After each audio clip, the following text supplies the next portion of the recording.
welcome to Wonderful World of Weirdness. And today I'm doing our third episode in a series called Into the Abyss. What we are talking about here is psychotropics and spiritual experiences. I wanted to have more people here, but nobody showed up except for Robot, which is fine because Robot is an encyclopedia when it comes to drugs. So and he's also big on spiritual experiences and They call me a psychonaut, you know. a psychonaut. It's like an astronaut for drugs.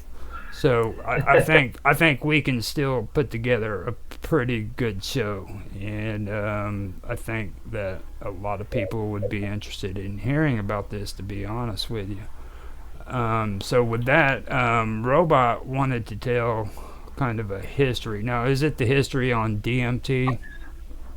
Yeah, so that's gonna be our focus, right? Is DMT specifically? Well, psychotropics is what I was Oh, gonna oh, you get. want to generalize it over all of them? But I do want to focus a little bit on DMT Okay. because there's a lot of misconceptions about DMT that people should know. You know what I mean? Yeah, And for sure. especially when it Sure. comes to the chemical aspects. You know what's taking place there. So, but All right. Well, it's important first of all to know that before we knew of these substances as psychotropics or psychomimetics, as they call it in medicine, which means just mimicking a psychotic experience, they were actually used as spiritual compounds in tribal cultures in ancient times, right? And we have traditions from all around the world that have used psychedelics. Also, plant-based psychedelics, by the way, is known as entheogens these days. Entheogen comes from the Latin terms that means creating or generating the god within. Entheogen, okay? I might want to just also show you guys, I've got a group on Minds dedicated to this topic. It is called Entheogenic Portal. Let me just get it up for you. And entheogens have been used in South America since at least 10,000 years ago, in the form of in various forms. Whether it's mushrooms or ayahuasca or toad or cactus. There's literally hundreds of different types of psychedelics in nature in the Amazon. Um, uh, and in this group we've got in Minds, that we've posted a few books there as well that enumerates all the different plants and stuff like that, so you guys can explore for yourselves. I'll get it up in a few minutes. But basically, before DMT was known as DMT, it was known as ayahuasca. Okay, because in South America, there grows two plants that needs to be cooked up together in order to make a psychoactive brew that you can drink and have the DMT experience. The thing with DMT is your body naturally produces DMT, so it's actually more of like a hormone, actually.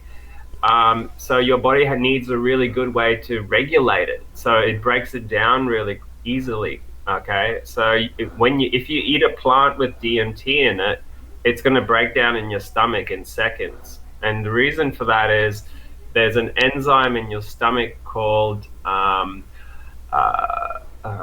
what's it called? Skip my mind now. Uh,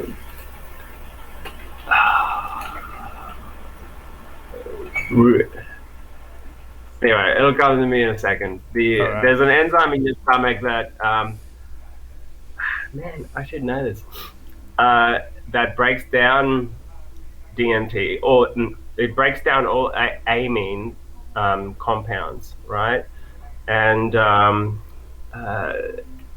that's like monoamine, not transferase, monoamine oxidase. That's it, monoamine oxidase. Okay, that's the enzyme. I'll even look it up for you. Just keep on going with what you're talking about, man. We can get to that later whenever I'm talking. But anyway, so like this enzyme breaks down DMT as well as all other neurotransmitters and things like that in your Hmm. stomach and in your blood.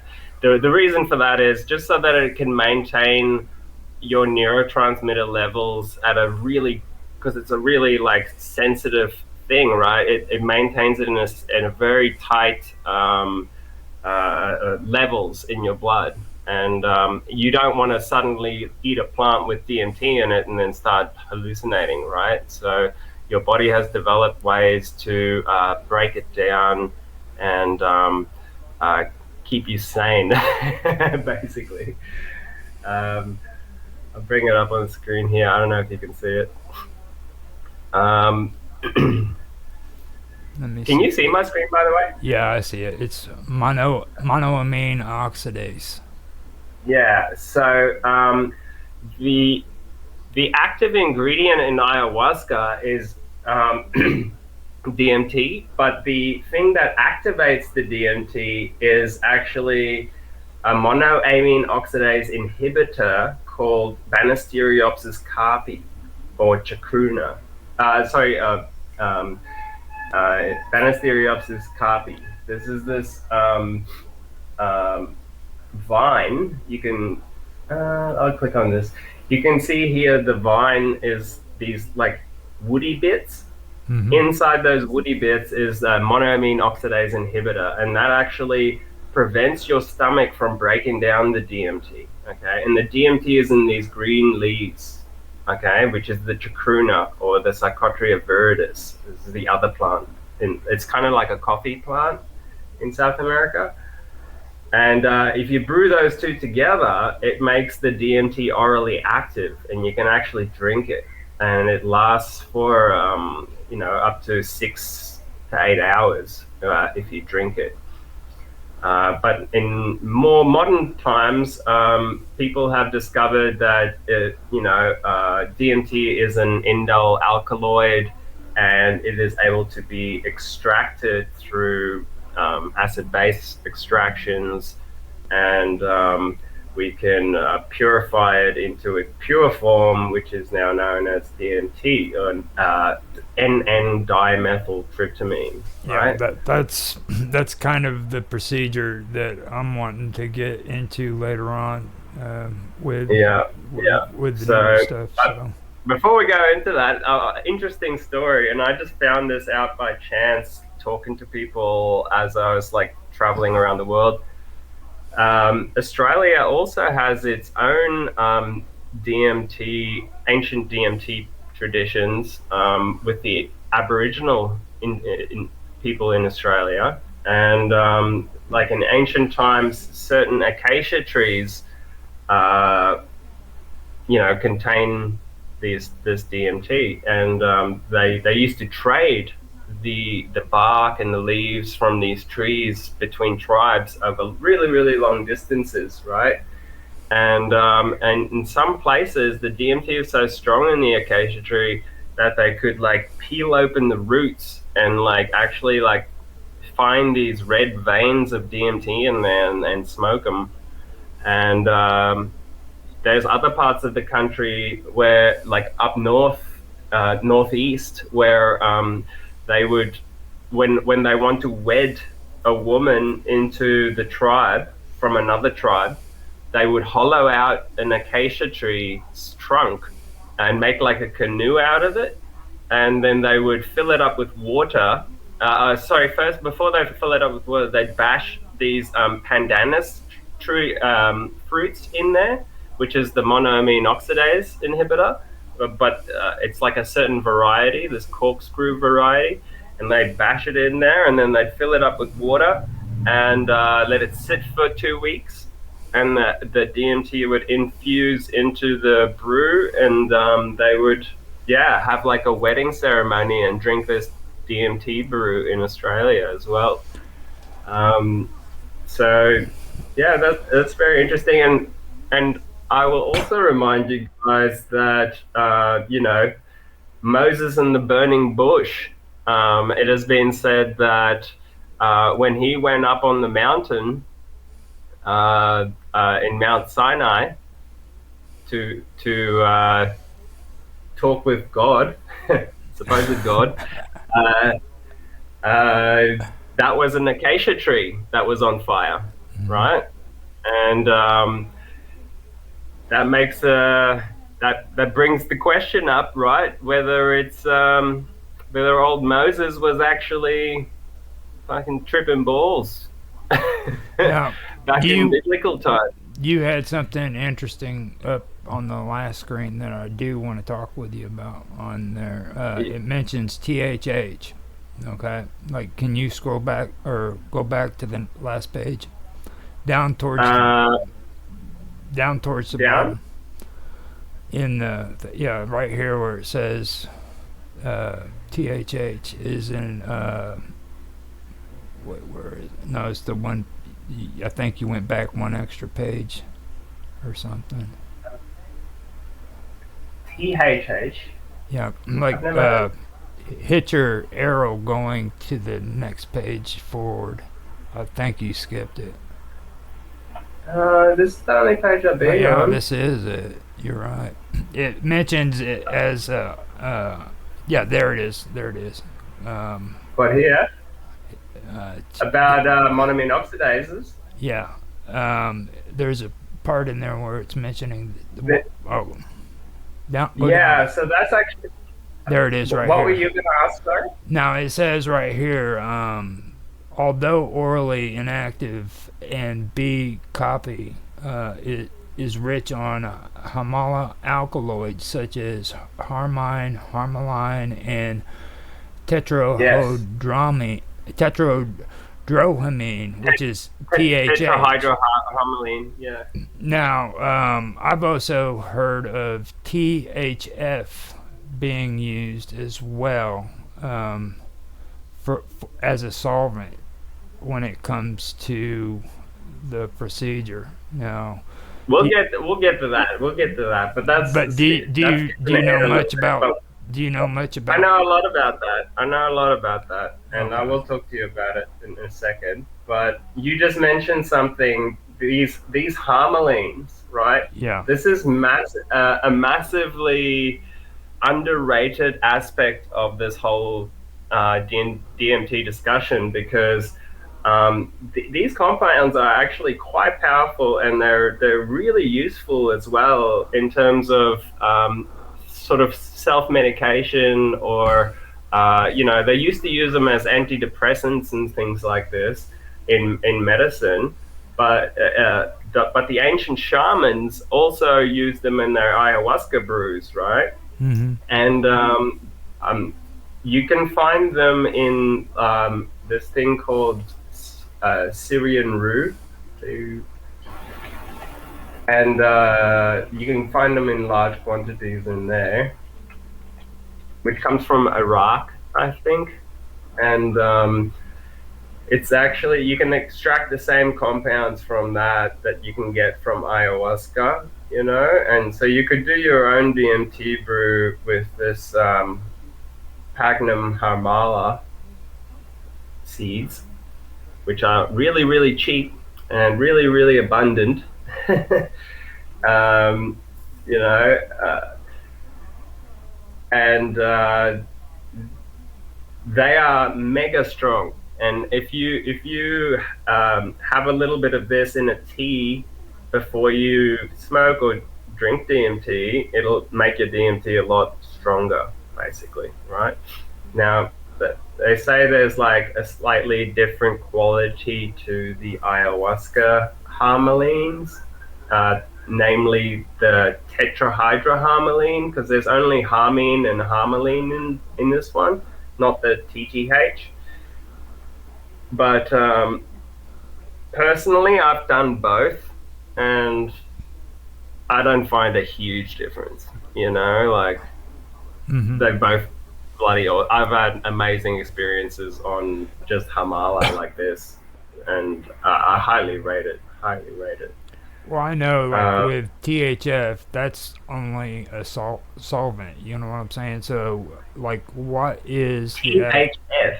Yeah, THF. I think you better check that because I've never. I don't think that's what. What's the full name? Let me see. It has to do with basically it's the procedure of when you. Well, we were going to talk about it later. It's the procedure of when you use methyl groups like the CH3 and all that. CH3. Are we talking about the extraction process? Or yes. What it is basically tryptamine. Okay, when it oxidizes, it can oxidize easy on shelves or anything, and most of the time, you can get it off of any pharmaceutical shelf. Okay. Okay.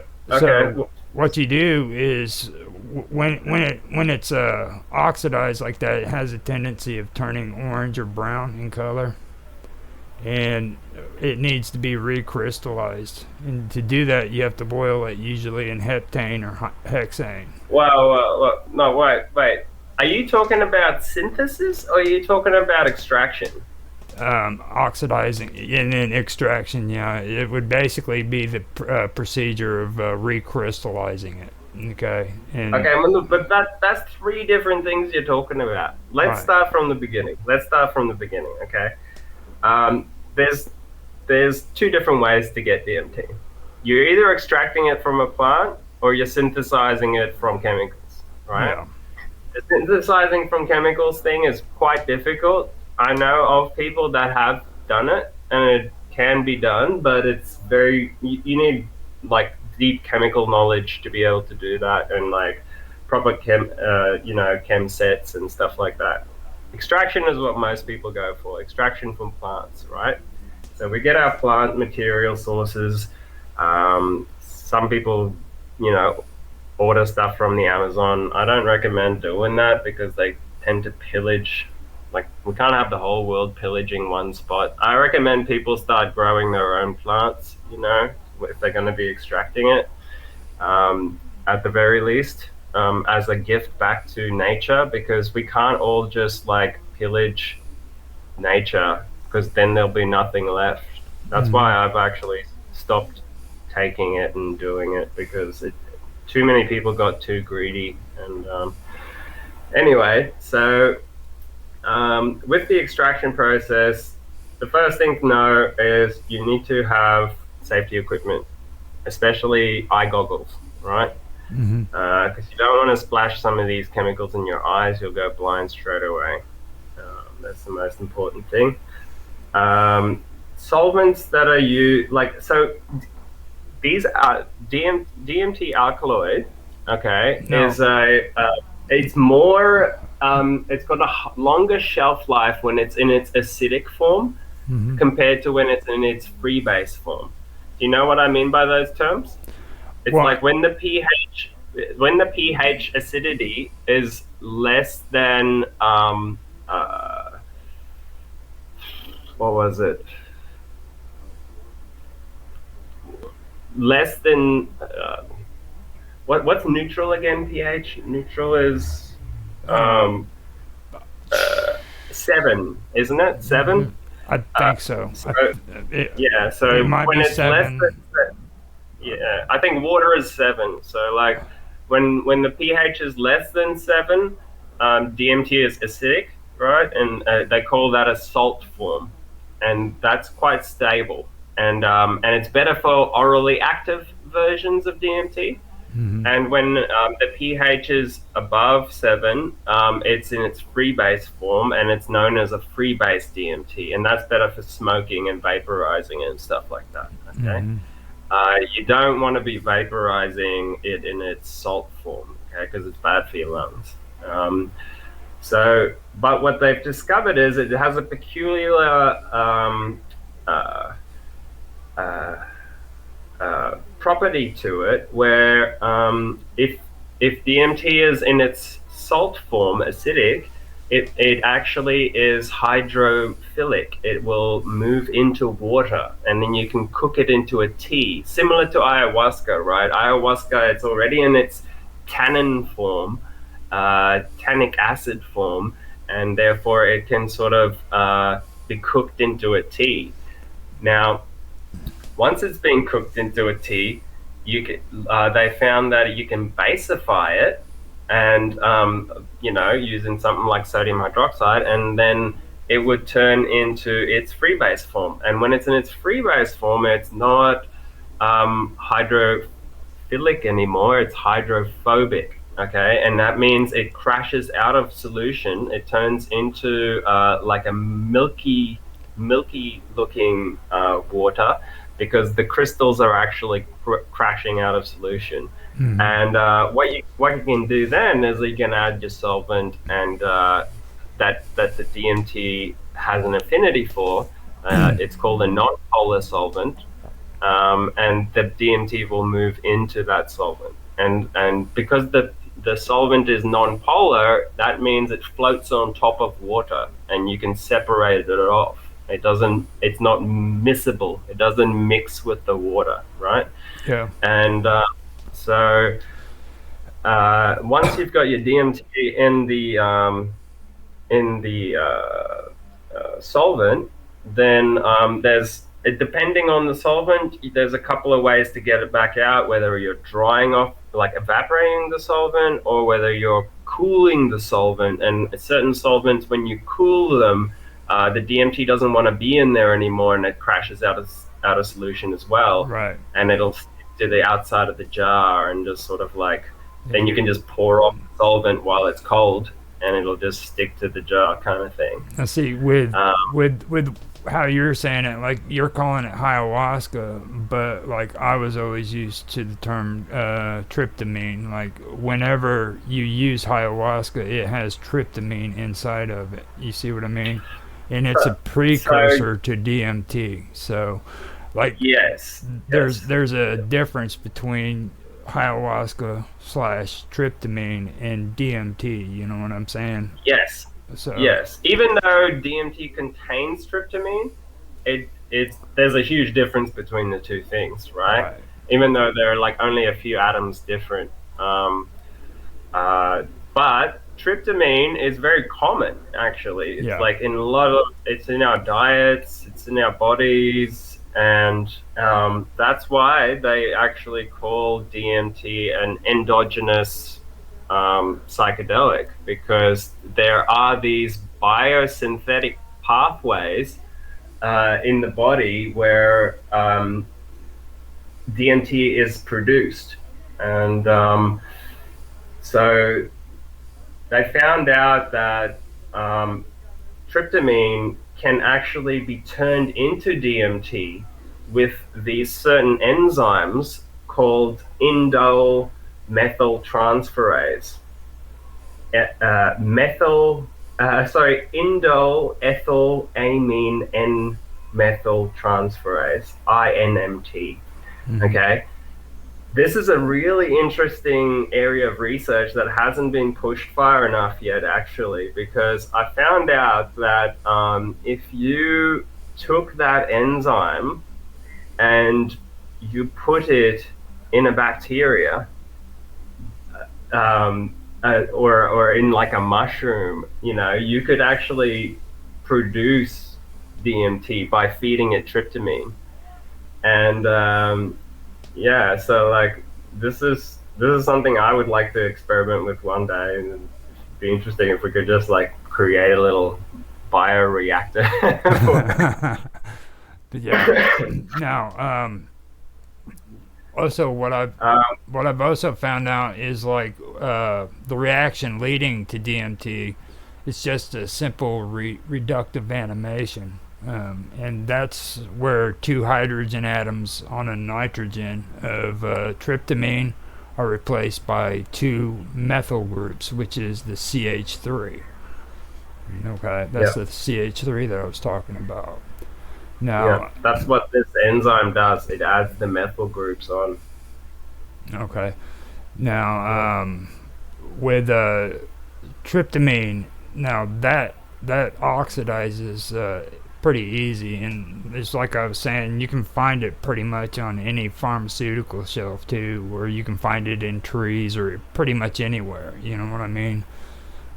Mm. Like you were just explaining, that's what I was going through right there. So, and Yeah, yeah. now I was told that it needs to be or it needs to be recrystallized, and they do that by boiling heptane or hexane with it. Well, yes.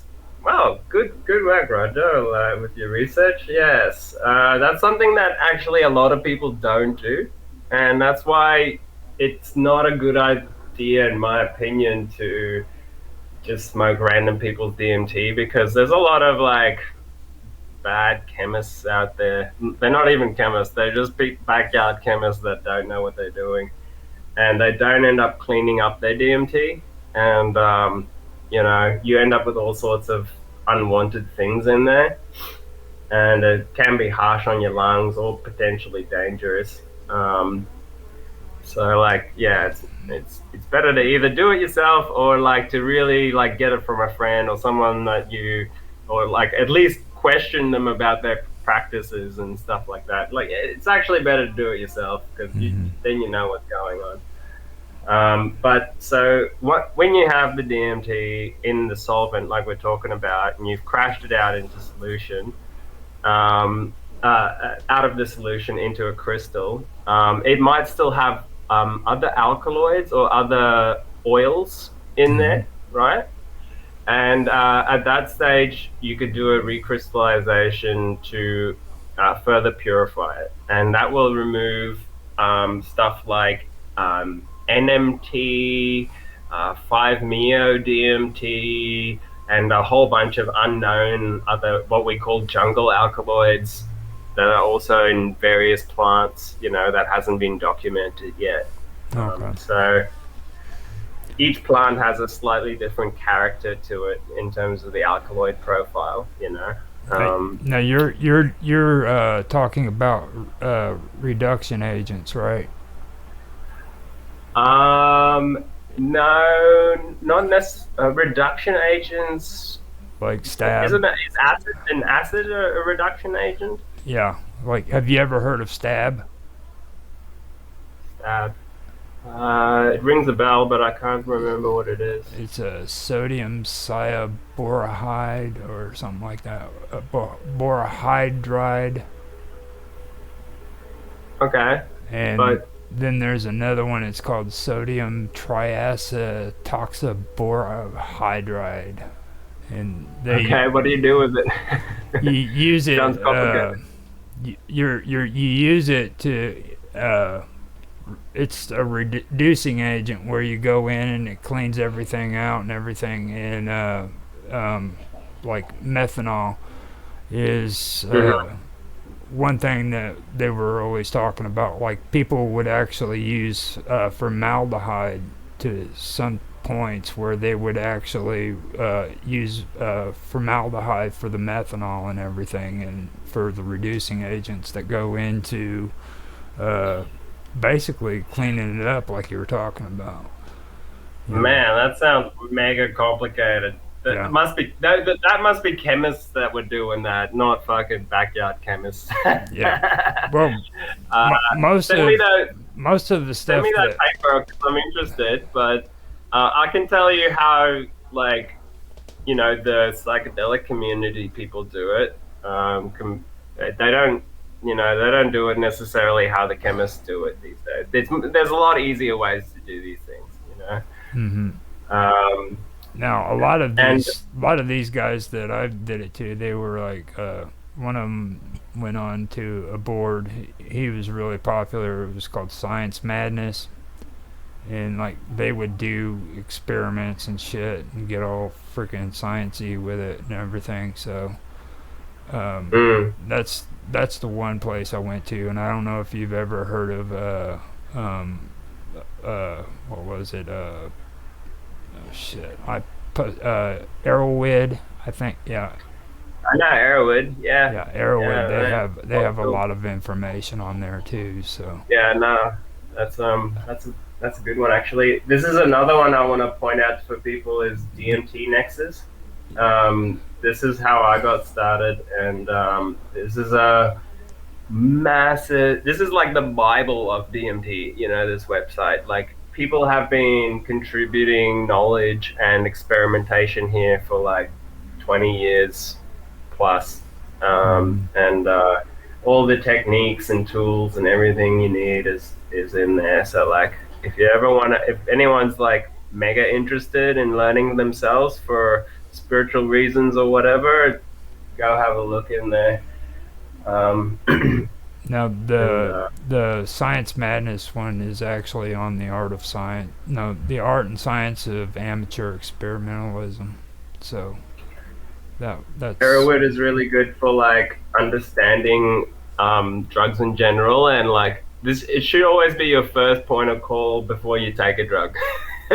You know, like go on Arrowwood, look at the dosages, look at the safety, you know, and it'll tell you, you know, everything you need to know on how to take something safely. Okay, and don't ever take something without knowing what it is. For example, DMT is here. Go in there. You go in here. You go. You probably stay away from the law section and go straight to the section. why? What's wrong with the law section? It'll just make you paranoid. Don't worry about It just make you paranoid.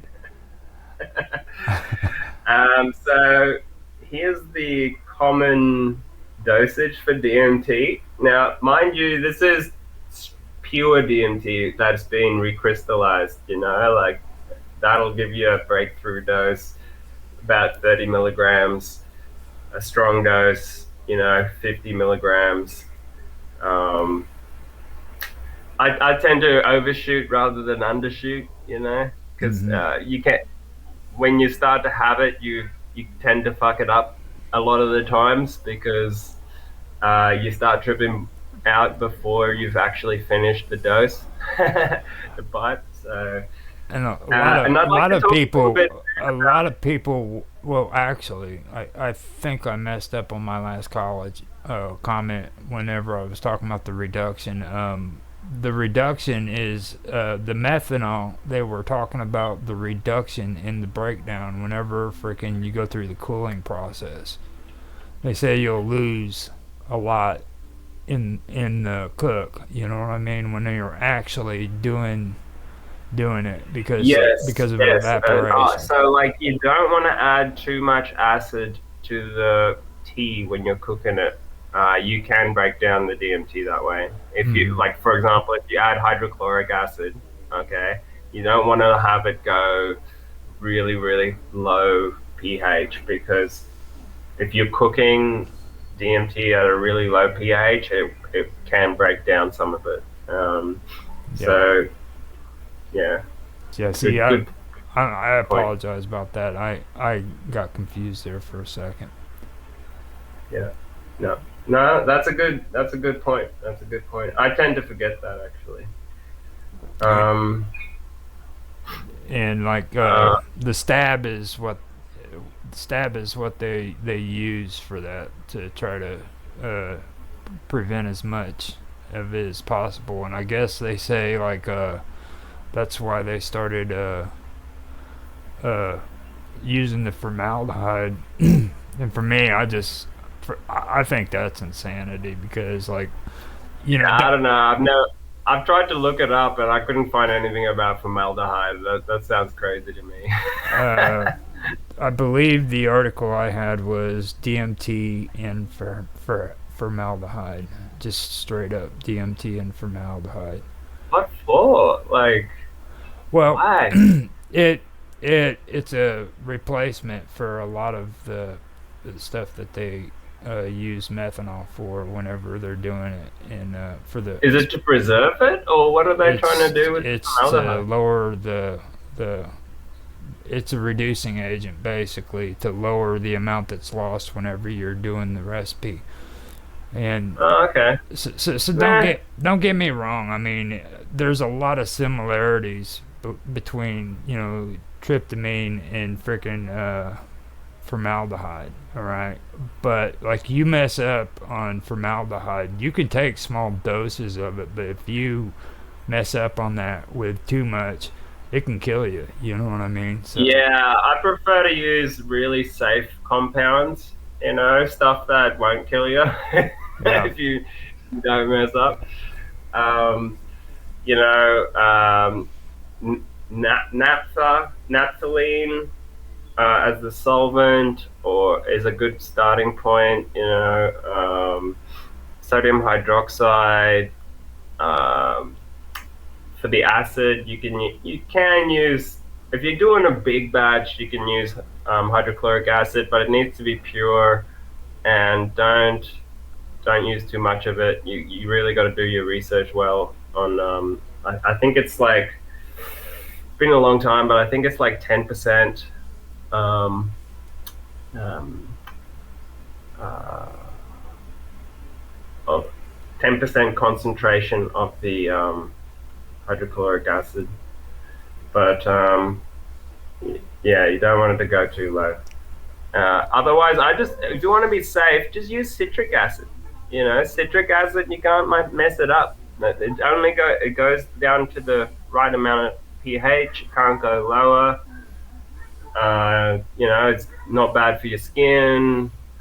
It's really nice acid to use. I recommend it. Okay. A little bit more expensive, but it's nice to use. So since we're already into it, tell us a little bit about what you know about heptane and hexane. All right. Well, this is actually a little bit of a trade secret. I don't usually talk about this, Poor guy. but I'll make an exception for you. Okay. Hexane is good at recrystallization, but only at high temperatures, right? Which Mm-hmm. makes it a bit of a finicky thing. Heptane is better, all right, but it's much harder to get. It's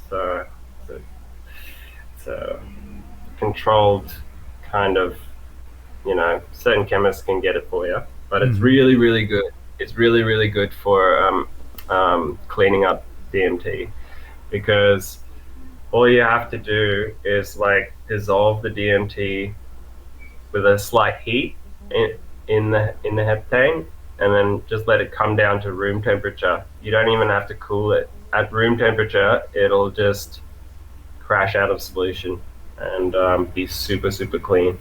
Um, Whereas with hexane, you have to like freeze it. You're gonna have to heat it and then freeze it, you know, Mm-hmm. and it's a bit of a hassle. Um, so yeah, that's the secret. And if you can get it that clean, if you do the recrystallization, you get it mega clean. You can put it in a vape pen with pure vegetable glycerin. Get some organic vegetable glycerin and let it sort of sit in there. Like first crush it real fine, put it in the vegetable glycerin, add a little bit of fruit flavor or something like that. Let it sit for like 2 weeks, and then you've got like really nice vape juice. And yeah, you can go into museums and stuff and like just really experience them. You know what I mean? Mm-hmm. So with that, that's pretty much a lot of what I wanted to go through with the chemical part of it. So like I And I hope frickin' Vince and them sees this and they frickin' figure out they were suckers, because I didn't say anything critical, did I? Whatsoever. No, Right? See? not that I can. No. And I think that's what they were expecting, because that's why they didn't want to mention nothing or show up, because freaking they think I was going to be critical about it. The only issue I had was with the formaldehyde, and that was it. And I mean, Yeah, good. from what Yeah, I that's take, what I had an issue with that too. I, I think that's the only thing that really flipped me out. You know what I mean? Because like, Here's a really cool thing that they found, like certain like DMT, LSD, psilocybin, and DOI. All of them release nerve growth factor when you have them, uh-huh. and it's actually got a neuroprotective effect, Mhm. which is interesting new research coming out. It's been a while since I've looked at DMT research, but there's some interesting new things coming out nowadays.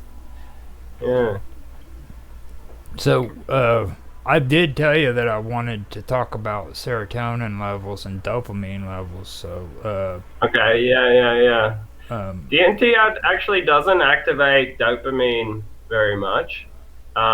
It does a small amount of 5-HT2A, which is your classic serotonin hallucinogenic serotonin. Okay, mhm. because there's not just one type of serotonin. There's an ocean of different types of serotonin. They all have slightly different receptor site affinities. Um, but the big thing for DMT is it's an NMDA receptor antagonist. Okay, Mhm. similar to ketamine, and it actually that is probably how, like, a large part of its mechanism. But there's a few other things, like I was trying to find the paper on it before. I couldn't find it in time for this, but it's something like a MAP4 receptor. There's new things being discovered all the time about it. We don't fully understand it by far, Yeah. so it's still under investigation for sure. The mechanism of action. I find it very interesting for sure. Now, I have found out that when they say, like, when it comes to serotonin and drug use and addiction, like, it's a Mm. it's a freaking myth, or it's not valid that serotonin levels are affected. You know what I mean? Because of it. So, So the important thing to realize is, because it doesn't, like, and this isn't just DMT. This is psychedelics in general, bar well, except any maybe. any drugs is what I'm saying. It doesn't affect the serotonin levels to where they drop or become, Um, you know what I mean, like that. So, yeah. So, like, okay, I'll explain it in the way that I kind of understand it. Okay. okay. Um, so there's a spectrum of. Let's just talk about psychedelics for now. All right. There's a spectrum of psychedelics.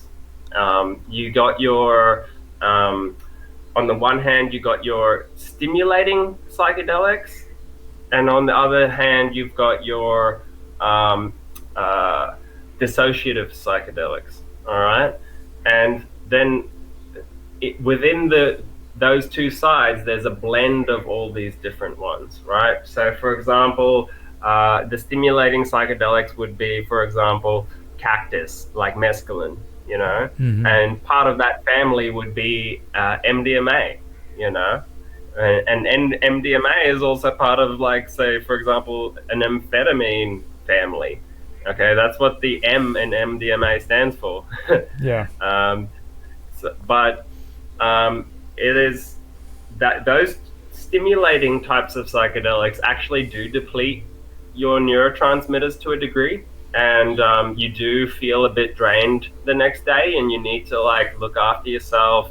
It's better not to drink on them because they do tax your body a bit. It's good to have sleep afterwards and good food, something like that, right? You want to, like, boost your body back up afterwards.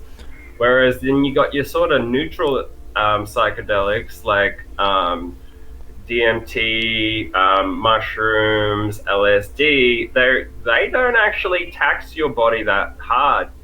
I don't know why.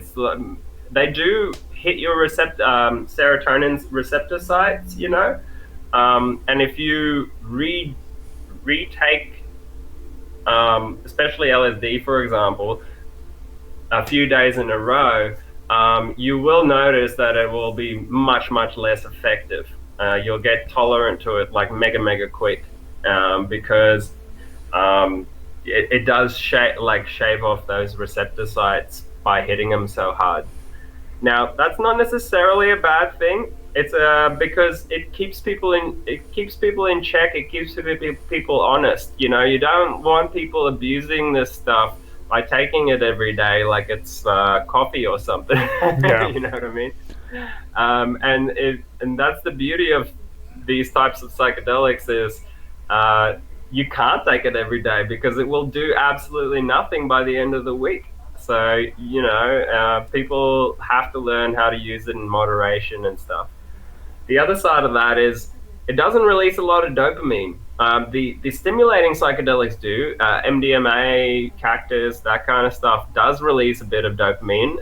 And that can be not so much cactus because it does make you a bit queasy. So that isn't habit forming. But MDMA can be habit forming, for example, because of that dopamine release. Whereas with LSD and DMT and mushrooms, that they don't release a lot of dopamine, so they aren't actually habit forming. You take it and you feel fine. You're just like, I've had enough. I don't need it anymore. Like, yeah, it's just you don't get cravings from it, is what I'm saying. Yeah. Whereas on the other side of the spectrum, on the dissociative side, you've got like, say, ketamine and PCP, that kind of stuff. That can be habit forming, but I'm not sure if it's because of dopamine or not. I don't quite understand why it's habit forming yet. I think it does release a little bit of dopamine. I believe from my what I've read up on it, like it's and a lot of people like to say it's the serotonin, but I've been finding that it's more of the dopamine. And yeah, no, it's definitely the dopamine. I can feel that, yeah, I'm like a connoisseur with these things, and I can feel which neurotransmitters being released because I've taken like so many different things that like even pharmaceuticals that are like dopamine reuptake inhibitors, for example.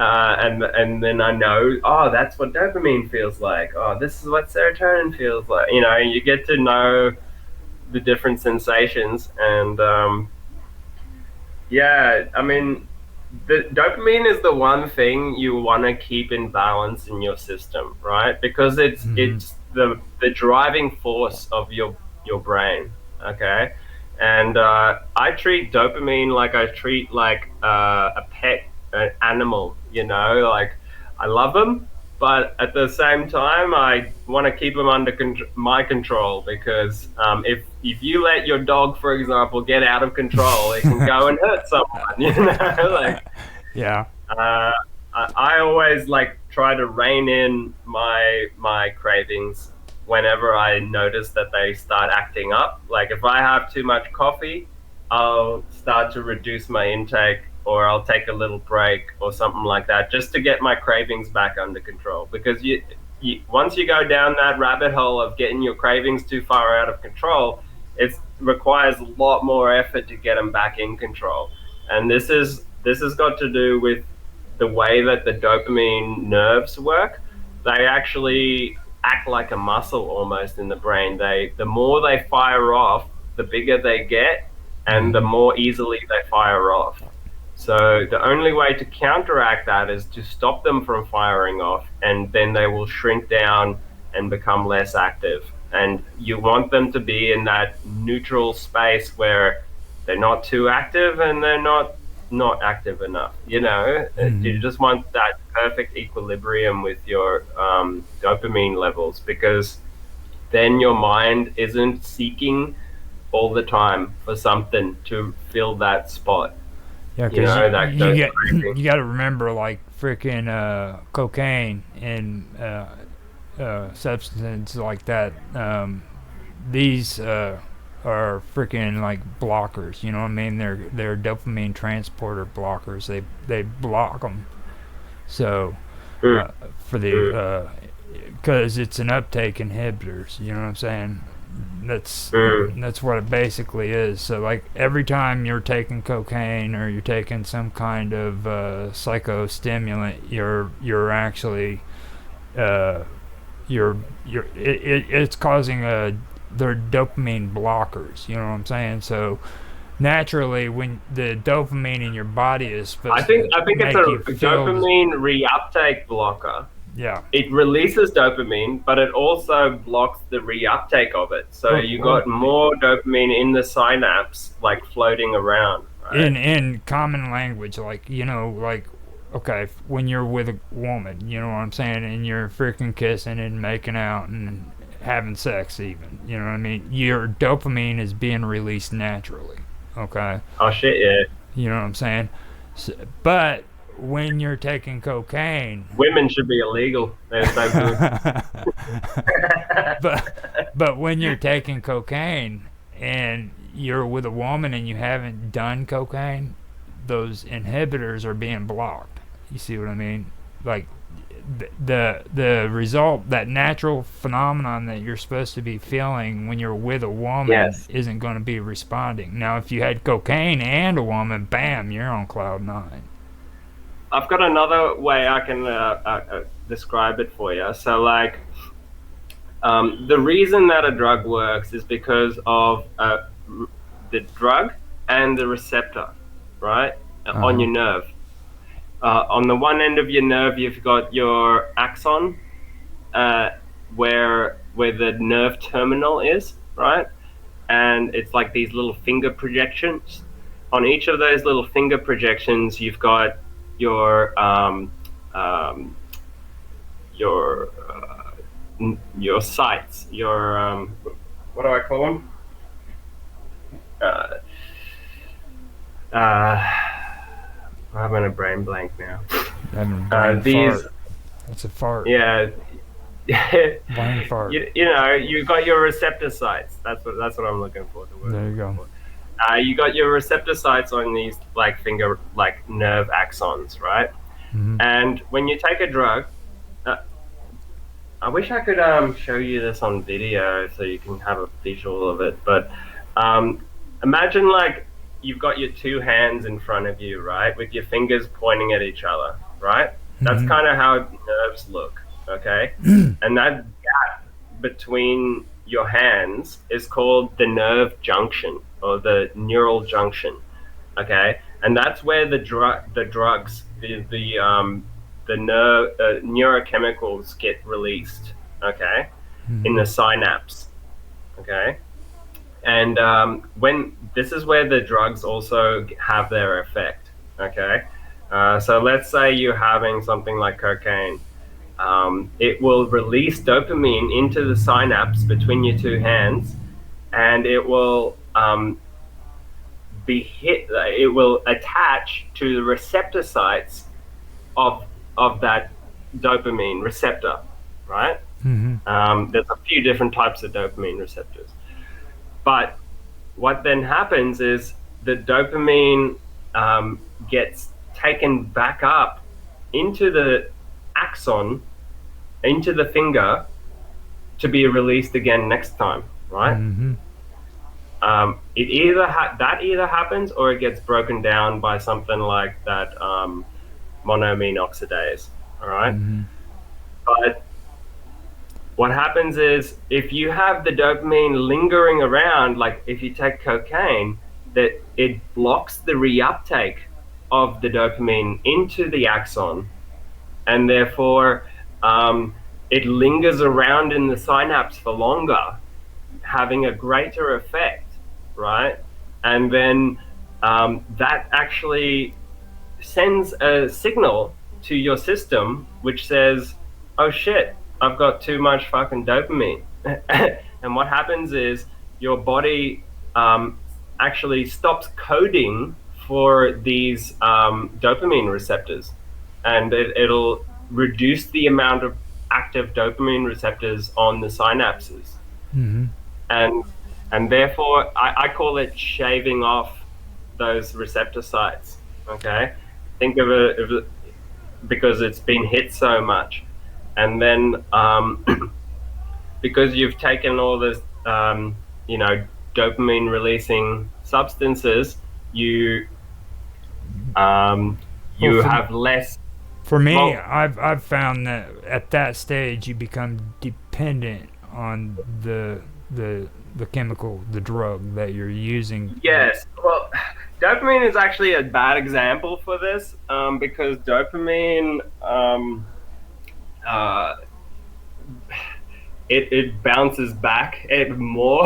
Like the more you have it, the more it wants. You know, like whereas with other neurochemicals uh, like adrenaline, serotonin, and stuff like that, you actually when you shave them off, um, they don't come back as quickly. For example, if you drink coffee every day, caffeine, right? Caffeine is an amine as well, right? Yeah. Um, and every day that releases adrenaline, right? Mm-hmm. And if you have that every day, what happens?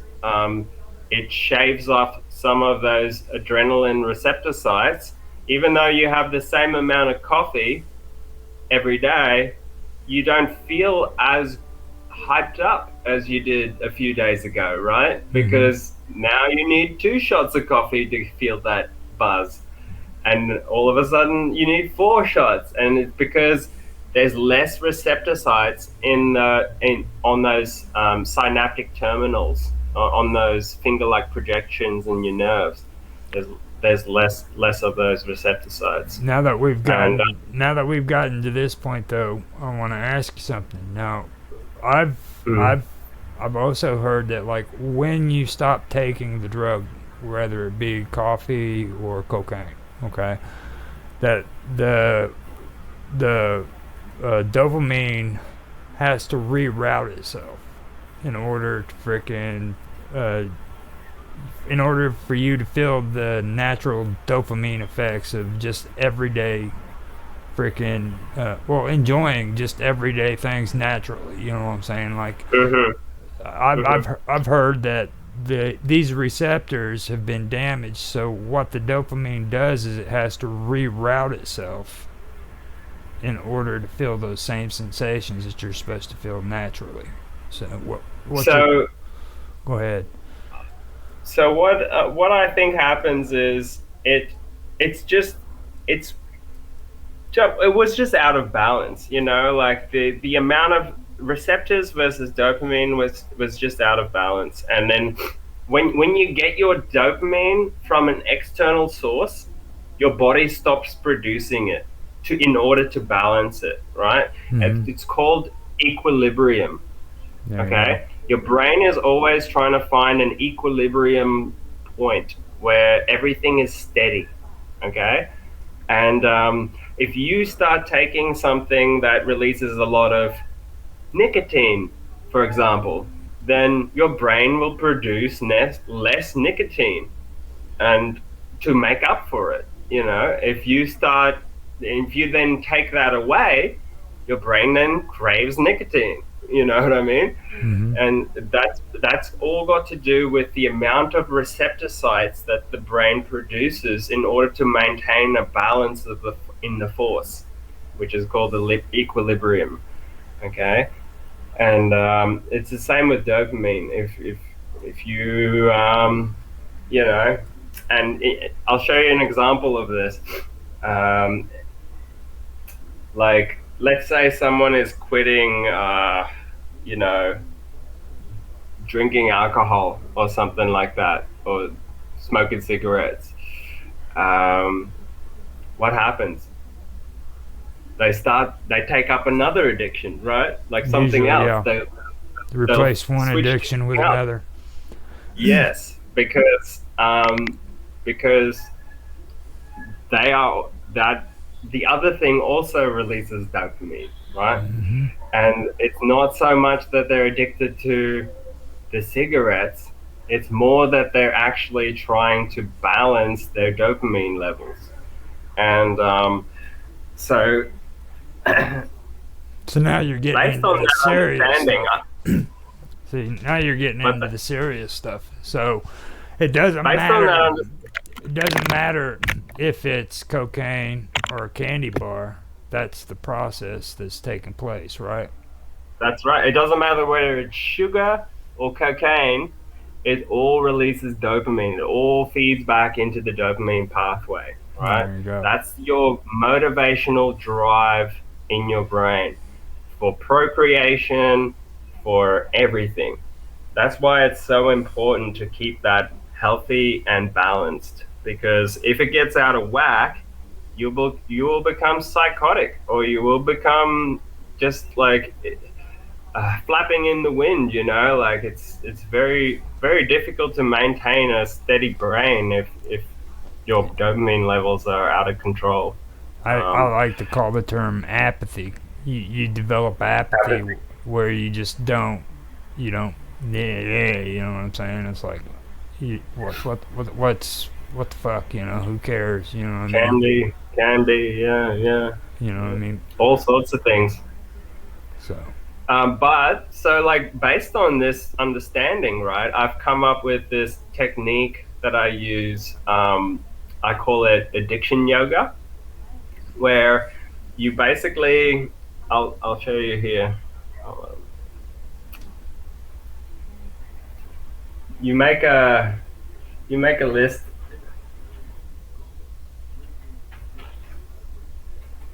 Addiction yoga, and in the list, I'll have all the things that I'm addicted to. It might be like coffee, um, pretty girls, beer. Oh yeah, I'll put girls in there. no, pretty girls, Girls. raves, Uh, weed. Um, what else? What else is in there? Let's start with this for example for now. okay. Okay. Um, what you do is you write down all your addictions or all the things you feel cravings for. Okay. Hmm. These are all the things that release dopamine in your brain. Okay. Now, you have to ask yourself, which one do I care about the most and which one do I care about the least? And you reorganize this list. Let's say, okay, you know, uh, Of course. Now girls are pretty low. you know the girls go to the top. Come on, don't play that. It probably be more like this, for me. And Yeah, and right. I know you off actually, stream, so no, that's not true. yeah. That's not true. Uh, Well, beer. girls Let's put it would on girls beer would on the be at bottom. least above coffee, dude. Seriously, I mean, Oh, it's hard to say. yeah, that's a tough call, Anyway, I guess. Yeah, you're right. It's a tough the call. thing is, it's easy to wean off girls. It's hard to wean off coffee. Yeah, it really is. You're right about that. It really is. So let's get rid of girls altogether. Um, You just um, said that out loud too. so here's the thing. You want to get rid of the thing you care about the least first. All right. Hmm. That's that's why I got rid of the girls. Okay. No, I'm just joking. I'm just joking. But seriously though, the one that you care about the least is the one that releases the least amount of dopamine, right? Uh-huh. So like if you flick that one first, let's say it's beer, all right, then you your dopamine pathway is very slightly shrinking at this stage, right? Not doing a big shrink, a big jump. It's doing a small neurological jump. Okay, and because when you do the big neurological jumps by quitting, like let's say your big addictions like nicotine or something like that,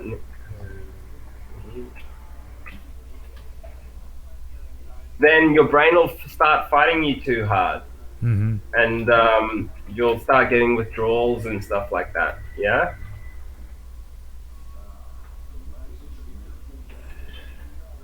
And so you end up you go for the big one, the small ones first. Okay, that's Mm-hmm. what I'm saying. And then you might toss up between, you know, coffee and weed. Coffee and weed. I would get rid of weed because coffee makes me do shit. Yeah, I mean, drink that coffee, and man. then and then you'll find yourself, your energy will pick up, your cravings will reduce after about a week or two, and now you're feeling much more confident. You're like, wow. But what have you found? Yeah. You're starting to take a lot more coffee than you usually do, and the reason for that is because you're compensating for the amount of dopamine that you used to get from all those other things, right? Yep. But now you stacked it all onto coffee, all right? So you're having like four double shots a day, Mm-hmm. and what you do is you just reduce that by one each day, each couple of days, whatever feels right for you, until you can go, you know what? I'm going to try not drinking coffee for a week. I'm just going to drink tea. And then after you have some tea for a week, you can go, I'm going to see if I can just stop tea. Bam.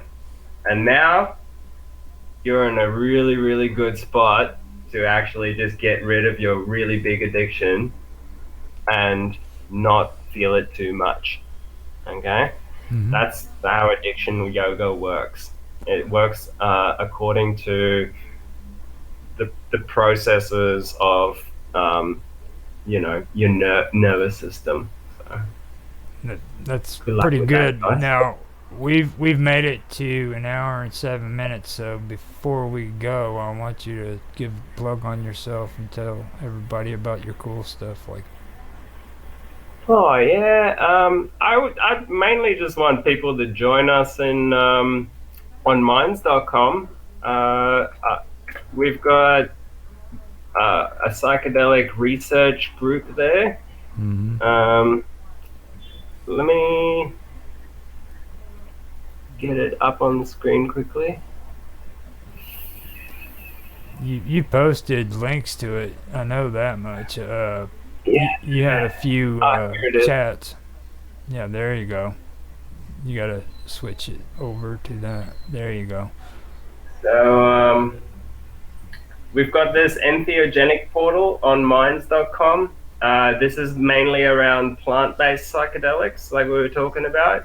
This is a psychedelic research group, which is more about the nitty-gritty, sciencey stuff around psychedelics and all the latest research. But this chat room is also our psychedelics chat room, where we talk about books and all sorts of art and cool shit that all things psychedelics. So yeah, feel free to come join us on minds.com, and we can push the envelope further with chatting about psychedelics. Now, see, whenever I say give a plug, it doesn't say that you. I'm not saying that you don't have to, like everything. You know what I mean? Just things that relate to what you want to bring up. This is a perfect example of it. You know what I mean? Let people know about this. That way, they know that they can come here to check out information on psychedelics and everything of that nature. So Yeah, yeah. I mean, we can talk more about the DMT experience itself another time. This is more like a, I guess, technical discussion. Yeah, uh, I figured you would have more time, but you ran your mouth too long, so you screwed up, yeah, I guess so. man. But I mean, But there's a you lot to say believe it about or it. I not, could talk yeah, yeah, you actually said a lot, dude. Like we actually had a pretty good conversation here. I mean, really, yeah, we did, and it was a serious one. It wasn't crazy, Which yeah, I'm talking about, like people like to argue and stuff about this stuff, and no, we actually had a serious conversation. yeah. You And know, I liked it. It was really, really nice. I did too. Appreciate it, man. I'm impressed actually with your knowledge, so it's good. I'll send you some DMT one day. No, I learned most of this stuff from sobering up, from all the cool stuff that you do now. So, and I did do the research on the DMT though. I started noticing that a lot of people Have bring you it have up. you listened to some of Terence McKenna's talks Yeah, from the old days? Terrence McKenna is always high. I've never saw one video that he did where he wasn't high. And anybody who tells me he was sober or out I of think he was sober, man. I think that was just what it everybody was says like. that, dude. Come on, Terra McKenna was high. You have to be a drug addict to recognize that. Nah, I Yes, don't think he was, man. I don't think he was. Terra. Like, because he was mainly into psychedelics, right? He didn't smoke He weed really. Well, he was the beginning of it. Like Yeah, he's the one who started. Well, don't get me wrong. There were but man, professors in he couldn't he universities. couldn't hold his own on those talks he did if he was on Oh it on yes, he something. could. Terrence McKinney could have frickin' smoked a tree, dude. Seriously. Nah, Yeah. well, he might have been on acid on some of them, maybe, but I don't think he was like. I don't. I've never seen him high that I can remember. And He mainly just explains what it is like to be high, and like everybody takes pot shots at that one guy who's always painting. What's his name? He's always the one on there doing the painting and being real nice and friendly and everything. What's his name? uh, Um, the guy with the on where fluffy hair. You remember him?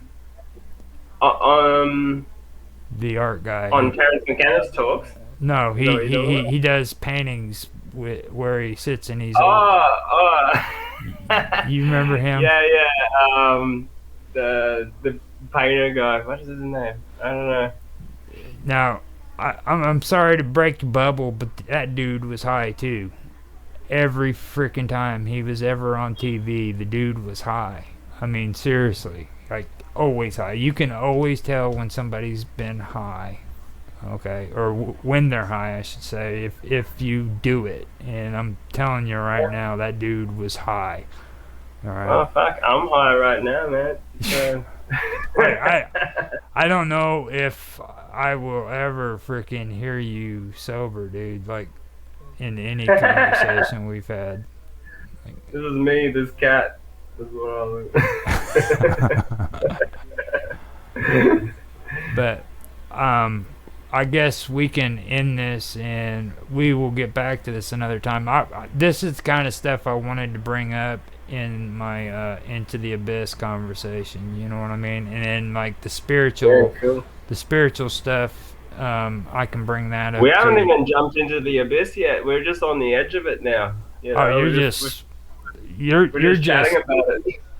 you're just explaining the basics, okay? It's just like whenever Vince and them was on, I had them talking about philosophy and Pythagoras and stuff like that, and they said the same thing. Oh, we're just starting. I'm like, yeah, we are. We are just starting, dude. It's like this is just the tip of the iceberg.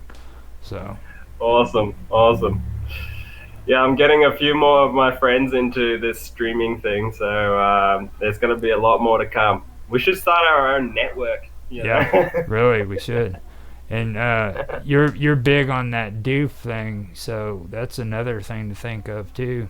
Yeah, man. Like that's where we're pushing it. That's what we want. Sustainable communities. We want to grow like these medicines as well, man. Like that's how I got started in this scene is like just growing all these plants myself and experimenting, and I would love to see like the community come together and grow these medicines for humanity's sake, because it really is healing stuff. It like expands your mind, broadens your horizons, all those cliches. It really, really does do it. And once you've had that, you won't need religion ever again. Just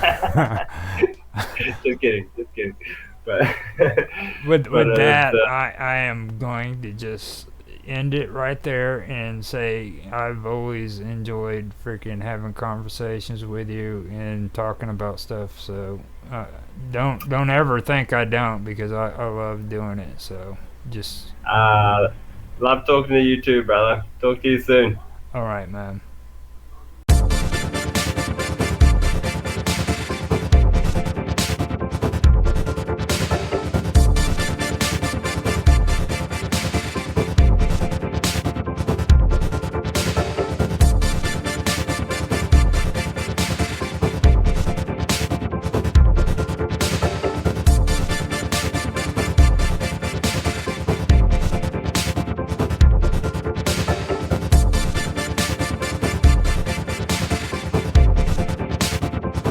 Mine's mental health and source help support, or mine's help.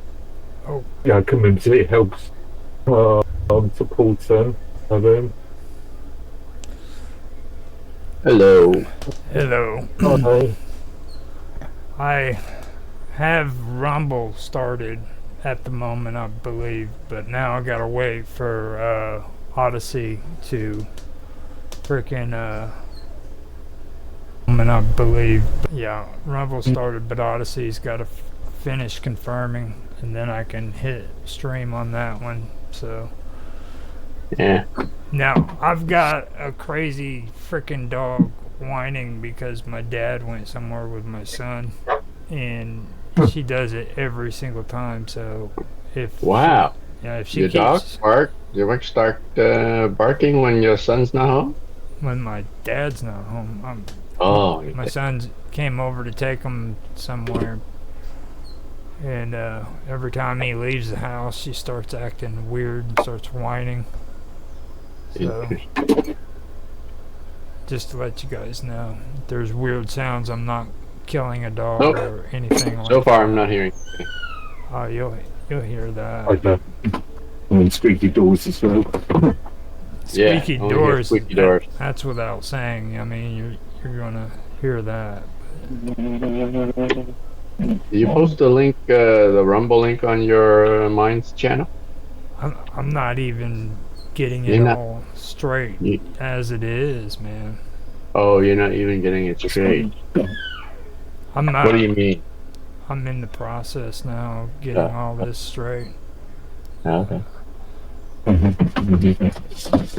I got the Jitsi link up, and now the Rumble link's going in with it. So Rumble started. I can see it. yeah, I got the link in with the posts I put on there. So this is technically the first one of the year. So First one of the year. Okay. So did we decide on restarting the series? not At the- really, not with Minds Roundtable. I mean, you know what I'm saying? Come on, dude, seriously. Yeah, but we got a problem with we got a mix up with the episode number, you know. That was because of you. You're the only one who swears like there's a missing freaking episode, man. All right, yeah. I've got It's every shown single you. one of them. I've got every single one of them uploaded onto my YouTube channel. Okay. Okay. Every single one of them didn't freaking update, edit, or anything. The names. As a matter of fact, every time we ended and you ended it, I freaking knew what the episode was because you said it at the end of every episode. Right. We said it at the end. But so There is no missing episode at all. And so what don't you episode are we type on? don't you type your post with the episode numbers? Yeah, Well, they come in. in the file name. Usually Yeah, they come in. I mean when you create your actual you're uploading files too. Oh, Premiere. Yeah. Premiere. Yeah, I premiere my videos now, but I just started doing that lately. Uh, I don't. ah. I didn't make it a habit of. These are usually set as podcasts. So, well, no, actually, not these. But usually the ones we do together, I usually make them into podcasts. Yeah, it's good just to I don't know make sure that you've got. So what episode are we on in your mind, Roger? I'm checking it right now. I've got it all set up. Right 17. here. We're at episode 18. 18. This. Wait, if you're on 18, then that's in sync with me. No, actually 16, 17. Ha!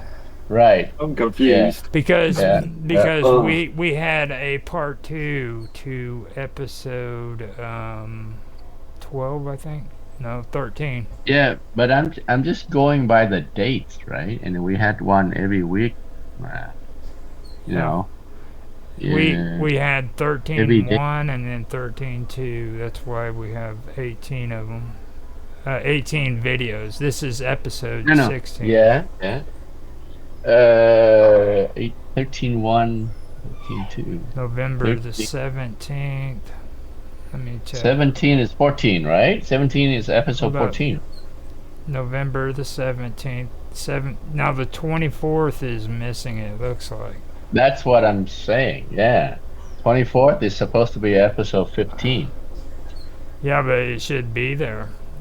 Let me go Yeah. into the video thing here in a second, and I can check it. Alright, so I've got to, yeah, that thing's still confirming. What? So Odyssey. long? Odyssey's Yeah. still confirming. I'm like, are you serious? Yeah. No, By the way, guys, I was just playing a little bit with the mine's live peer streaming today, and it looks like it's dead. There's so many problem with it. they I just think it's another one of those poorly implemented from what I've seen, especially in relation to the mobile application. I'd almost bet that Poorly freaking implemented. I'd almost Again, bet that I'm right one. though. What I said, they need to really look into what Odyssey did with theirs, because I doubt very seriously they got a huge building set up to do that. I mean, No, they've got no all the infrastructure is third parties, not. but I mean Odyssey. Hence why they use Live Peer or Odyssey. I'm not sure. I think they use mostly third-party infrastructure. Like Possibly Amazon. their live stream is completely autonomous. It's theirs. You know what I mean? Like, and however. Yeah, I think it's still stored on Amazon servers. Let me see here. My goodness. You'd be surprised how many companies don't have, or how many social media companies don't use their own infrastructure these days. Everybody likes to use everybody else's infrastructure. I mean, it would be nice if.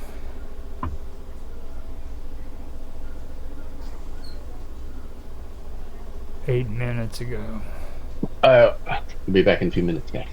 Okay.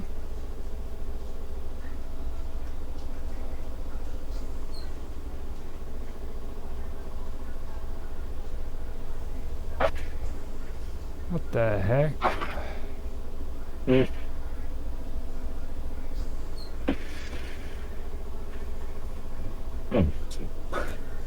freaking my Odyssey thing. It's acting really weird right now. Uh,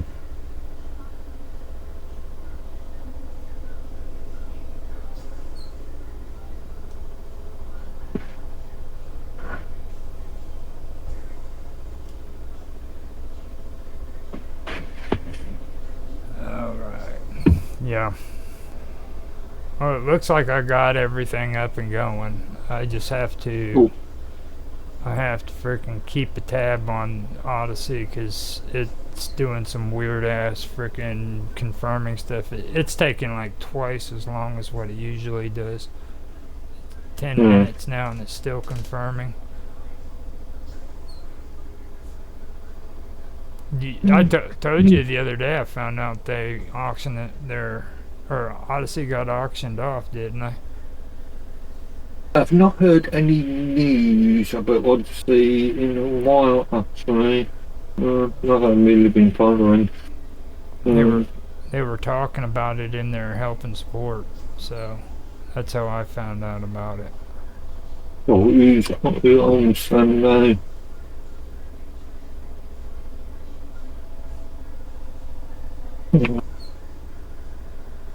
Actually, I'm going to stay on on SEEEE.com.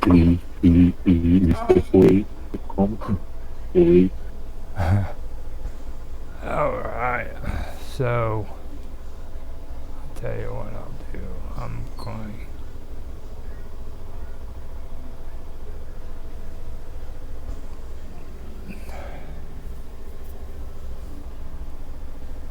What's the platform, or what's the actual company? For Odyssey? Yeah, Odyssey Inc. According to their terms of service, it hasn't been updated since October 2021. They're still using the name Odyssey Inc. Well, they probably still have the name, you know. I don't see them changing it because I mean, if you're going to buy a company, you're going to buy their freaking name, you know, especially a platform. You know. Yeah. Well, the platform name may remain, but the company name may not remain. No, they could be. The only thing I know that they still have connections with library is their tokens, and that's about it. Yeah. So. English friendly tech company closes out the legal extremist tech company. Was of course Guardian. Extremist friendly, yeah. Typical Guardian headline as well. I don't trust anything with the Guardian on it. Okay, so yeah, the library,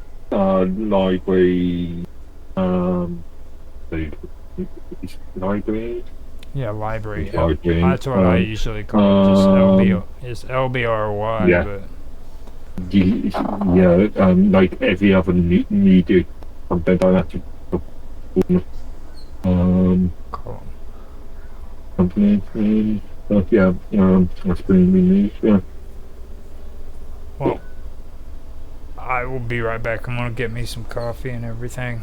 I was just barely able to get on here and get everything set up, and I'm still late at doing that. But I'm not gonna hit record until we get into a good conversation, like usual. So, actually, let Tan come in here and do his cool freaking introduction. He still swears there's an episode missing somewhere. I'll be right back. Right.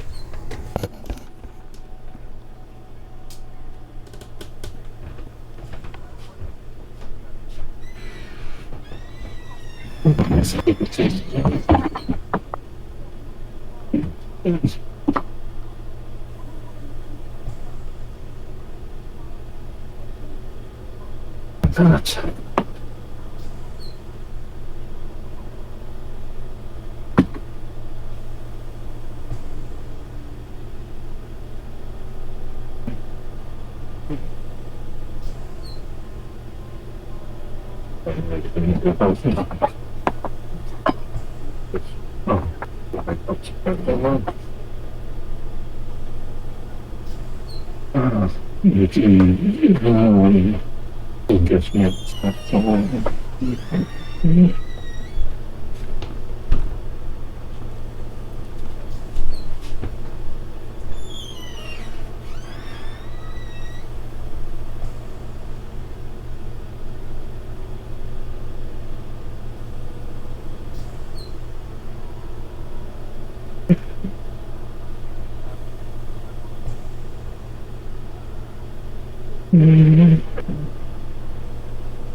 It must be a couple of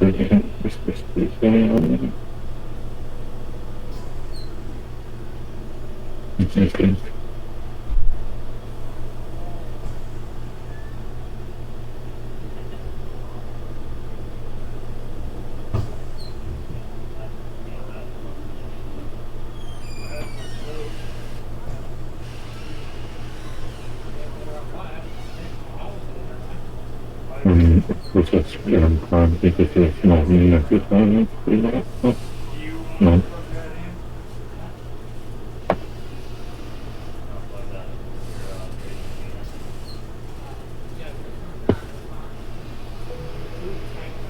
That's correct.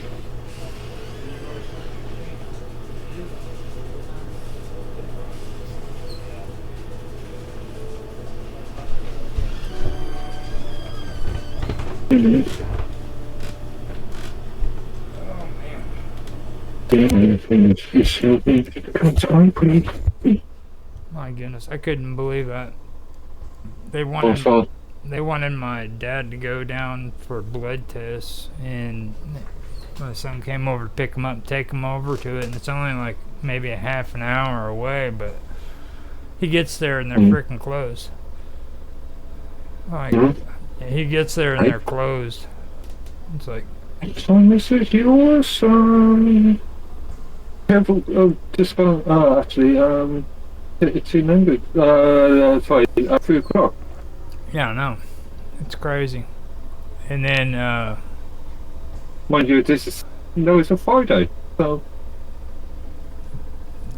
and then plus on top of that, like, he's got oxygen, so he's sitting there with a freaking oxygen tank. So that's the kind of stuff I'm talking about. With like freaking these places are like that, and they do that shit all the time. You know. Okay, there we go. I think it's ready now. I can hit play. I should be able to. I just had to be patient. Yeah, there we go. Alright. Didn't say fatal error, so. Alright. There we go. We are on. Don't make any funny faces. You are being watched. We got 9 people watching, and they all probably know who you are. So if you make any weird faces or act obscene whatsoever, they're going to report you to the mines administration. Me? Yeah. Me obscene? Yeah, that's it. You're the wild man out of all of us. Okay. No, I know you're not. That was actually supposed to be funny, because freaking you're not the wild man out of everybody. That'd be Mr. Robot. Yeah. Oh. what's going on in chat. Now that I got everything going. Alright.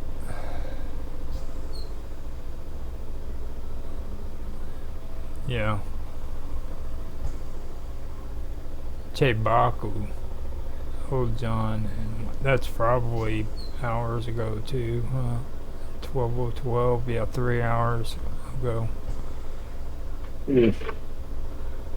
See what you mean. There's nothing going on in there at all. Yeah, mine's been fairly quiet all day, started it off on this monitor there, and the chat's not on this monitor. It's the middle of this. Nothing moved from this chair for most of the day. Yeah, it's mostly January though. It's cold. Nobody wants to do nothing. Probably sleeping. I'd be sleeping right now if I didn't have so much to do on these freaking videos. I've been editing since I woke up. What's taking so long with the editing? I've got editing on top of editing. This entire month is Yeah, nothing but editing. That's all it It's is. just quantity. Yeah. Like January sets up my entire year. If I freaking don't do it right for this month, the rest of my year is gone. It's completely screwed up. I don't understand. But you're the techie. It's basically when it comes to like freaking videos and stuff and trying to get it out, you have to schedule it, and you have to freaking do your edits, schedule them to where they come out in a certain amount of time.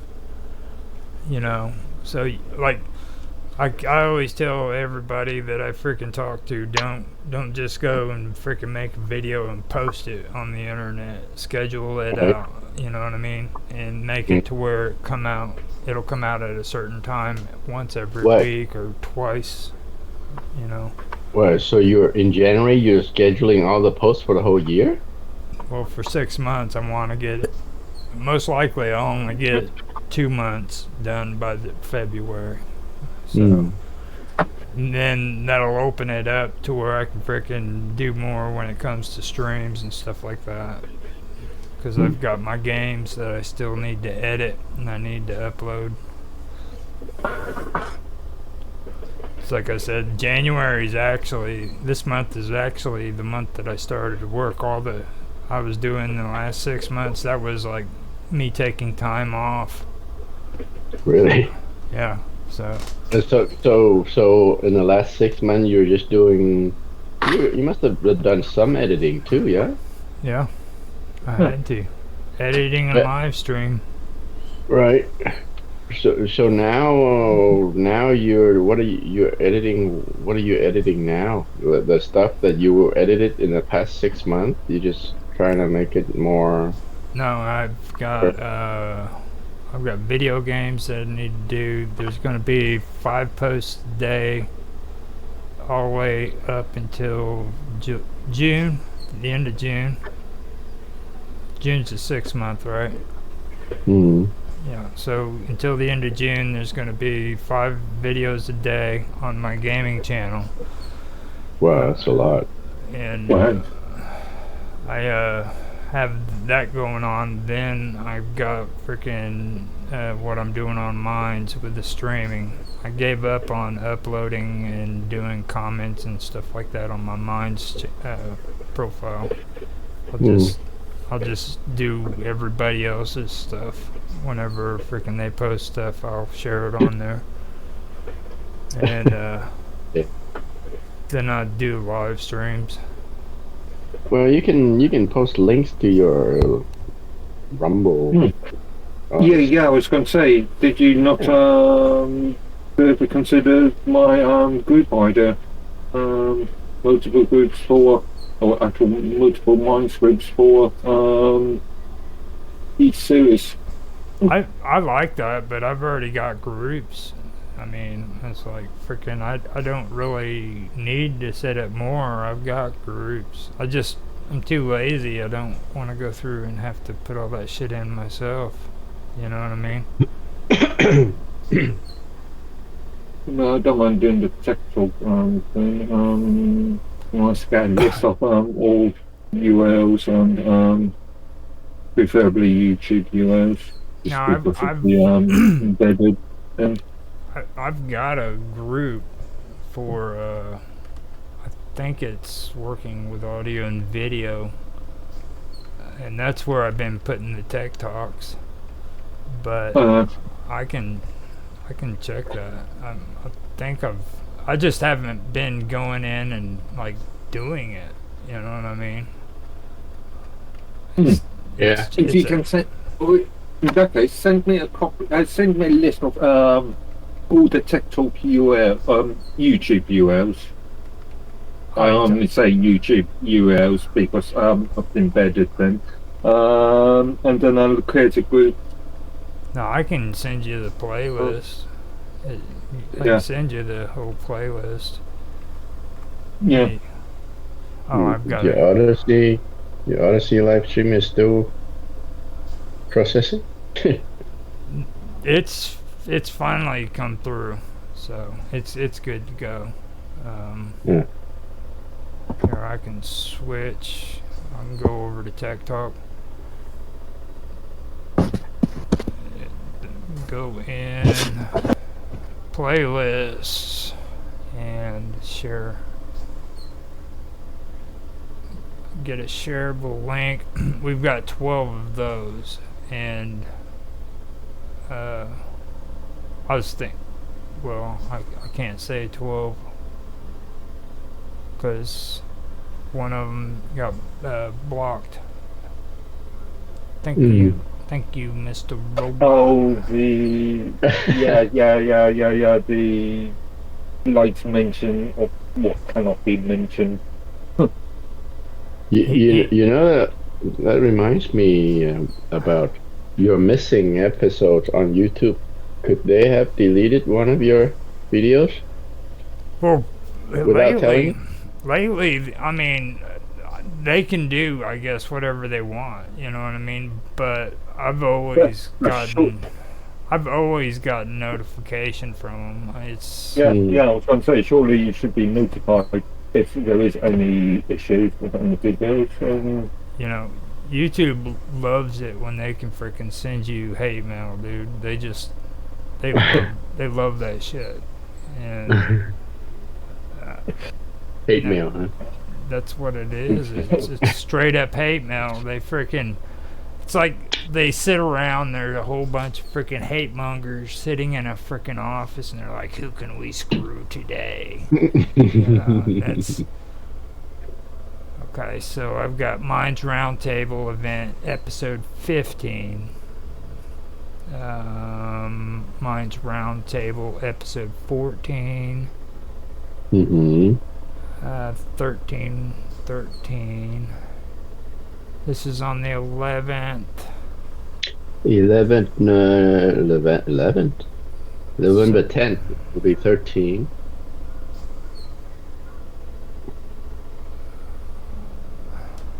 And then, it's. Let me see here. 12, 13.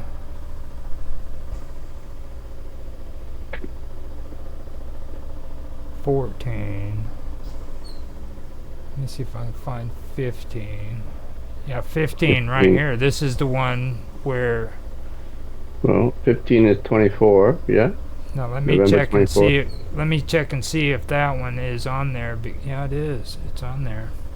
Take this timestamp. There, you skipped a week in your playlist. Well, see, they let There's a you gap. know. They let you know if you go inside the editing, if it's on the playlist. So it could be that one of them's not on the playlist. Right. So that could be one of the issues we're having. Right. This is episode 1 or no, 2. Episode 3. Where's episode 1? Oh wait, episode 1 could be gone because that one. Right, it was on Mind. Yeah, that one was. Yeah, that one was on Mind live stream. And if you remember how horrible the frickin' audio and shit was. Well, did you delete the post? Let me check the post to see if it's still there. I have a direct link to the post right here. No. Yeah. The post is still there, but the video is gone. It was just. Let me just post it on the chat room. Let me go back in. Bastards are deleting our shit, Tan. They're deleting our shit. Yeah, that's what I was saying a few weeks ago. You're saying that it's not on Minds. It's not YouTube. It's freaking Minds doing it. Well, this is the video. This is the live stream on Mind. I don't know if you also posted on YouTube. If you did, then you might be lucky. But don't you have all local copies of all of these? I have all of them. I have all of them except for part 1. Apparently, I got 2, episode 1, 3, maybe 4, 5, 6. First of all, 7. I cannot see Mind episode 1 because it's behind the Mind Plus. Oh, it's the Mind Plus. Yeah, you posted on Mind Plus. And also, it's using here library there or whatever. Well, and it's the same payback there. We've figured out what the issue is, though. At least now we know where the missing episode is, and that one was horrible anyhow. Because me and Tan were the only one that showed up, and like freaking audio was horrible. I mean, it was freaking. Did you not process the audio? No, did you remember the first episode, Dan? Yeah. Tell him it was horrible. So you probably didn't even record it, eh? Yeah. I probably would have. I most likely did. Well, if you did, then you should have a local copy. So go back to date August 18. Is that the one? August 8. Is that the date? Yeah, that was the date we live streamed. August 18th. August 18th. Just second. I don't. I'm gonna have to manually do it. This sucks. You don't keep them all in one folder? So it could be actually. No, I've got August. Oh wait, here it is. Episode 1. Episode 1's right there. Yay! See? So all of them's there. You're just really, really crazy, dude. That's what the problem is.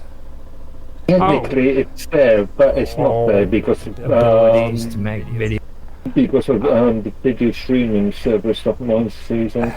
Yep. The playback failed. The video streaming. That's why. That's why it's good that Roger had a local copy of it. Yeah, I got it. Now, here we go. I'm gonna give you guys a present so that you can see how beautiful Mark looks. You really is a content creator. You know what would happen if I'd lose like all abilities to make videos on the internet? I'd freaking go out and get a freaking camera and start taking videos of freaking trees, man. I would bring it home and I would sit in front of my computer or whatever I could use, and I'd make videos that way. And then I'd show people that show my videos to all the people I know because I'm an idiot who is addicted to making videos. We got a hill that goes up on top of town, and I oh, that sucks. I can't believe I just did that.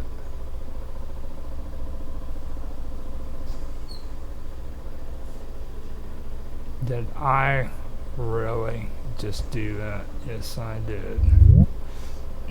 Sorry about that. Everybody's on mute. Mark, unmute yourself.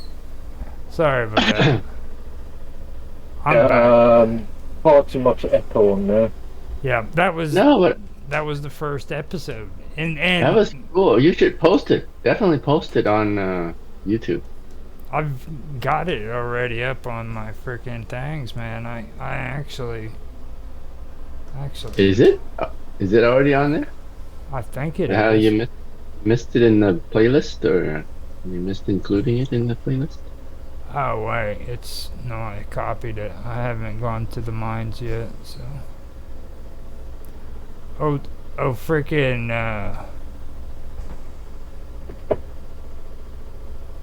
There we go. What's supposed to be? What was supposed to be episode 1? Yeah. They said, fuck y'all. I'm thinking with a bit of work that actually the audio could be cleaned up quite a bit. With a bit of work. It's not as bad as what I thought it was. Like, the first tech talk was horrible. Like, there was I didn't think it was that bad.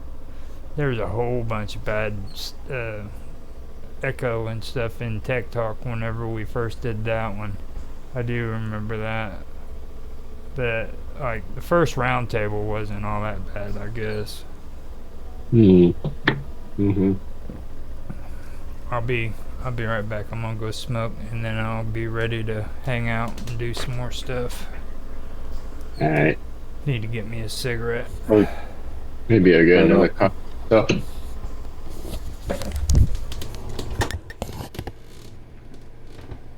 I was just thinking that hey, not my restaurant.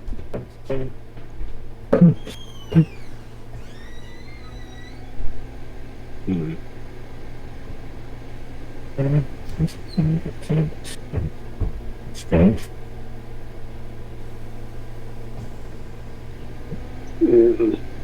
Running low on my Joe.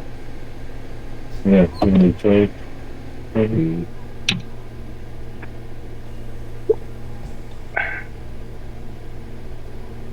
Okay.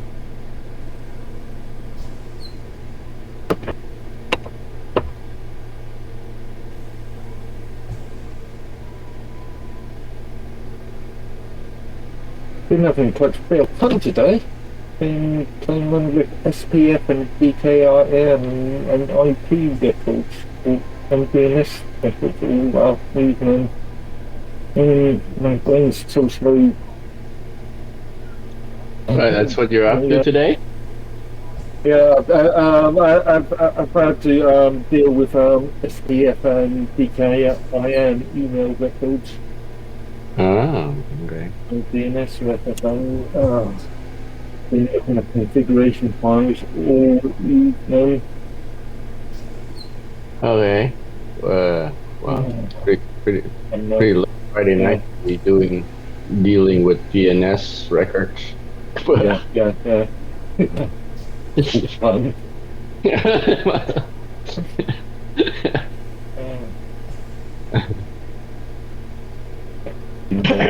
Really annoying. It seems like you had a busy week and been very chatty on chat as usual. No, well, I've just been people I've done posting over the last couple of days. Kill fun. And mine's tokens and generals in relation to mine's tokens, Okay. But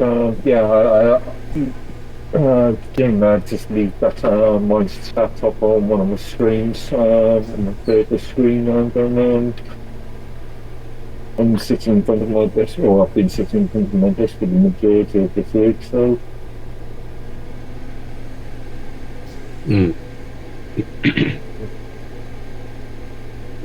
something weird with my Jitsi window. Certainly, Yeah, I just noticed that.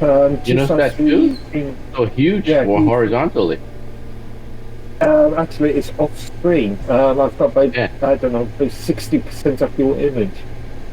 Yeah, it's because it has a scroll bar, horizontal scroll bar at the bottom. You have to scroll Yeah. so you see it. Yeah. Hang on. It's a, okay, it's a bit on my Very, screen. It's very a big black window. scroll bar Yeah. on a, yeah, it's a black scroll bar on a black screen background, Yeah. so I can hardly see it. That's very weird. Yeah.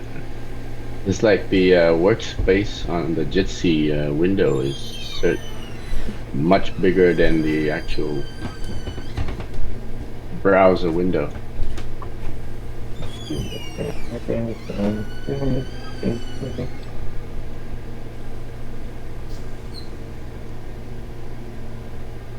On the stream, it looks okay. It's just on our. Yeah, on our I've just toggled the view, so yes, the full screen. But when I toggle back, all I can see is oh, I see. I see. Yeah. yeah. All right. When I toggle back to tile the view. tile view, Yeah, I tile can view see is backed my image on 50% of the screen, and the rest of the screen's black. That's what I'm seeing it too, on tile view. What are you seeing? Well, when we're on tile view on Jitsi, the Jitsi workspace is certainly enormous. It doesn't fit all of our camera view. Yeah, it only happened after playing back YouTube, after returning back from the YouTube video. Now with YouTube, I freaking I wouldn't depend too much on like that. Now if you're talking about resolution and shit, right? No, I think it's just a bug in Jitsi. Yeah. That's looks like. That's what I was getting ready to say, because it does that sometimes with especially when I did that thing with John and Michael Paul. It freaking like showed like his water into wine, and then it said Michael and then PA, and the rest of it was off screen. If I press F5 to refresh the screen, I've seen that something the background.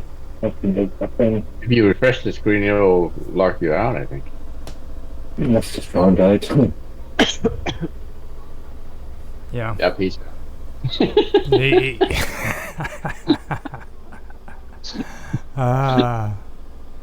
To try it. He's coming. He's coming. Actually, and it's okay. You're back. Let's see. The tile view is still a problem. Yeah, tile view is still a Three problem. of us. Yeah. As far as I'm concerned, it looks better. It looks as it should be. Yeah, it actually does. The tile view looks good because I can see your name just now. Now, if I switch it back over, it's got that weird. Oh, stop getting self-conscious. Look at him. He's all playing with his hair and shit. He's like. You can somewhere with it. Freaking. It looks like. So you mean after you refresh the screen, it fixes it up for you, Mark? Yeah, it looked me out and I looked back in and it's text. I've got segmented into 3 portions now. Okay, I'm gonna try refreshing and see. Alright, see you in a minute. Alright. So now he's off. This is what happened with you, and then he pops in and it does that. You guys are just trying to switch sides is all you're doing, huh, aren't you? Is that right?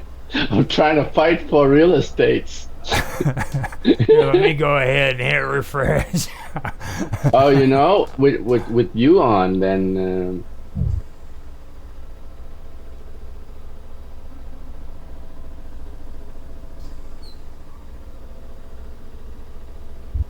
Back. and Look at testing that. Jitsi. Look at that. Okay, I mean the tile tile looks okay for me now. Yeah, it looks good for me too. Yeah, so I just needed a reload.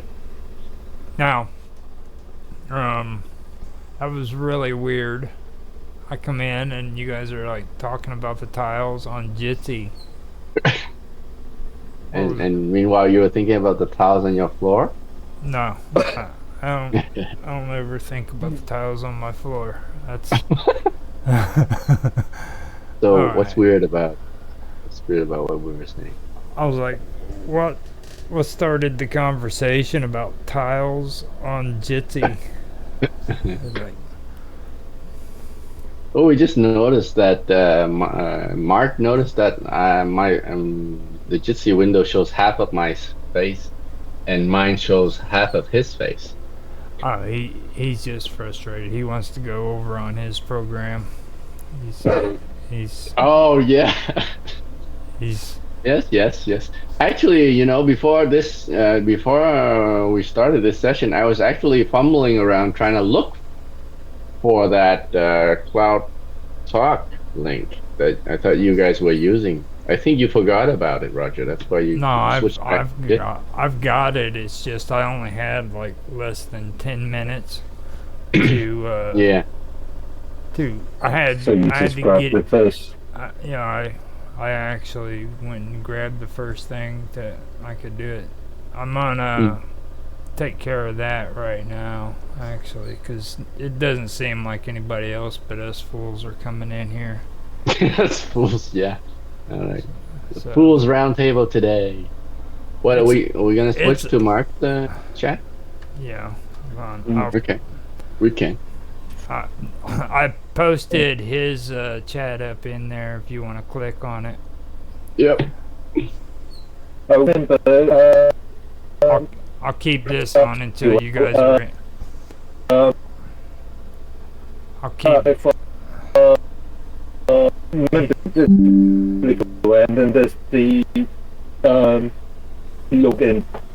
Yeah. Well, so would you without the extra bits at the end? When you guys are signed in, let me know. So. Okay. Well, I'm going to make a cup of coffee before I do anything. Well, I don't see the link. I'm calling you right now. It's I'm actually seeing. it's on my I'm not live. logged in on the browser though. But you don't. It's on my live with Roger Oh, I see. Hanson chat. Just right Okay. there where the Jitsi link was. Now it's the. Okay. Is that right? Let me see. Roger Hanson chat. What are you talking about? I don't see it. I know. I'm thinking of coffee people. Yeah, I'm about to say the bleeping on that. What was that? Networthy.co.uk or something like that. Yeah, midway.co.uk / live with Roger Hanson, all one word. Okay. Yeah, Um, it's I'm in the presuming. it's in the chat over on the left hand side too. If you want to just click on it.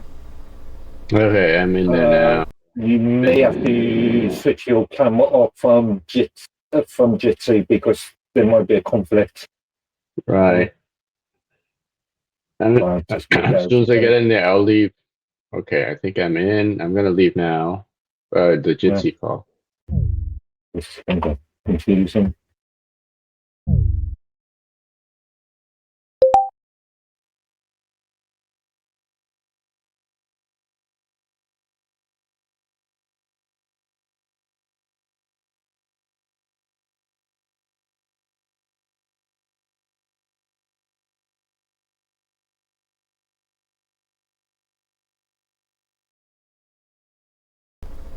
All right. So can you hear me? Can you hear me now, Roger? Yeah, I can hear you. Can you hear me? Roger? Alright. Okay. Let's see here. Roger, can you hear me? I cannot hear you. Yeah, I know. Oh, wait a minute. Jeez. Maybe I can.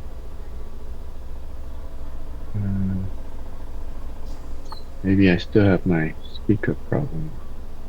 I can hear you. Media settings. Headset.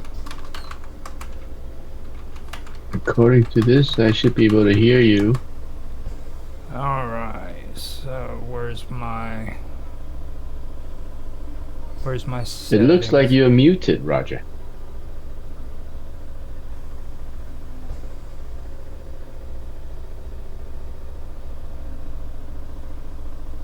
Hmm.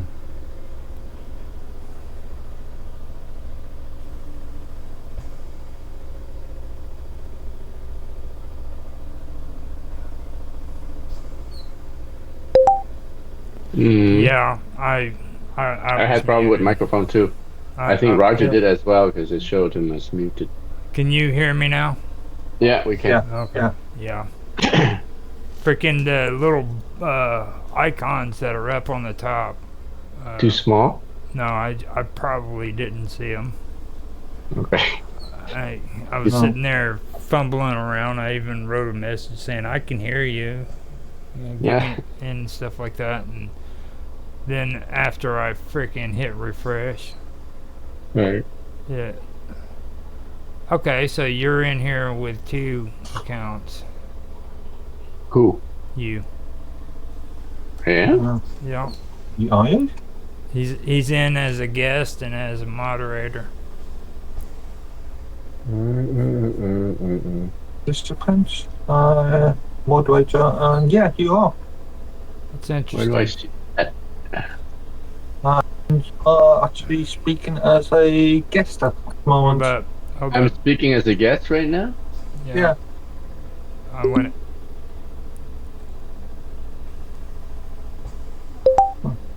There he is.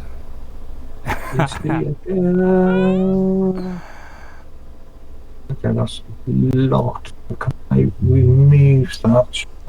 Remove participant. Yeah. There. Huh? There. Okay. Oh.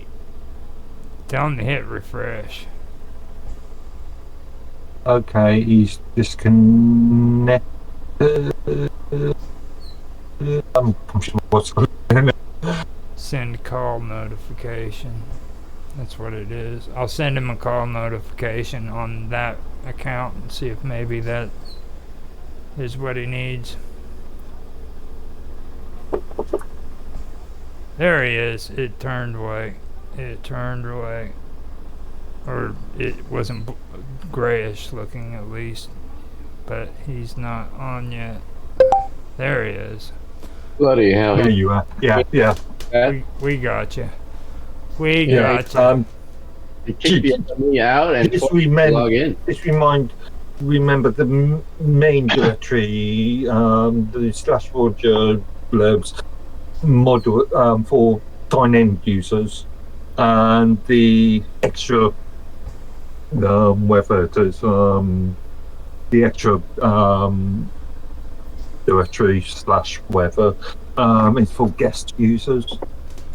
Oh, yeah. Oh, Yeah. okay. For public view, yeah. Ah.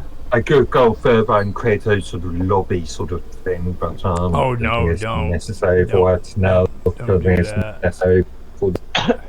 We haven't even covered Nope. freaking your time zone video yet. Let's not dive into freaking the deep thought there on setting this up, because like So were we on a different call than this? no. Is that what the Well, it No, does you were in a guest account it does Ah. that to me too. previously.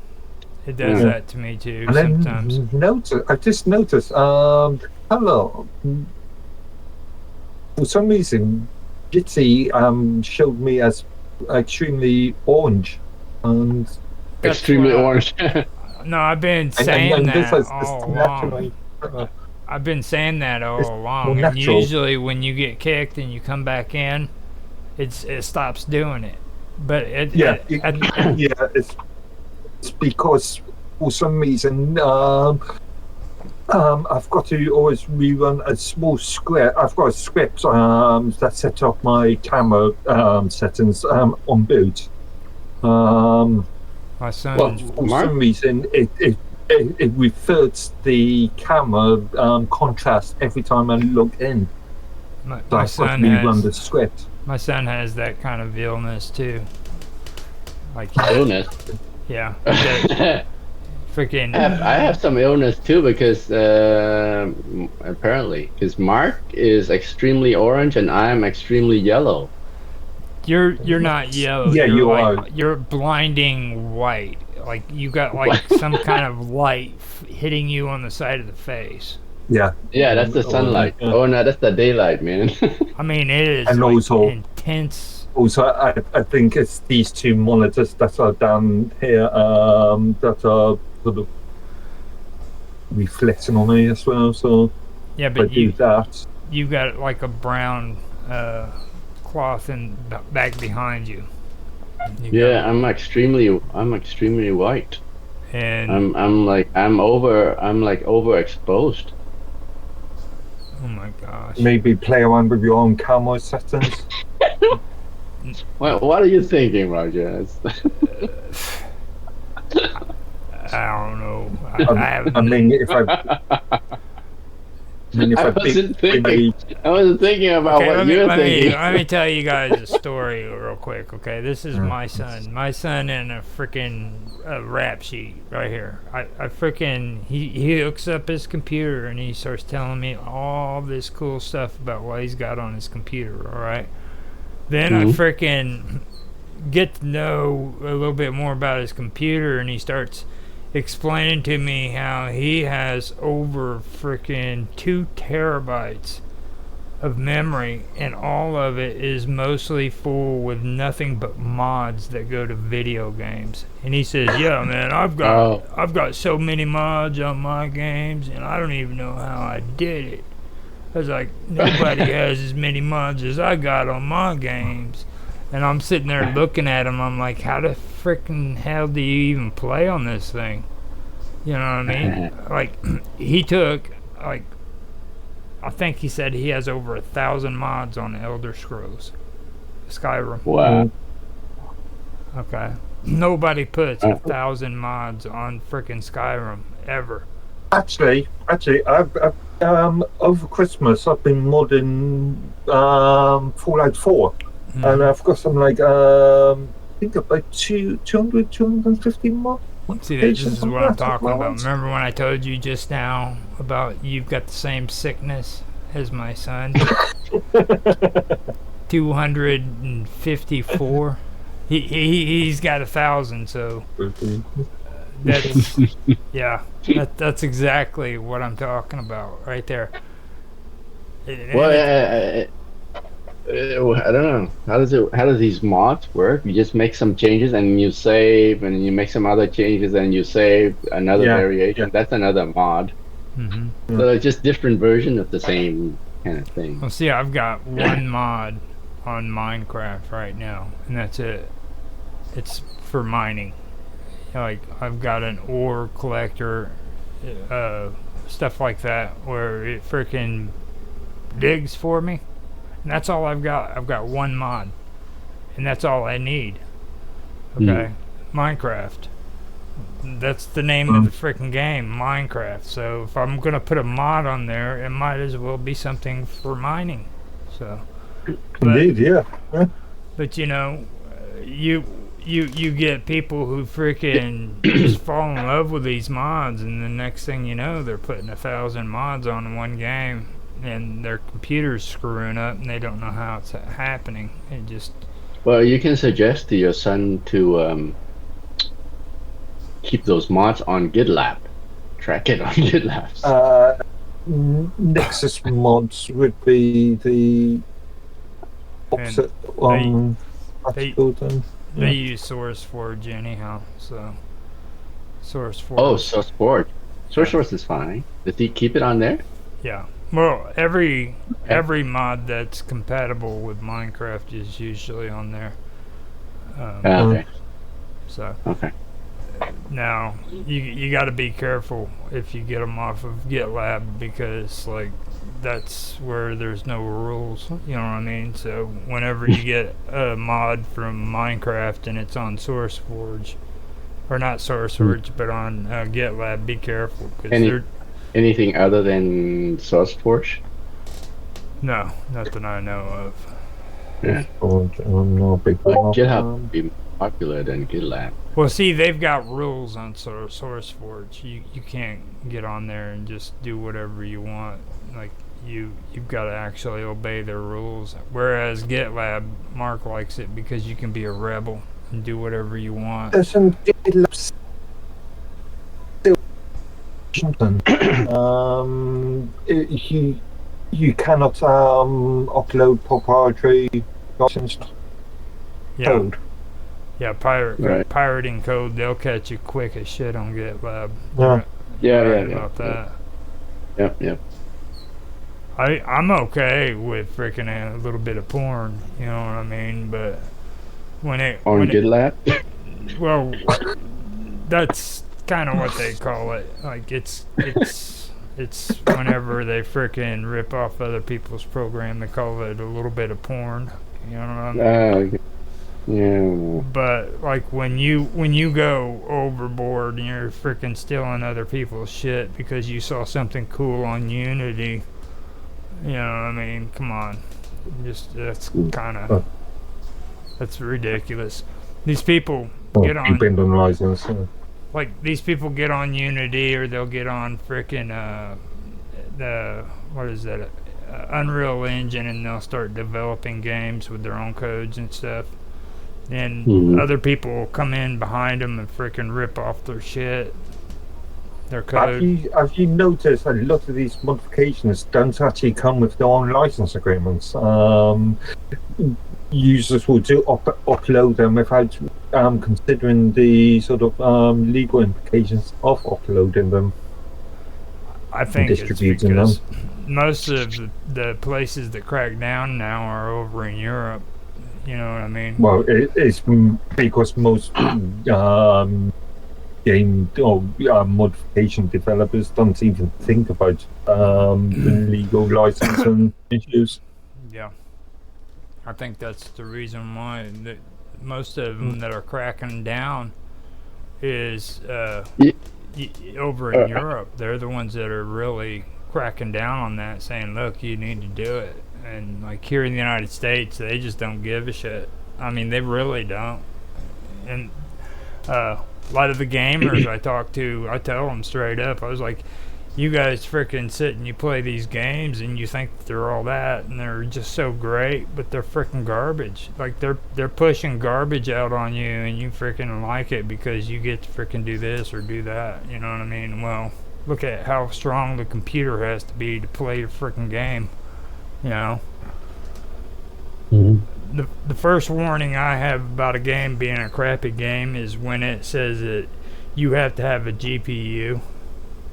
Like, yeah, if they say you have to have a GPU to play the freaking game, then it's a crappy game. I mean, period. Really? Yeah. Bring back text-based interactive adventure games. Because Where you have to type in "Go Nova." And, But I mean, if you have games, aren't all modern games don't you have to have a GPU in order to play? no. depends on No. all games. Everything needs a GPU. Even you using this needs some sort of No. I mean, chipset. they don't have to say that you require a GPU, but if you are playing a player that has a GPU and you don't, then they're gonna beat you most of the time because they're a lot faster, aren't they? Not really. I've got freaking 8-core. I've got an 8-core CPU right here. That Yeah. That's much more complicated than that because you know what I'm saying? It's like latency on GPUs, man, are freaking. That's hardware, and then your CPU is software. You know what I'm saying? No, CPU is still hardware. Is it? The CPU is still a physical. Yeah. It's your brain. Well, the CPU is for the game logic. The GPU is for the graphics rendering, right? Right. And Technically, generally speaking, but How many? you can use GPUs as a sort of what we used to call things like floating point units. floating point operation. Yeah. Yeah, co-processor type things. Think of cryptocurrency mining, where people use GPUs as a co-processor. Right. Alright, so I've found episode 1. I'm getting off of YouTube now. And What? It is on YouTube? yeah, it is on YouTube. I can upload it and send it to you if you guys are not. No. Yeah, YouTube's fine. If it's up on YouTube, then that should be sufficient. it was down at the bottom because I've got just under 30 something videos, and they give you the Right. option to see 30 videos or 50 videos, and I didn't click on the 50 videos, so it was down below that. Right. So when I What click, may be a good idea for you is to create playlists for like my suggestion for groups on mine's but playlists for YouTube. So if then your you have never text all been on in my one playlist. you've never been on my YouTube channels, have you? Like What's at the all? URL? I've What's got the address? You got playlist after playlist? I've got playlists after playlist. I've got 2, I think 3 on this one. Then I've got my gaming freaking channel, which has I don't know how many freaking playlists. Then I've got freaking my strange stories, which has playlists. Then I've got my freaking Praetorian, which has playlists. Then my working with audio and video, which has playlists. And I don't even Yeah. I don't Makes even sense. I don't even want to freaking tell you if I've got all of them in playlists, because there's shitloads of videos on there. Like, that's why I got frustrated, because that shit that happened with Mr. Robot threatened my freaking working with audio and video. And that's like my freaking library of history. You know? Yeah. So when they gave me a warning, all I saw was freaking red lights go off in my head. Like every freaking thing that I've done from the first time I got on YouTube to now is there. I mean, I've just found you, Roger Hanson 2731. 2731. Don't forget the 2731. That's the most important part. Yeah. According to this, you've only got 3 playlists. With one with the Old Man Talking with 9 episodes, the Round Table with 17 episodes, and a thing called My Stuff with 12 videos. Before that, it was all just video games, like on and then I got rid of them. Like if you go and look at my live stream, it's got like some of them still in there, but there's not very many of them in there. 4, 8, 9, 10. And I ended up getting rid of that and starting with this stuff. 28. I was gonna transfer. Yeah, in your actual video section, you've only got 28. No, 32 videos. Yeah, I freaking cleared that out. This is my main YouTube channel isn't getting touched. I'm not freaking gonna be doing all the whole YouTube shit on there. You know what I mean? Like what we're doing here is what we've been doing for freaking 6-7 months now. Freaking we're hanging out, having a good time, you know, stuff like that. That's cool. But I'm not gonna turn it into freaking some bullshit, you know what I mean? Which, don't get me wrong, I enjoy doing the other streams and stuff, but that's not like this. Like we actually get on here and have a good time and hang out and shit. So if people want to come in and hang out with us, they can. It's cool, but I'm not gonna sit and freaking worry about views and all that. You know, like all that crazy shit. But later on, Do you have? Do they let you create playlists on Rumble or in Odyssey? yeah, they'll let you create channels too. Oh, Which right. I mean, I've been debating on it, doing it, but it causes more freaking complications. Like, Well, I noticed you have multiple accounts on YouTube. yeah, If on Rumble you're able to create different channels, then it'll be easier. Right? You can have one account. then I'll be stuck in the same shit that I had with YouTube. You know how I got all those multiple channels on YouTube? How I? I was on Google Plus. You remember Google Plus? Yeah, I do. I Yeah. I had Hardly some ever used blog on there that got lost when they canceled. I think I've only played on Plus 2 times and didn't like it. I got on there, and then all of a sudden I had to have alternate accounts, and then with every alternate account, of course, you could start a YouTube channel. So I turned around and I did all that, and next thing you know, they're getting rid of Google Plus, and bam, I got all these freaking YouTube channels. I'm like, you know. Yet another. That was only last year, wasn't it? As well. No, it was a they while had a back. bit. It was a while back. See, I remember that they actually. No, yeah, they nixed Got Google rid Plus a while of a ago. lot of their services last year. It was a while I ago. can't remember. You're smoking. Mark's smoking pot.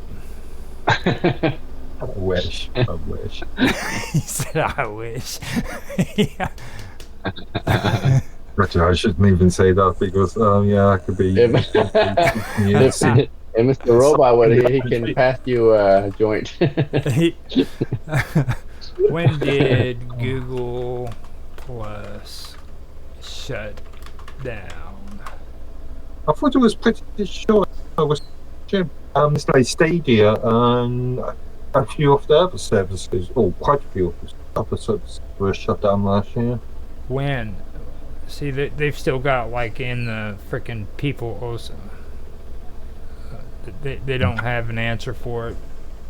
But Well, the URL is being redirected to Google Workspace. it shut down October the 8th, 2018. Google announced it would be 18, yeah. 2018. No Actually, way. it was Gotta be That's six. earlier than. That was 6 years ago, man. was discontinued in 2009 or 8 days were discontinued. That's still 5. But yeah, That's still 5 years. I, What happened to these 5 Okay. years with you, Mark? It's like, you're like, didn't they shut that down last year? I've No. spent No. I've just spent far too much time in GitLab and ignored everything else. yeah. I would say so, man. When you said that, I was like, hold on, I've got to Google that. No, I was just thinking because of all the other shutdowns they did in the last year or so. Not just What did they Stadia, do? So did they? So if you don't migrate from Google Plus stuff to the whatever stuff they're moving to, then they're all lost. Yeah. Yeah. They're trying to pull that shit with Facebook now too. Like now all of a sudden they want all your pages to become autonomous, where it's not a part of the actual freaking Facebook. You have your own account for that page. And I've seen that shit with freaking Google Plus, and I don't like it. I don't want to do that stuff no more. Because the moment freaking shit hits the fan with them and they freaking go belly up on their idea, you're stuck with it. Like, Yeah, but this is the beautiful thing of one. I think it's Article 9 of the EA GDPR the rights to be able to download own material. Well, you can do that. You can do that on well, I guess I don't know if you can still on Google Plus, but you can do it on Facebook. They gave me the option when I left. Yeah. So Yeah. I should have freaking done a lot more when I left Facebook because John got stuck as an admin on one of my groups. Now nobody can let him leave the group, so he's stuck there forever. Poor guy. Like he's literally an administrator on my group that I'm no longer a part of. Actually, what is it? There was a group on Minds. What's called now? Open source software, where I was asked to be an administrator for back in 2018, 2019, and the owner has disappeared within the last 2-3 years, and because it's a moderated group, whenever somebody posts something to it, it needs approval. So I keep on getting little notifications saying somebody's posted to this group. Usually it's spam. I'm just gonna prove that. You got fucking put in hell, dude. You got put in administrator hell. Like now the guy freaking bailed on you, and it's your job to click the button. Yeah. That's what you did to John? I hate that. That's horrible. I was like, and I can't get in there to freaking do it. And every time you try to contact Facebook, it's an automated message. Like there's no freaking like they ask you freaking what's your problem and then multiple questions. And there's no question relating to I left my account and I need to freaking help somebody get off my freaking administration. You know what I mean? And they have no human operators. But John's still there, right? Yeah. John's still there, right? Yeah. So he can invite you back. He could close down the group himself, couldn't he? But I'd have to have the original group. He can't close the group down. He's already tried. So. So yeah, He's much not the like Minds administrators versus Minds group owners. Yeah. Yeah. Facebook. Yeah. I still don't understand why he can't freaking leave the group. That's weird. Yeah.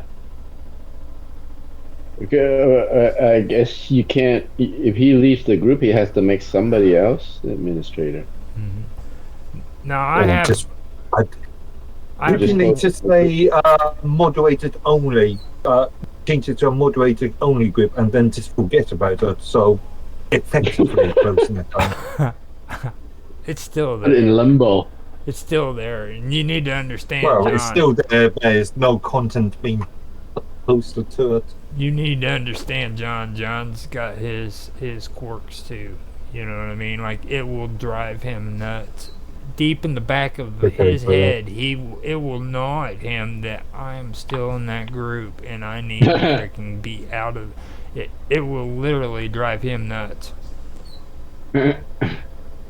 So every time he signs up to something, even if it's for a temporary thing, he always, when he's finished with it, he always ends his account. Well, I mean, he probably is doing that now since that happened to him. I mean, I've got various accounts with Joomla mods and extension providers, and I've not used a lot of them in a long time, in years, in fact, but the accounts still actually exist. Now, one question I have on here: is there a way to freaking hide yourself from the conversation? Like on Jitsi? That is a good But you question. can. You mean hide your face from the Yeah, like camera, or yeah, like it says R right there where I'm at, and yeah? that's the one thing I've never been able to find on here. Don't think so. I don't. Well, yeah, you can hide your face. You can hide your image, but hiding if you look in, you can actually There we go. sort of be a ghost sort of thing. Yeah, be the face. There we go. Hold on. I see what it is. Community working remote. There you go. Huh? Don't clear. Do you mute him? Did you just mute Mark? No. Uh, Invisible. Okay, there we go. I think I got it. I think I've got it. Let me check. And then I'll no, I'm I'll confused. let No, you- I don't. That is it. That's just online status. Oh, it's just online status? Yeah, Yeah, online. yeah. See, that's kind of bogus. Well, hold So on. much like Skype's. I don't think online- even if you online- hide yourself from the dash view, Mm-hmm. I don't think there's any way you can hide yourself from the participants list. Yeah. Actually, you know what I can do? I can Actually, I can do virtual camera. I think I saw at GitHub a Nextcloud Talk GitHub ticket some time ago asking about that. I What? think it was So, something why- that somebody was thinking about. But why would you want to hide? I mean, the workaround is just to leave and come back as a guest. Yeah. Oh, hold on, man. Yeah. Oh wow, that's cool. Infinite. your OBS sort of multiple windows thing. No, I didn't Oh, yeah, I mean think, for I didn't mean for that to happen. It was my selection on You were sharing your. my share screen. Yeah. You were sharing your. And you're sharing your screen with your browser on, and yes, just repeating that. Yeah. Stop sharing. And Yeah. then I go to a window. There we go. Nope. Show your. What did it say? Show your what? Show your your face? screen. Oh. Now, Oh yeah, if you share your screen, then it won't show your face, but you're still showing up in the participants tab, yeah? yeah. Here we go. So, there's no getting around it. That's actually better. I can do that. It'd be cooler to do that. And then I come down here and hit grid view. Are you guys seeing my I'm seeing your screen. Yeah, Okay. yeah. Oh yeah, I'm seeing your screen. But it's not going to show me my screen. It's going to show you guys. That is just crazy, man. What? It's not even showing you, it's just showing me R, man. What are you... Yeah, I know. That's what I want to get rid of. Because like you want to get rid of the R? I want to get rid of the R and put something cool in there. You know what I mean? It's like freaking just the R.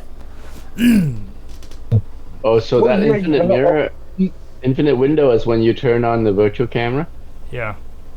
Okay. You know, remember, you can change your avatar, Mayor, and Yeah. in the preferences, Change and your then avatar. that will be displayed instead. There you go. Actually, that Put might some work. some monkey on your avatar, and you're all set. Da, da, da, da, da. in personal. Yep. Picture. It's right there. Where? On the right panel. No, at the top. You're at the top. It's right at the top page. You don't need to scroll anywhere. Go back up. Scroll back up. Okay. Let me. Right. Oh. Okay. Yeah. Well, I don't want to do that. Then you guys will see my porn pics. Well, we all know you love porn. It's nothing to hide. Hold on a minute. Let me. I gotta. Remember the not suitable for work tags. There we go. No, Hold on. this is after work time, Mark. Actually, here we go. Small Greek wieners. Wait. Yeah, there you go. Did it come up? I'm not seeing what you're doing. It's I'm seeing what you're doing, but only on your stream. So it's a few seconds delay. Okay. Let me. What's it coming up? What's coming up? What do I see? Oh, I gotta select a file. Quick view. Yep. It's showing your screen right now. Okay.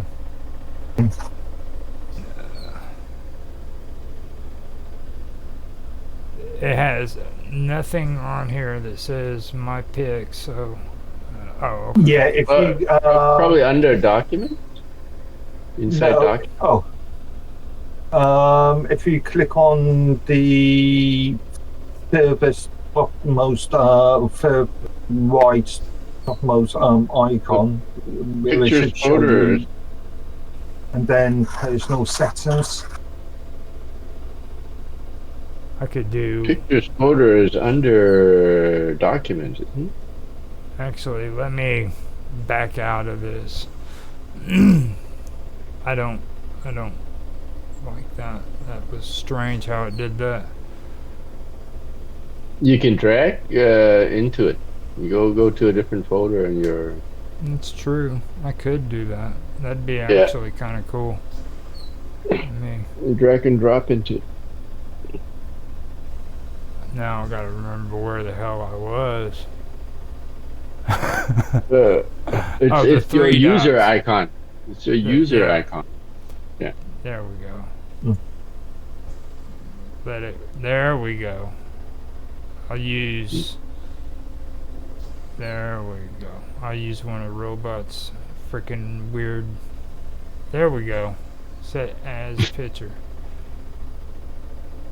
Ah, There we go. You do that. what's it showing? Okay, yes. You know, Like koala, Mr.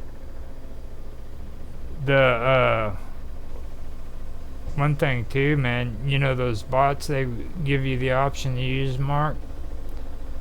If you put bots on here, you might be able to set yourself up a pretty decent calendar.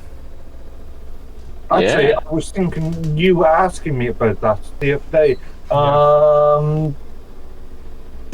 There's two different methods of doing this. That's already in. One that's already available, and another one that needs further configuration. Either using CalDAVs, so allowing your allowing your operating system or your whatever software calendar you use on your phone or on your to interact with it, or you can set up so you are sent an email, let's say 15-30 minutes before a session is prepared. There we go. I just tested it out. It looks like my video is working on there. It shows it, but everything seems to be fine from what I'm seeing. But I noticed why I wasn't able to see my thing for, because I had it on the grid. Yeah. Oh, unshare your screen. Now it should Yeah. show your. Yeah, and now What? it's there. So let me. We're still showing the R. Well, for you, but on my OBS, it's showing. Yeah, may have to look at and look back and before it actually displays some participants. Let me go to the OBS. Yeah, there you go. And see on the OBS, you can see that it's showing the mines. So the virtual library is working. All right. So that's good. Looking at your stream. You see that? It's showing the chat room. It's not displaying your new avatar as far as we're concerned, but Right. again, I think you might have to look out and look back, or we may have to look out and look back and or something, just to be able to see the update on.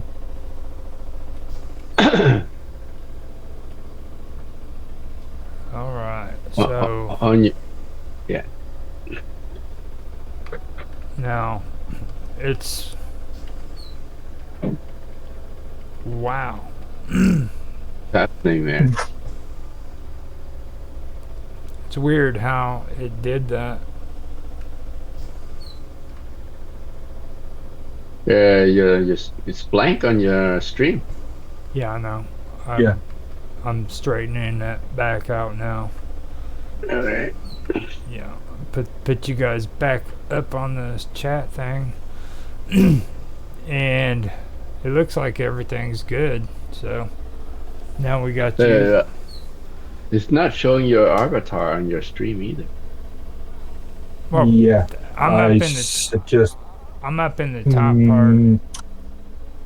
Yeah, we see your icon avatar. Wait, did you change the avatar of the event or the avatar of your Yeah, user? no, you've changed the avatar of the room. Of the chat. The chat room, Then you changed the avatar of the chat, not of yourself. and not of yourself. Yeah, That's messed up.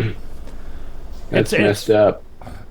And the freaking avatar for myself isn't even changed. It still says R. So Yeah. I think we're saying you changed the wrong avatar. no, I Yeah. don't. I only followed You did both? instructions. I only followed instructions. I know better than to try to be adventurous.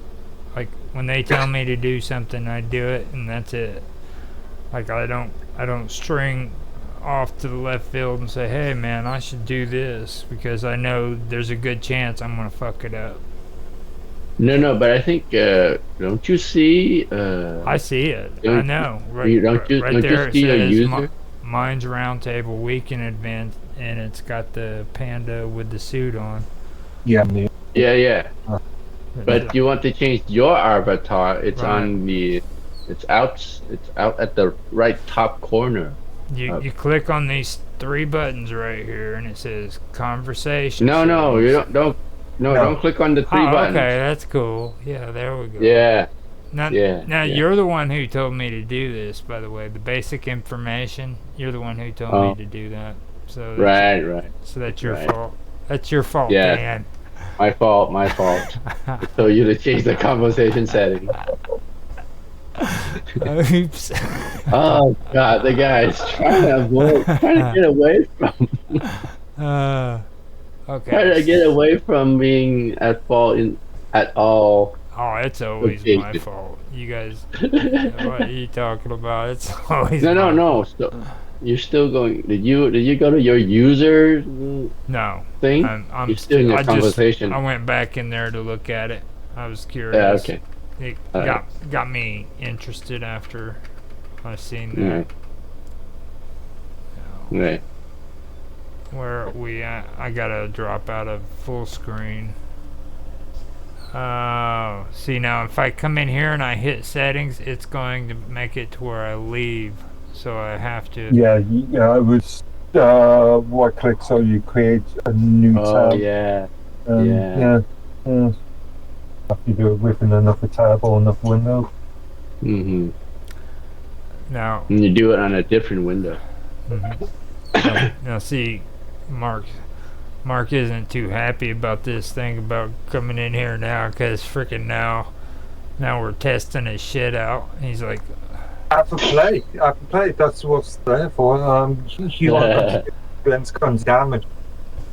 So, it looks pretty good. At least we got two would- avatars on there. You notice the one I put on the Rogers Real Time Talk Show? I put a yeah. A icon couple on of days there. ago or last week or something. I put that one on there. I must have done the same thing, but on a different day. Actually, I was thinking about this group thing. I did look at open source logo Creative Commons based logos for TikTok, and I've actually found a pretty good one. I needed to clean up a little bit because it was a bit scratchy, but spent about half an hour yesterday in GIMP and just cleaning it up. It looks pretty decent. I'll show you. I think it looks pretty good. It's just the blue thing. I don't like that blue trim. It looks too officey, like you're going into a Job Corps office. You know what I mean? Freaking. I don't. Maybe you can change that theme. Like, you know what I'm talking about? Like the old '70s freaking government paperwork kind of freaking shit. You know what I mean? Where the paper's made out of like tan and. You know what I mean, don't you? It's.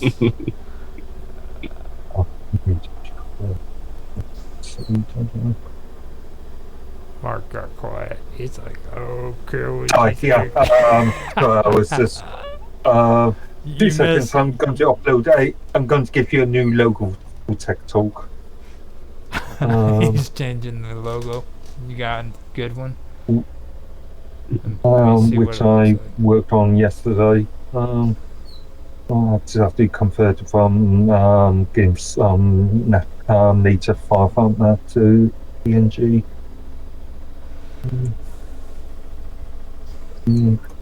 Boards. Next one off. And I see implementing. Export and now. Yeah. I'll be right back. I'm gonna get some more coffee. Alright. Actually, it's too big. It's too big. If you notice, that blue textile, and I'm gonna have to resize it a bit. I'm gonna have to crop it down a bit. That does look good. Yeah. That really does look good. It was a one that I found on Wikipedia, Wikimedia, with a Creative Commons license attached to it, and it was somewhat scratchy. It was very blurry around the edges, and there was some noise inside the image. So, spent half an hour yesterday just cleaning it up. Looks pretty decent. Yeah, it just needs resizing a bit. I'll be right back. I just seen you put it on there, so I had to take a pause before I head over. Well, a second.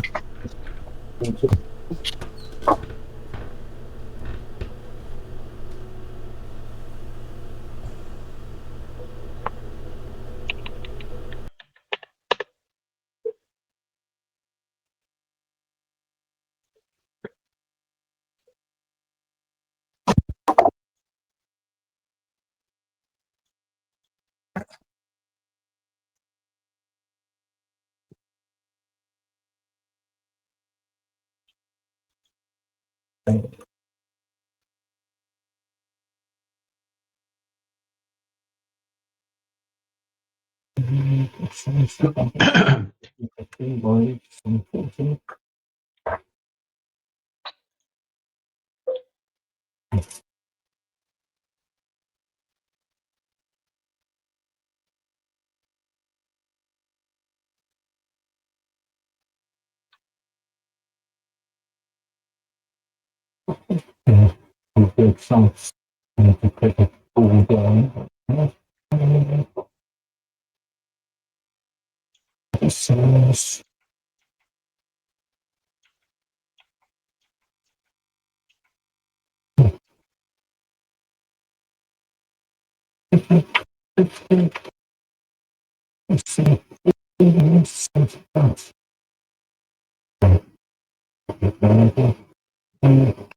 be back in a minute. Okay.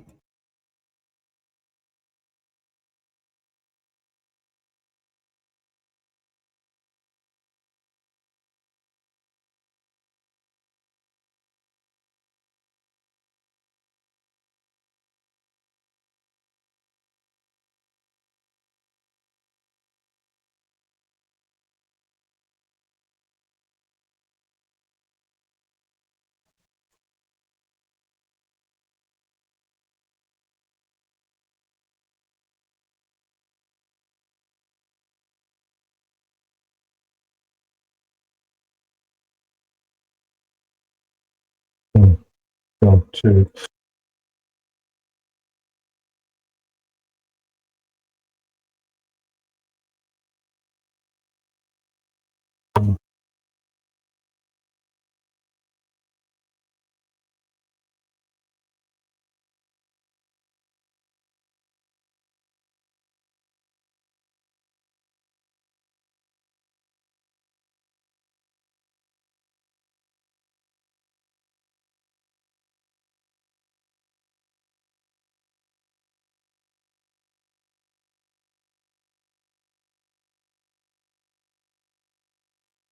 to is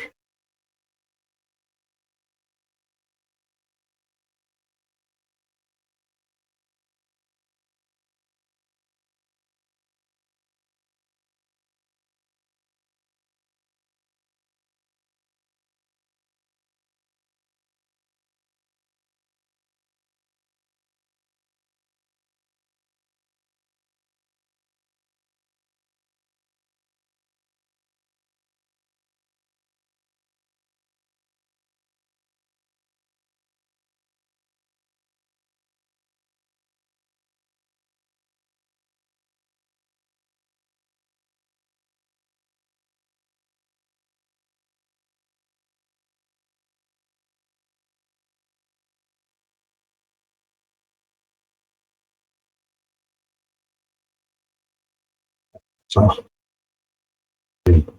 24.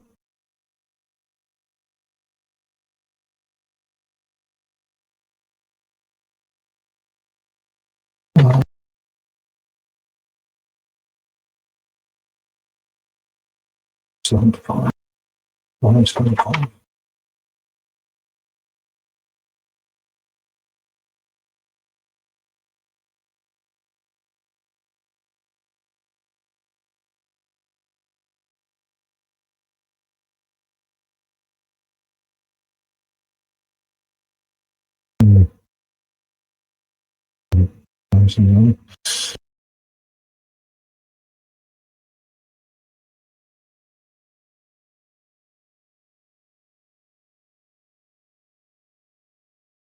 So,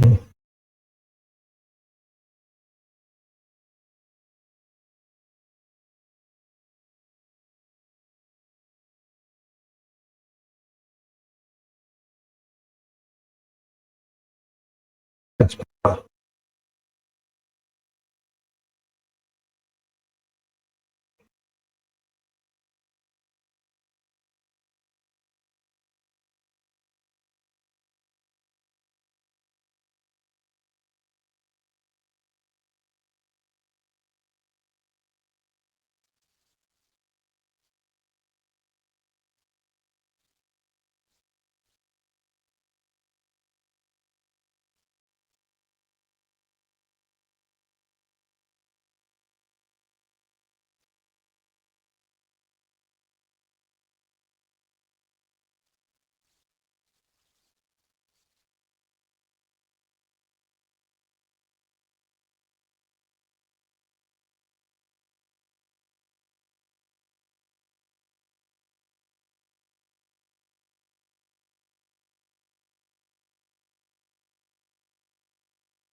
Alright, I'm back.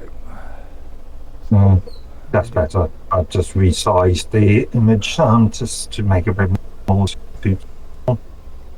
Add blank space around it. That's cool. Mm. I can test it out on the... Yeah, that's better. That looks a lot more nicer. That does look good. Yeah. Now, up on top, right where you've got the notifications and everything. Yeah. Can you change the color on that? I can. I can change the blue to something else. Can now on that, like instead of it being that blue color, like can you do it like a more lime or neon? Yeah. And then like this If you've green got down here, this green right here, make it a lime green.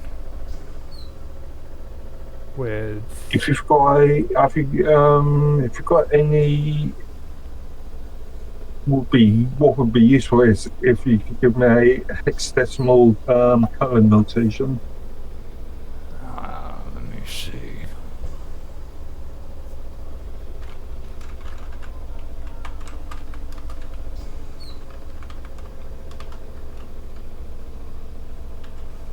As far as the theme is concerned, it's quite nice when it comes to theming.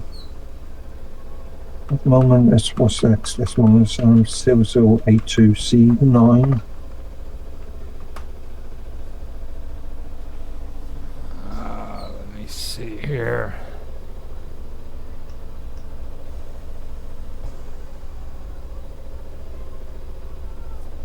Lime green. What are they called again? At the hexadecimal color notation. So if you go into an image editor or something and then choose a color and then most image editors, GIMP and Photoshop should give you a hexadecimal Extension coordinates.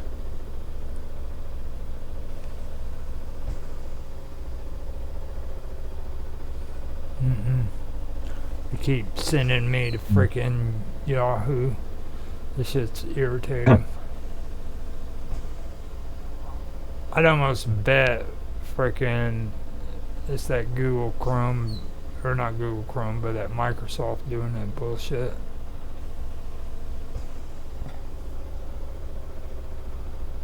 That irritates the shit out of me.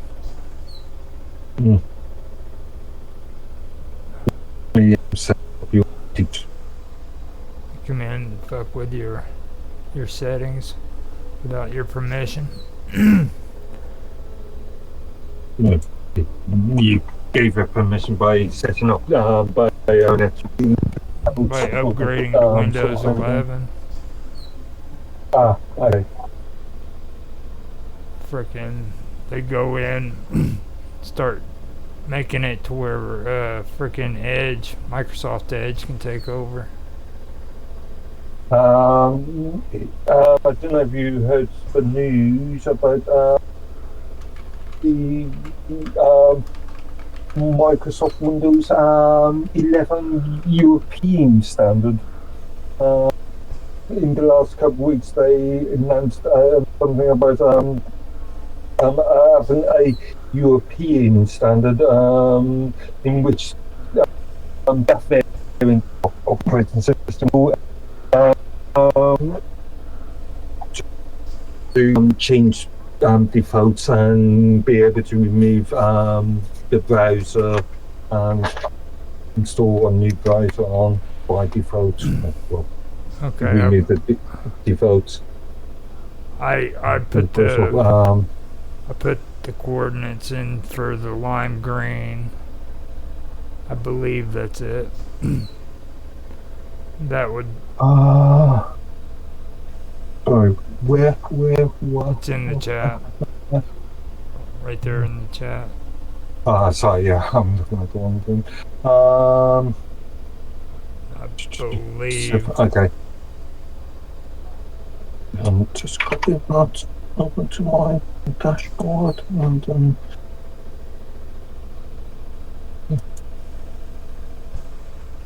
Then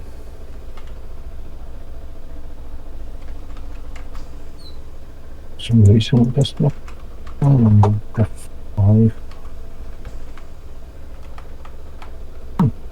Hold on.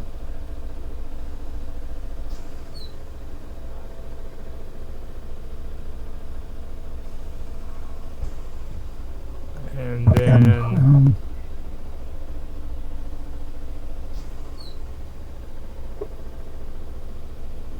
And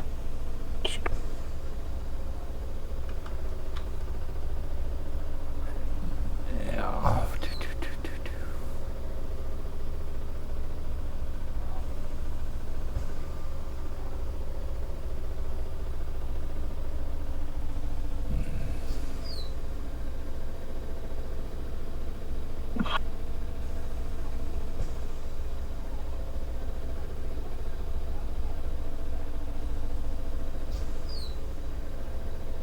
X would be gosh. Okay, yeah, a quite loud green. Here.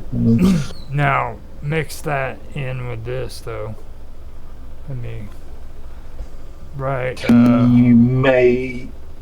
Yeah, I've just changed that. I've changed base. I've done it in a different tab, but yeah, you might have to refresh the screen to be able to see it. Now see. Yeah, you are going to have to refresh the screen. On the second, there's another one down underneath it. Okay, Civil Force. Yeah, 04D9FF.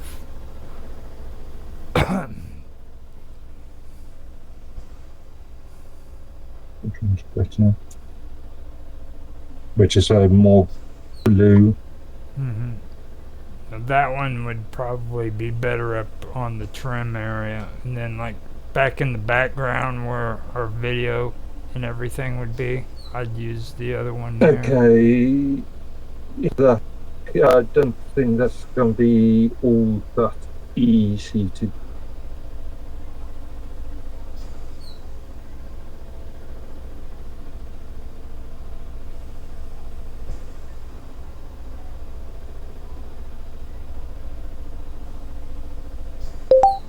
Oh, that looks all right. Just change it back to the green. I don't think I can change the internals easily without a load of Canadian stuff. Just sort of code. Now I can change the outer borders. Now, did you put the neon thing on the strip up there? Yeah, the green Yeah. line.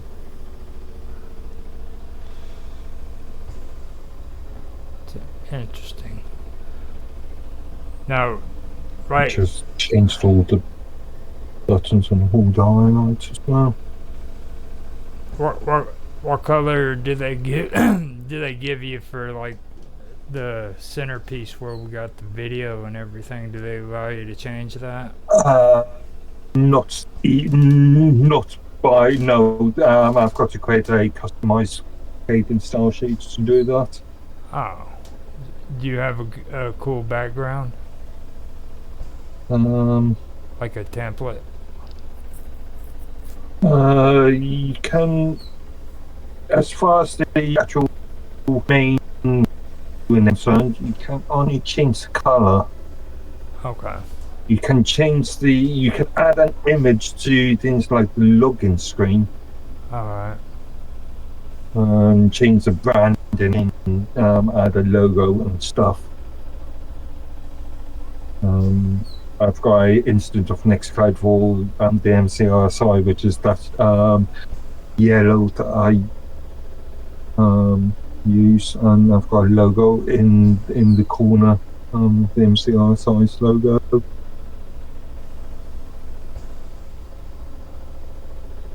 Yeah.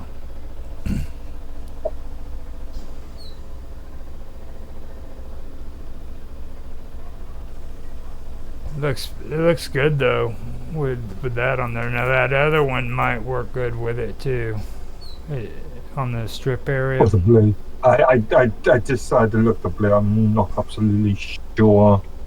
Because it's got a real nice color to it. I can try it. Choose, yep. I've just referred it. I've just changed it, so you might want to look at it. Or sorry, refresh the screen. Okay. I'm gonna hit refresh again.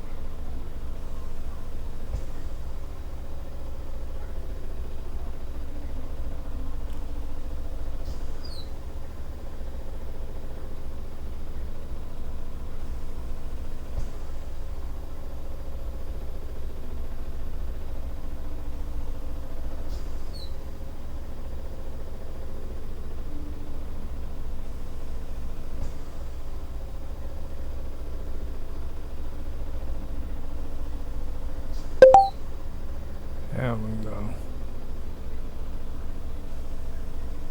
Better. Yeah, that looks good. Uh,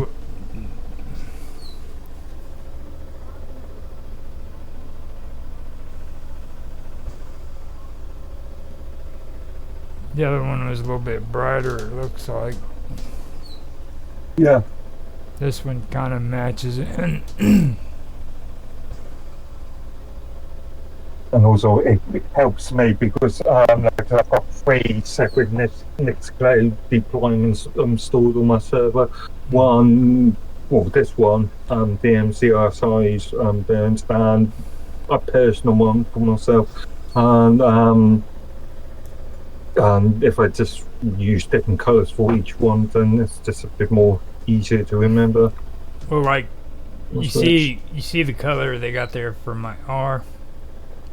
Okay, like even professionally, you don't want that. That's brown, and the one thing you never want is brown when it comes to professionalism, because brown. Yeah, that's yellow, brownish. Yeah, Brown. sort of that Scotch colour.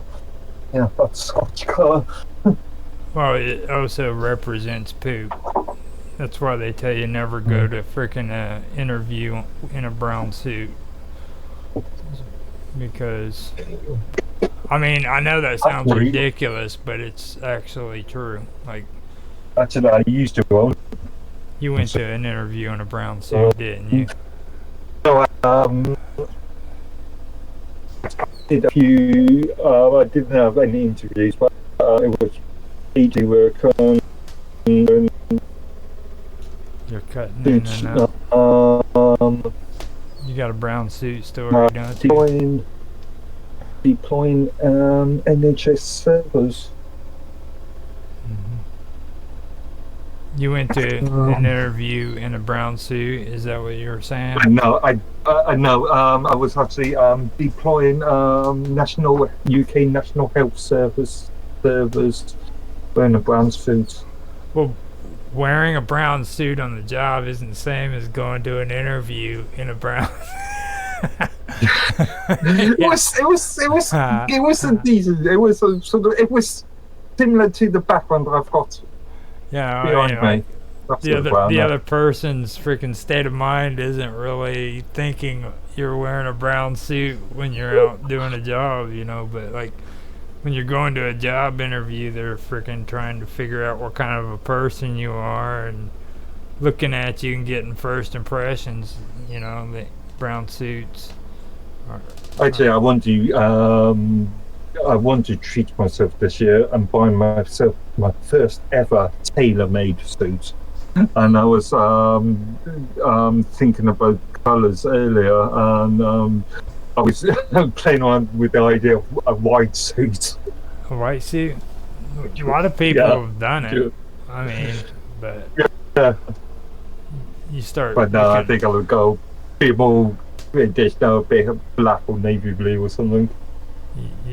Everybody'd think you were Sammy Hagar. Remember Sammy Hagar in the white suit? Yeah, I was thinking more sort of white tuxedos type thing, but yeah, not practical for my usage. Dark colours, especially. Remember, I am occasionally dealing with wiring and I think under desks, putting wiring. Being honest, what I think would go good with you? Bow tie, man. Bow tie. I hate bow ties. I do not like bow ties. I'm telling you, dude, you would freaking you'd be perfect in a bow tie. I've got hundreds, or actually not hundreds, but I've got a good 30, 40 odd ties. But I don't wear that often these days. Matter of fact, get you a bow tie and get one of the ones that have like the ribbon shape to where the freaking two things drop down like the old cowboys used to always wear. But don't put the bead on it. You know what I mean? But kind of like the bow tie with the freaking thing on there. I'm telling you, dude, you'd look good in a bow tie. Now, remember, in the IT industry, it's still run by quite conservative, especially in this country. It's still run by quite conservative sort of people, and a lot of IT professionals are fairly conservative. So, traditional black or navy blue suits with traditional ties, neckties. I always thought of bow ties as pretty conservative. I mean, I don't see very many people, or I don't see anybody. I don't know anybody in the industry that wears a bow tie. Ross Perot. He's on the general in the IT industry. Ross Perot, he wore bow ties. You remember Ross Perot, don't you? But he's not in the IT industry. I don't know. He had his fingers in quite a bit of stuff. Well, he wasn't an IT guy. He wasn't somebody that worked in the industry. So I mean, maybe not in today's world, but he was a part of it, wasn't he? I know he had his hands in freaking what was it? AT&T. I think he had. I think he was more of an entrepreneur. He wasn't somebody that was actively coding or actively putting infrastructure together or actively, I don't know, providing support to users. I know he was big on Citibank back before they got into all that trouble. Whenever they lost what was it, like 40, 50%. No, actually, it was like 60 or 70% of their money just went bye. Everybody, that's when they figured out when something says city at the beginning of it, it's probably not from the United States. So this foreign bank goes belly up, and freaking guess who owned Citibank? It wasn't an American. Yeah, no, yeah. They lost like Remember 40. the story. That was back in what was it? Late 90s. Yeah.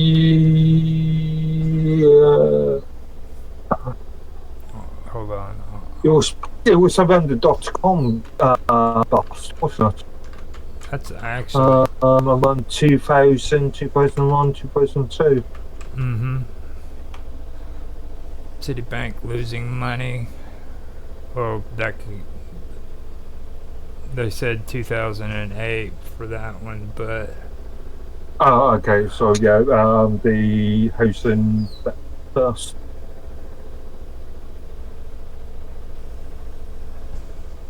The real estate first.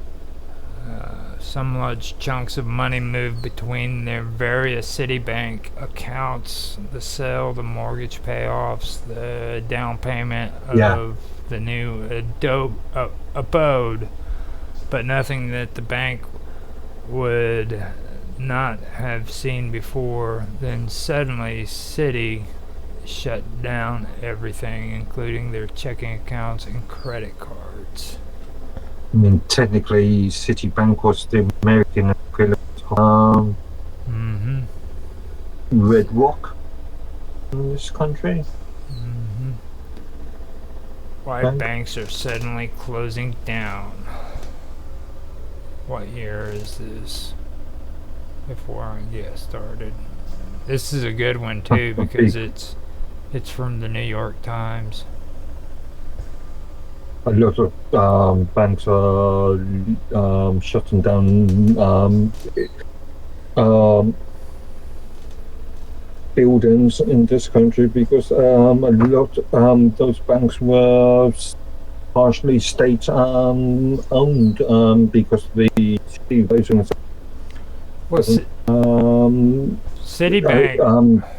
Citibank has always been freaking dangerous. Like, they always warn you, don't freaking put your money in Citibank, because everybody knows here in the United States that Citi isn't an American bank. You know what I mean?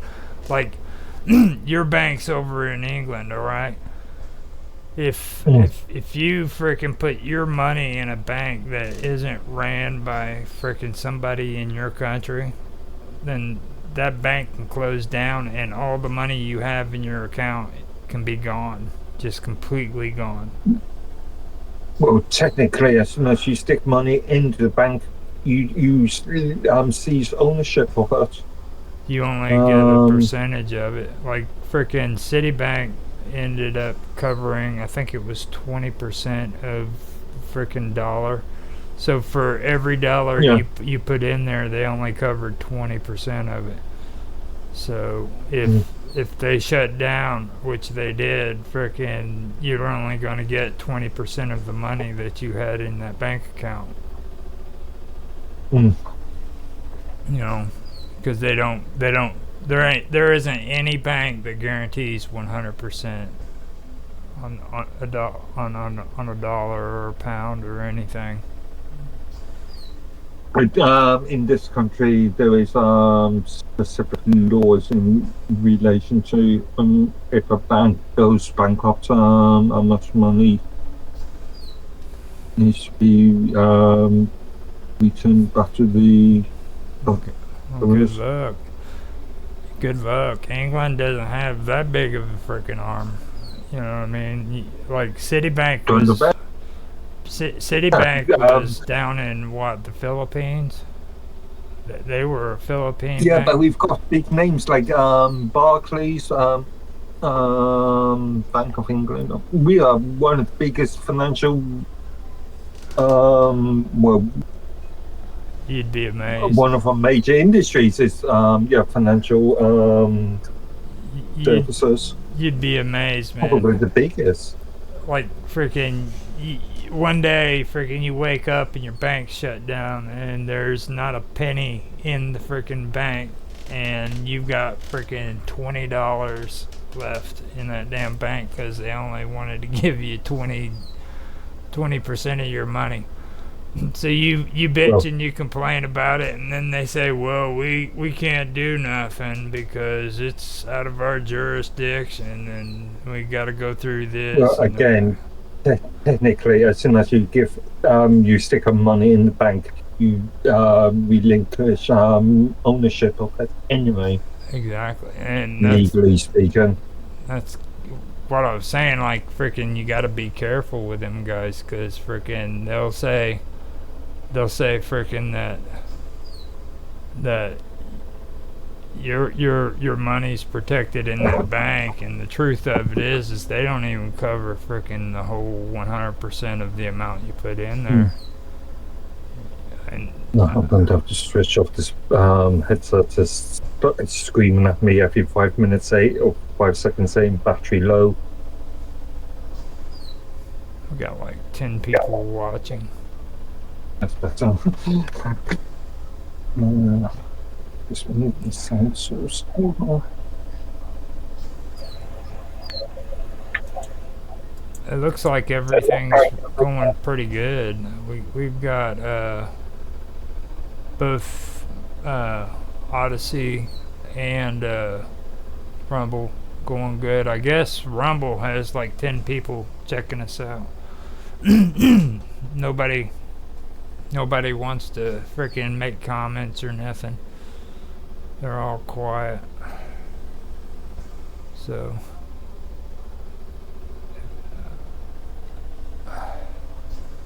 I don't understand why nobody ever makes comments, ever.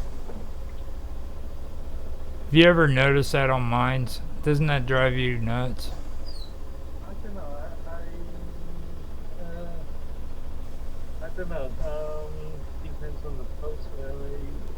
I do see quite a few comments on various posts. I do occasionally get the odd comments. Depending on the subject matter of the post. It's kind of eerie though, you know what I mean? Because like, I've got people liking my videos all the time. I mean, they'll do the thumbs up, everything, but like nobody freaking makes comments though, except for Tan. He always makes a comment, but other than him and Bob Dub, well, you do sometimes, but occasionally make a comment. It's really weird. And like freaking Retro Cheat, okay, I've known Retro Cheating on Minds for years now, okay, and he has yet, well, I think he made 2 or 3 comments, and that was because I tagged him and asked him a question, and that was it. Okay. So there he is.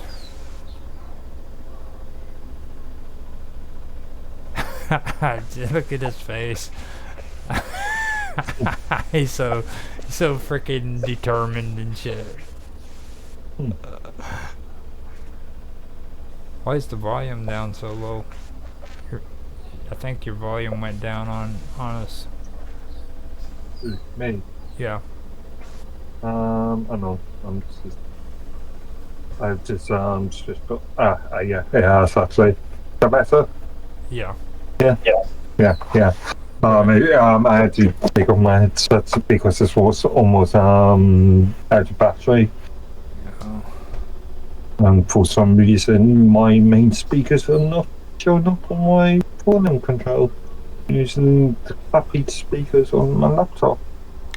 I can tell you a real quick trick on where you can stop all that background stuff. Like your speakers. Whenever I say something, it's doing feedback to me. Yeah. Like. I couldn't unmute myself. See, Okay. that's what it was doing to me. Or earlier I couldn't see, or I don't know if I seen it or not, but I click unmute and it popped up that stupid audio settings dialogue. Now your microphone. How far is it from your speakers? My microphone is it's a dual microphone on the camera, which is about 5 foot away from me. Now, on your desk, do you have cabinets down underneath? Yeah, Take your speakers and put them on the counters down underneath, and it'll get rid of that feedback problem. actually, my main speaker is underneath the desk, but for some reason my desktop's showing me that I can't access my main speaker at the moment. I'm just using the speaker that's Do you have speakers on the top shelf, up on top? No, Okay. no. I've just brought, I've got a speaker installed in the, obviously in the laptop, and then just a bar speaker on the desk or underneath the desk. Okay, so you've got your mic and your speaker in the same system built in. No, my both generally my speakers are just a bar speaker that is connected by a 3.5-inch mil, or sorry, 3.5 mil jack, tonal jack, and the microphone is inbuilt into the camera. Just Okay. again about 5 foot away. See, they shouldn't even be able to do that, not unless you got some kind of weird surround sound. Because usually whenever you take and you put your speakers down low under like that, the sound is going outwards away from where your mic's at, so it shouldn't it shouldn't even be contacting it. You know what I mean? It's, generally speaking, it's not bad at the moment because of some weird issue, which probably will require me That's to. what I'm saying. It's weird. It shouldn't be doing it at all. Yeah, no, at the moment, the audio is coming out of my laptop itself. Oh, okay. And until I log out and log back in, or kill post audio, I hit which I'm not refresh. going to do at the moment anyway, because that's just going to be even more complications. Just hit refresh. No, I have to kill post audio and then Actually, kill the audio framework and then bring it back up. have you got your task manager? Yeah, but again, if I do that now, then I'm going to be. It's just going to cause more issues there. Leave everything up. Don't do anything. Now when you go into your task manager, you click on your Windows folder. Okay. Sorry, Windows Task Manager. Sorry, I'm No. Unix. Yeah. See, you're not sophisticated. Windows Explorer. If you had Windows, you could hit Windows Explorer, and it'll have you restart the task, which is a very useful tool if you're not on Linux playing the open source game. See, that's the cool thing about me on Windows. All I got when I have issues like that, all I got to do is come down here to my task manager, and it does all this cool stuff for me. Well, I could do a lot of that through Task Manager. What are you guys talking about? I'm picking on Mark. Killing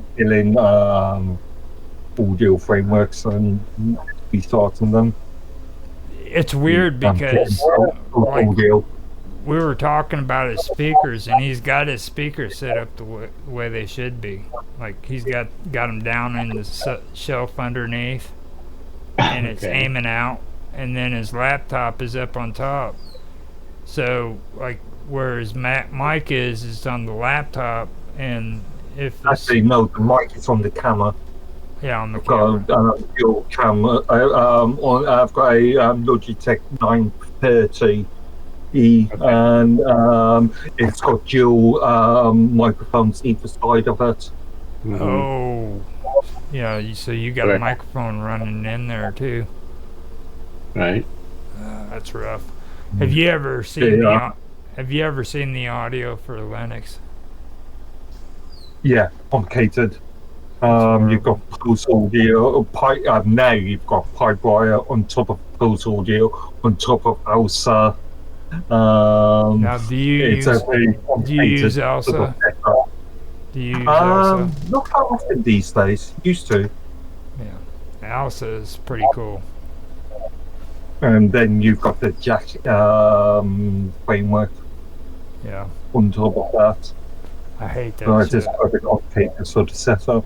That was one of the reasons why I left Linux, because freaking audio, freaking that pissed me off more than anything else was the audio. Missing drivers, right? Yeah. Mhm. Well, frameworks. That must have been rather years than- ago. Like 2 months ago. This is Mark we're talking about. 2 months ago, not a year, not years ago. Freaking 2 months ago. Actually, last time I used ALSA as a singular framework, probably about 5 years ago, 5 4 years. or 5 years ago. There's nothing wrong with Elsa. It's still, even today, Elsa's would be good. I mean, it's pretty decent setup if you knew how to use it. But of course, now you've got Pulse Pulse Audio on top of ALSA, and then you just recently, with the introduction of Pipewire, got Pipewire on top of Pulse Audio. Is there a way of getting rid of that freaking live wire to where you don't have to, where you can just run Pipewire, straight yeah, Elsa? you could. It would take a bit of weird configuration to only run ALSA, but you could run Pulse Audio without Pipewire easily. Mhm. See, that's something that always drove me nuts with that. I think they had Python too, didn't they? Python, no, Python's just a programming language. Okay, there was something else that was named like that. There was actually, what was it from Mint that you could get that was audio? I think it was from Oh, Mint. Jack being the sort of MIDI synthesizer framework. So you could stick in things like keyboards, Mm-hmm. piano keyboards and amps That was into where, lineup that's controlled by Jack. see, And you've got Pulse Audio, which is more of a standard. I think, There. Then, yeah, Dan, within the last 2 years, Pipewire. Dan, you're muted. You're muted, Dan. He's talking, but you're muted, Dan. Doesn't realise that. He's falling asleep. Dan, can you hear me? Sorry, I was in a call. Oh, okay. I thought you was like falling asleep and shit. Like, I had to hang up on my wife to talk to you guys. oh God, you're in so much freaking trouble, dude. You are in so much trouble. She's gonna come freaking. I hang up on her in the middle of conversation. Oh man. I don't even know what to say. I'm gonna have freaking. I gotta be back. Oh man, that's not good. That is not good. Did he really hang up on her? That's horrible. Will. She's gonna be so mad at him. Well, we actually was able to freaking pull this off. We got the mines going. Last week, I ended up canceling out on it because I had issues with my family and stuff. So I wanted to freaking make sure everybody understood that it's not like I was bailing out or anything. So it's just we had some issues. Now the rest of the week was just me bailing out. Freaking this whole freaking month has been just me wanting to freaking. I've literally had to freaking pull myself together to where I could get up and want to do something. You know, it's just January sucks. I finally did get my routine going.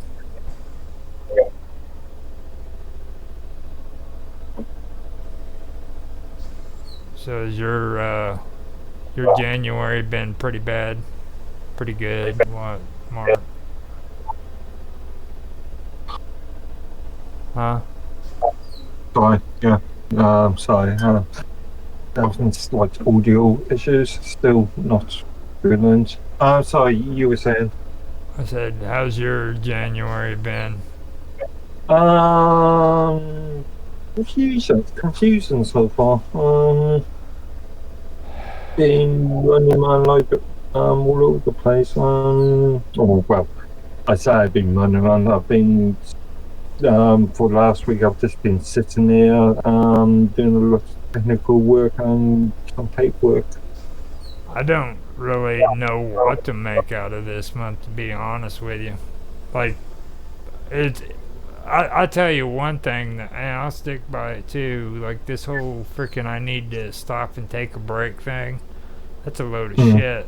Yeah, okay, it completely threw my routine off, and it's just ridiculous. It's like starting all over again. You know what I mean? Like that was a bad idea. I still say it was a bad idea to do it. Because everybody needs break. Like, I did that Christmas thing for Jaffe, and then I stopped doing it. And as soon as I stopped doing it, freaking everything went blah. You know what I mean? So when January came back around, that's when I had to start getting up and making a routine out again, and it got all chaotic. So. Hey, what's the story on Shakespeare with you guys? Are you wanting to do another one? You wanting a rematch? Is that what? Like I said, the last one, I think you covered quite a lot of bases. Again, I don't know what could have contributed to the last one. Tan sounded like he had a lot of whoop ass. He was wanting to get in on it with some good stuff he found out. So tell him if he wants to do another one, we can do it. Because I'd love to hear more information if he found something. It's just people who believe Shakespeare existed don't really have very much good material. You know what I mean? It's like. The best they can come up with is like he signed his name. Okay, fucking I can go down and sign my name to anybody's freaking paperwork, you know.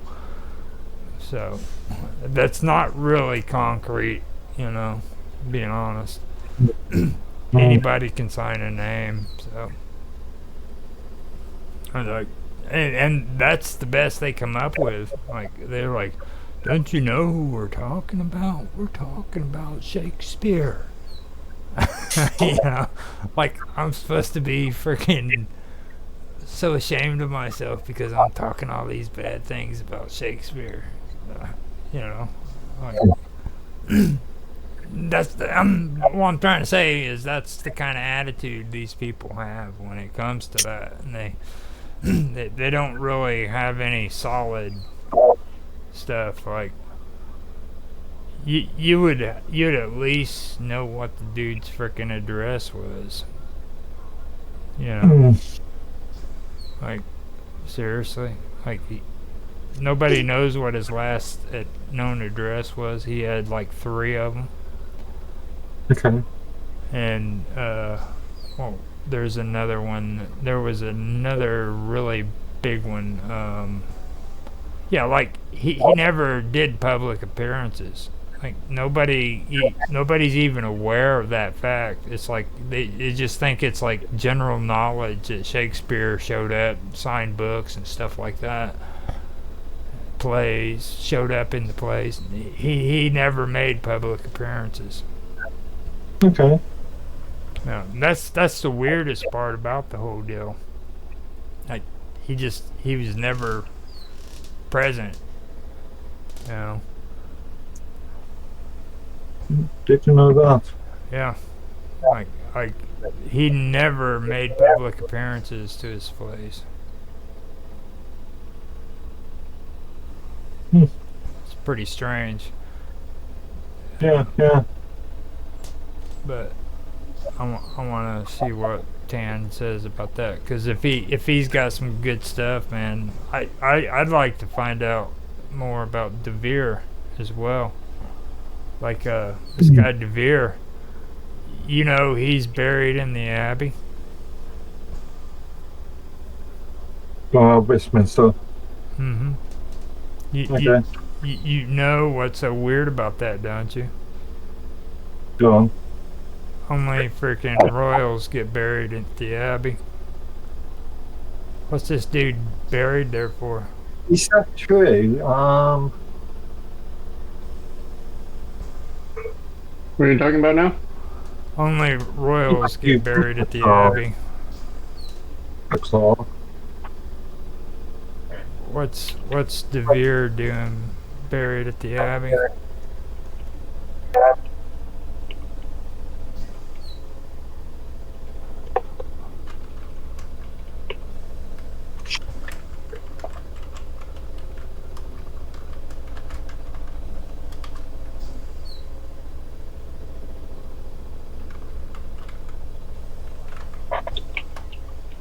Yeah, but that's the weird part about it.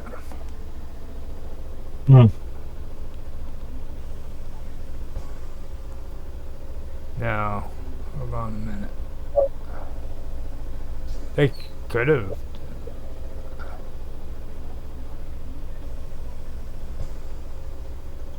Most of the people buried there, besides monarchs, were people with a connection to the church. That's what I mean. Okay. Either ordinary locals or the monks of the abbey itself, who were generally buried without surviving markers.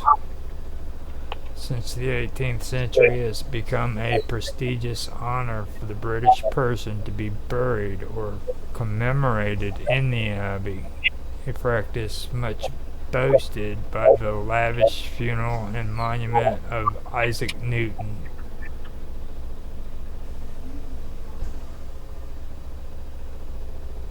Yeah.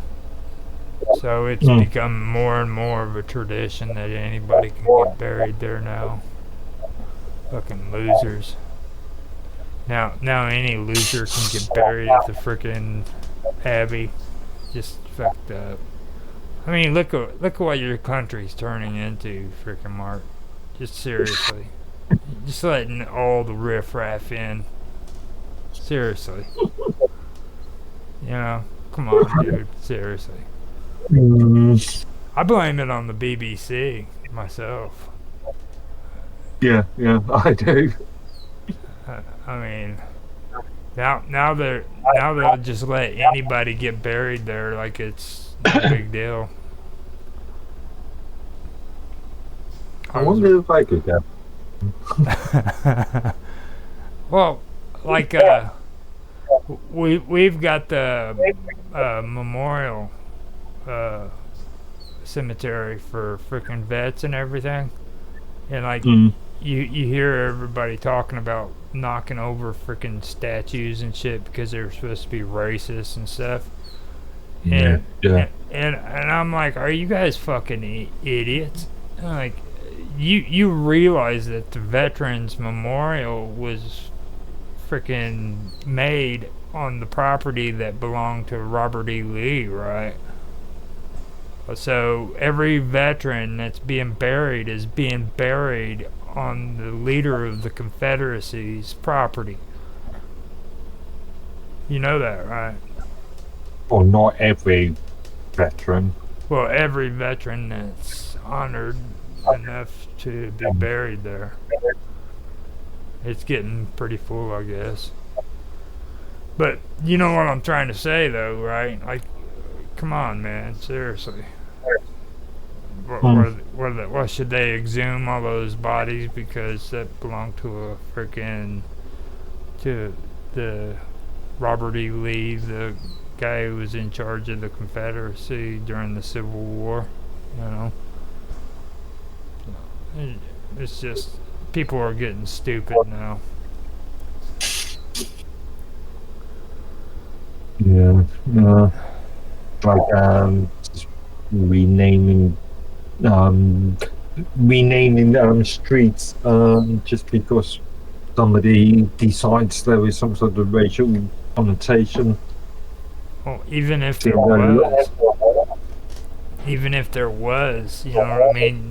There's a reason for people to kind of remember that that's who you were. You know what I mean? At one time, that's the kind of people we were. So it's like, I mean, the old English joke of renaming streets like Black Boy Road, even though the purpose of Black Boy Road was to remember not coal miners, children going off chimneys.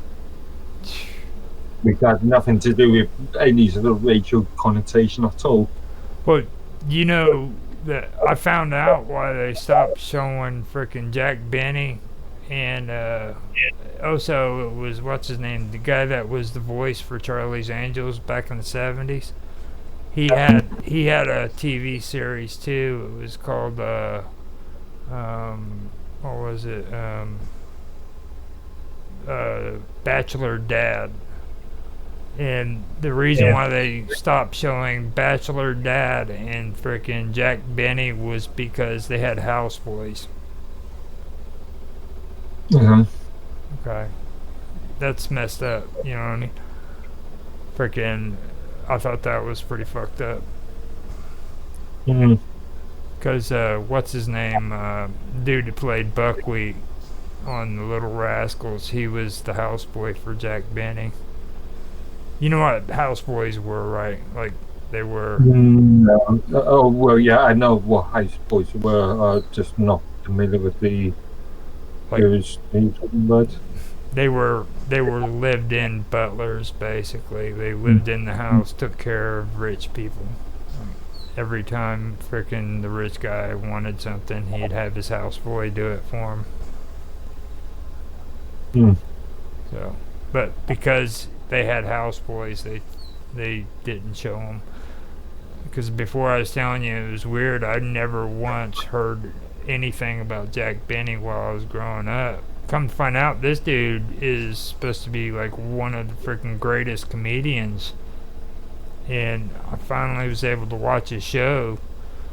And like, you can see where freaking Seinfeld and comedians like them freaking stole their shit from, because that's Jack Benny all the way. You know what I mean? Like, he was real tight with his money, and he would freaking he would take and freaking sew his freaking money into his boxers. But then when the summertime came, freaking he had to change them because he didn't want to freaking get them sweaty. So he would take his money and he'd freaking make a compartment on the bottom of his shoe where he had to kick it or knock it up against something, and a little compartment would open up and he'd have his money freaking right there, you know.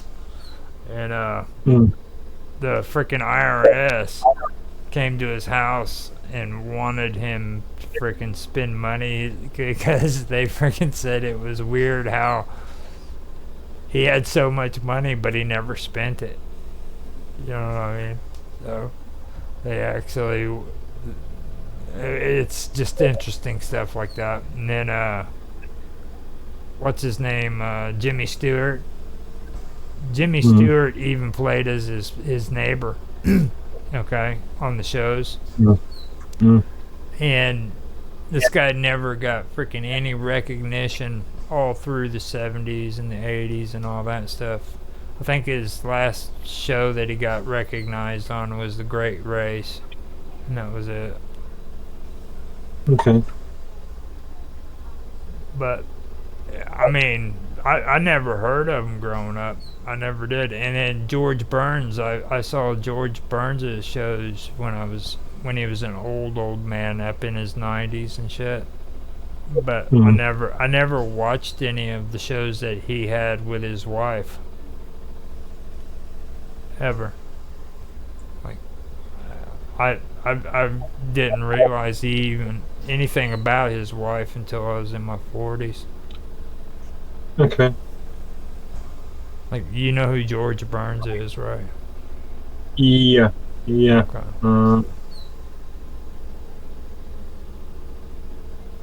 Yeah, name rings a bell, but I'm just trying to think. You remember John Denver when he played where he met God, and God was like a freaking old man with glasses, and then he had a sequel to it. It's called "Oh God, You Devil." Okay, no, not familiar. Oh my God, you are young, aren't you? You're in your 40s. I remember I'm in the UK, so George Burns got movies came out in the 80s, isn't it? Yeah, came out in the 80s. So March should yeah, I would have already been around. been aware, yeah. Well, that was back when he was being oppressed. That was back when he was being oppressed. They said, I don't think so. And it's like English shows, dude. Like, there was a lot of cool English shows that I would have really appreciated seeing back then, you know. But your damn government. They kept saying, no, you're not allowed. Now, maybe Canadians could have watched them, but we never got to.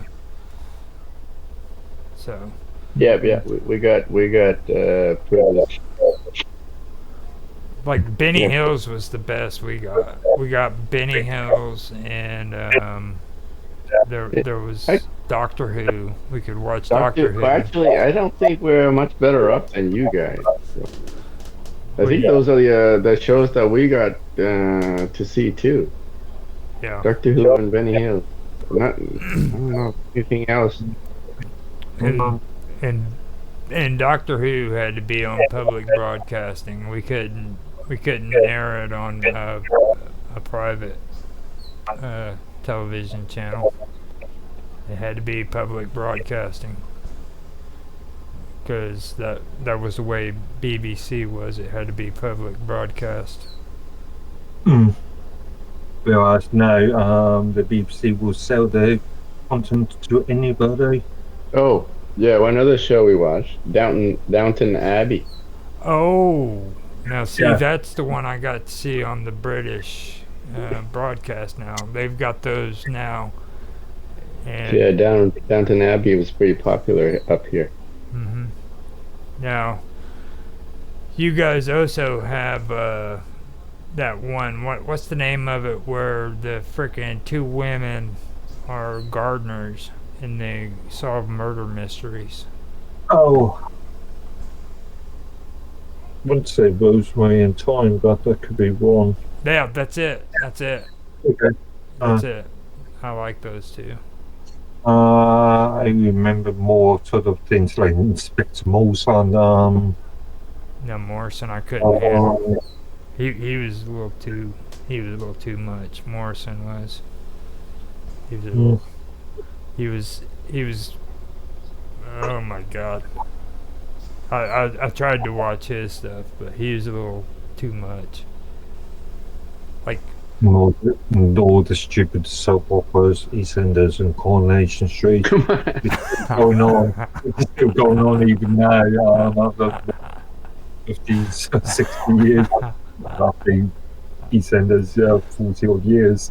did you ever like Midsummer Murders?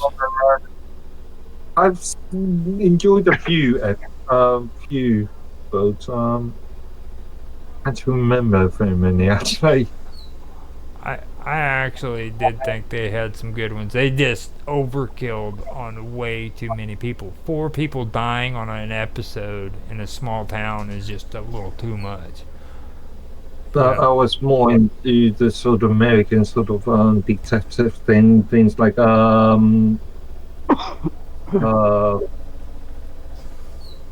think think of any as well. Magnum PI.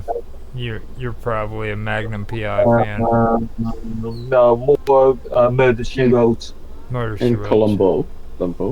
Yeah, Columbo. Yeah. Columbo's cool. Now, Murder She Wrote, I couldn't handle that because it reminded me too much of, like, well, Agatha Christie. When I was growing up, like, I knew about Agatha Christie when I was in school. And then when they started coming out with Murder She Wrote, it was like, oh, hell no, I'm not freaking watching that shit. And then later on, when I hit my 30s, that's when I started actually getting to where I liked Agatha Christie, because, like, I found out she was married to the guy who freaking did the excavations on the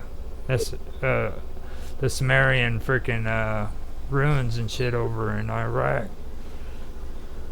Like, he was one of the first ones. So she's sitting there writing all of her stories while he's freaking doing excavations and shit. I thought that was cool. Funny enough, I'm subscribed to a YouTube channel that reviews old point and click adventure games plus Murder She Wrote episodes. So once every couple of months, this person will just review a Murder She Wrote episode. Now, there was a couple of them that I thought was pretty cool. Hold on a minute, I gotta go see what's going on. Somebody's yelling. I'll be right back.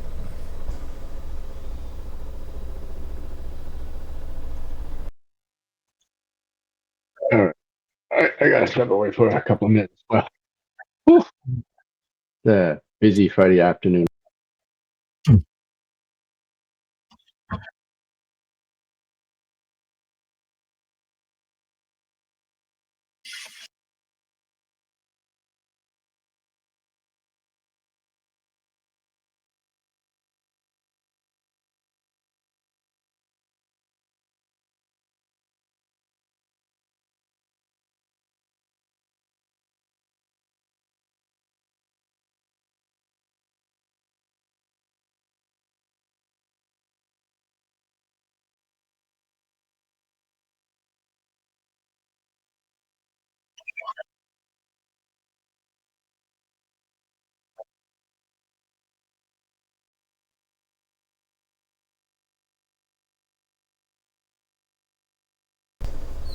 Alright, I'm back. Sorry. Now, there was one that I actually did like a long time ago. But, it was, there, it's hard to explain. The guy off of, Quimby, I guess you would, I don't know if you ever seen the show before. You remember that one? He was on it, and he was the murderer, and that's how it basically. It's been a long time since I've seen it, but I did like that episode. Mm, I don't know if you remember Quimby or not. barely. Oh, yeah, barely. Um, That was a weird one. I actually got to watch that one later on, and it was horrible because like he was melodramatic, kind of like William Shatner was, you know. mm, So I didn't even realize that because he played on what was it? He played on freaking one where they were roommates. Him and his best friend had to move in together, and he was a slob, and the other guy was a clean freak. Odd couple. okay, yeah. Yeah. So. So. Based upon the film, which is based on a West End play. Mm-hmm. Yep. That Funny thing, little tidbit, but Bert and Ernie, the characters from Sesame Street, were actually based on the two characters. Really? From the old couple. That's pretty messed up. That is pretty messed up. Because I remember, who was it? Bert was always upset with Ernie because he would freaking eat cookies in the bedroom. He'd leave crumbs on the bed.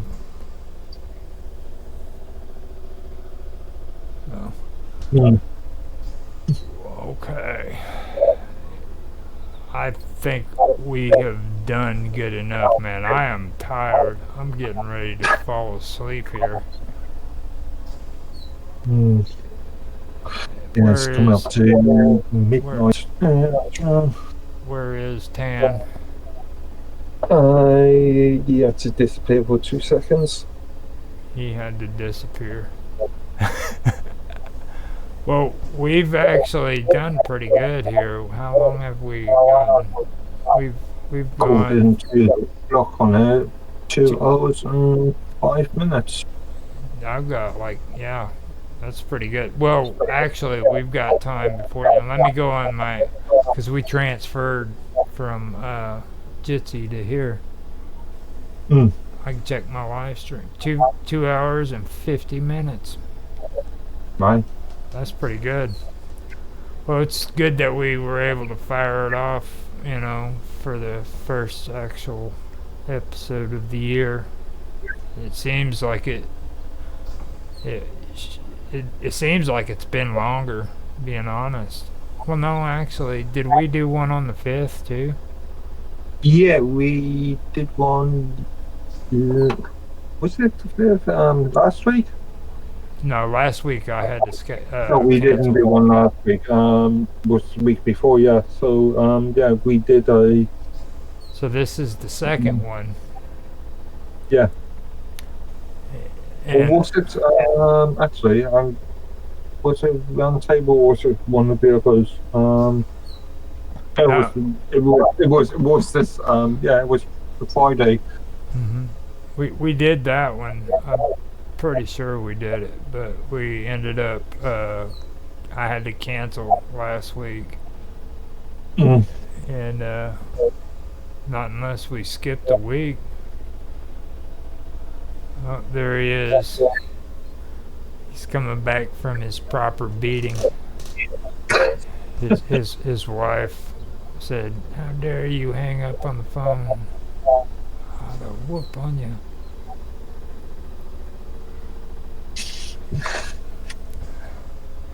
Hello, Mr. Tan.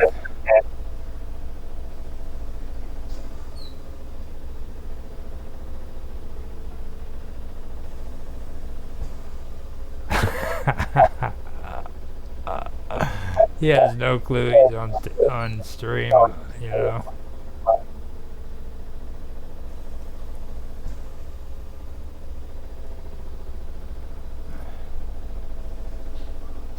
Okay. Can you hear me? Yes, we can hear you. Yeah. We're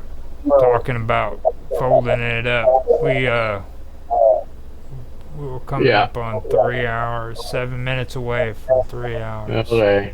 We should fold up. We're coming up to 7 o'clock my time.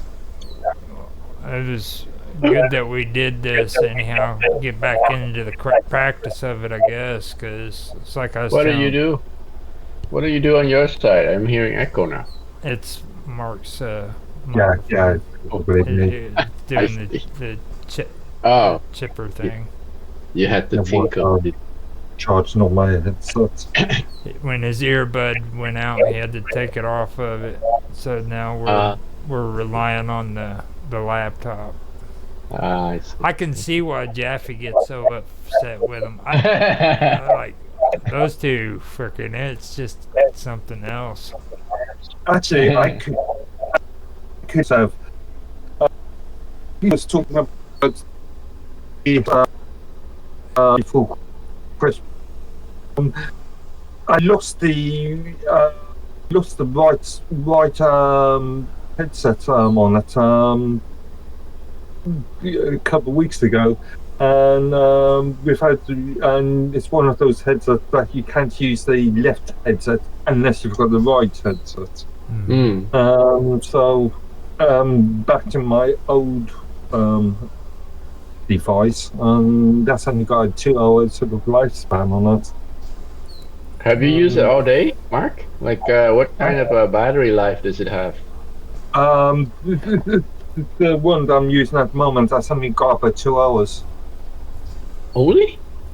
Only 2 hours. Whereas this thing, the actual, if I had the actual, if I found the other part of it, it's got something like 7-8 hours on a single charge.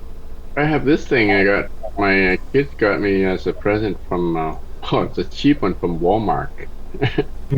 You know those, I think Rogers might know. Walmart's usually sell those cheap electronics. I don't ever get any earbuds. I learned my lesson on Anyway. earbuds. But have you ever look at the electronics section in Walmart?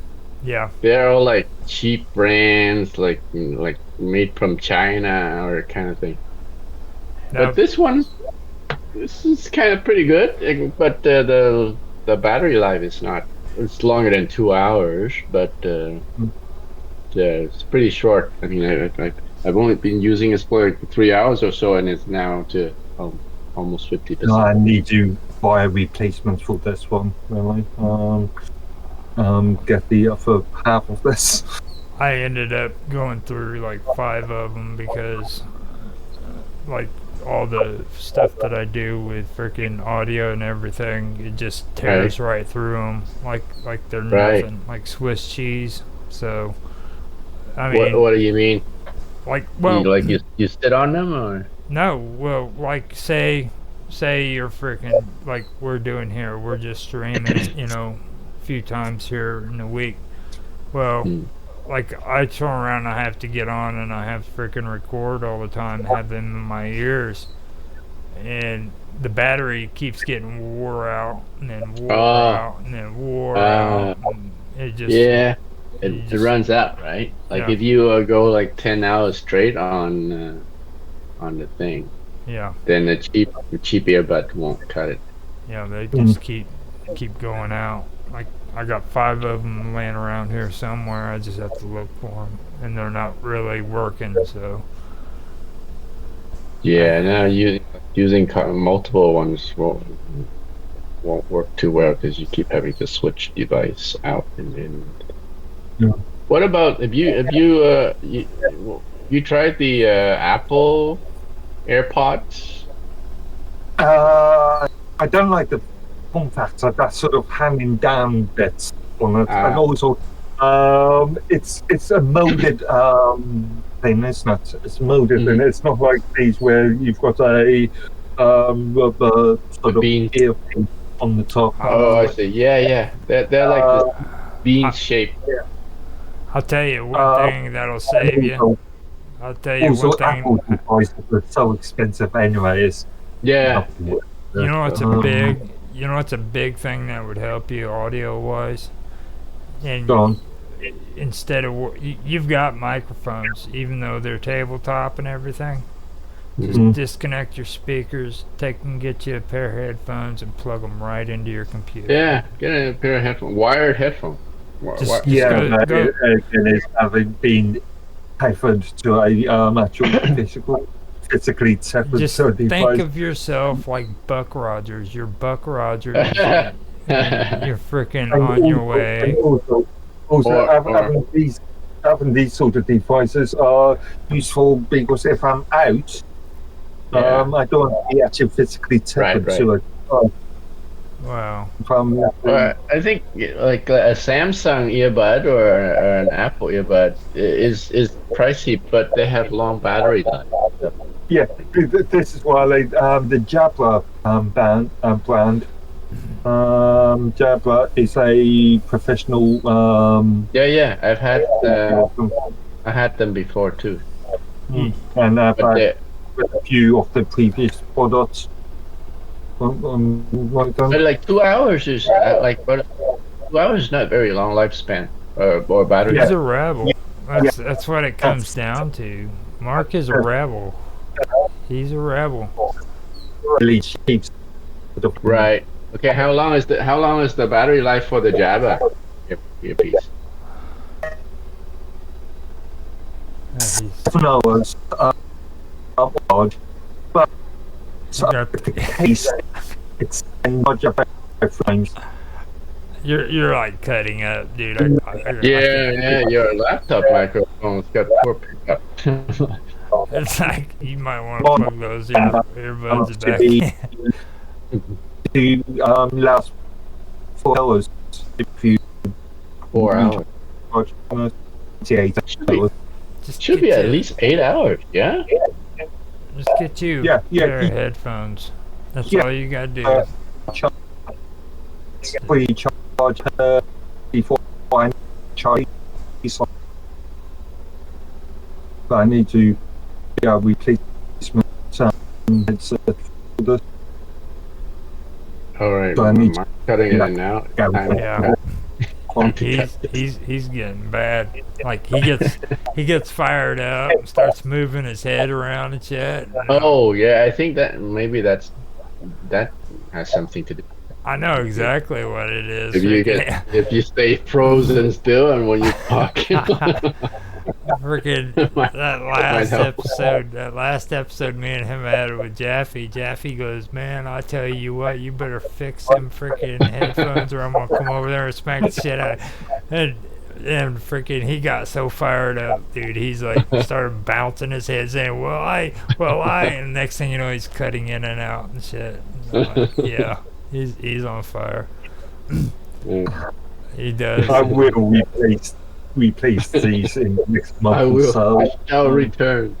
Yeah. I will replace them. I will. I promise myself. Just if nothing else, think about just headphones. Seriously, and you like using open mic. There's nothing wrong with it. There really is nothing wrong with using an open mic, but you just have to use a pair of headphones. I mean, it just, you know what I mean? So you don't get the echo, right? Yeah. Yeah. If I had my mic sitting on my table right now, I'd have just a pair of headphones. I wouldn't even have this mic on my head. That's all I do. And the reason why I do it is because I know that that's the way it usually works the best.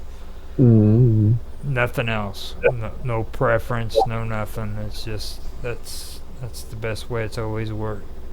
I have actually improved the noise cancellation on my microphone. So there's a lot less background noise improved than used to be. I love background music. I love it. But yeah, background noise such as, I don't know, I've got a fan heater down there. If you decide to give up your cancellation, just take and frickin' like make you some background music, just some weird Artificial noise cancellation. yeah, and what it does is it frickin' drowns out all the background noise that you got. Yeah, that's cool. It's a good idea. It just make you up, go on that AI thing that Robot does and make you some, some AI background music. And you don't have to have There's that. actually there's actually a website that auto generate background noise for you as ambient sounds for your work. Yeah. It helps Yeah. with your work. Like, See, there you go. they generate like a coffee shop kind of sound. Or Funny enough, the mobile application that comes with this sound thing actually allows a number of different white noises in the background. I think So, this one I yeah. have here has something similar. Yeah, this one has like ambient mode. Hmm. That's like it has like a C wave kind of noise in the Yeah, in yeah. So that'd be an idea. Kind of get you to where you got yourself some cool background noise instead of doing the cancellation, because the cancellation stuff is really bad on all these VoIPs. Discord has a good one, but you guys are real touchy about Discord. I know you don't like them very much. A lot of But technically, this camera has got in with its microphone has got some sort of hardware-based noise cancellation. well, It's not I'm not really. I'm not talking about your computers though. I'm talking about the VoIPs. You know what I mean? I could do it on my OBS too, but I just don't really want to. I mean, Quality Person has got a pretty okay sort of noise cancellation function in it.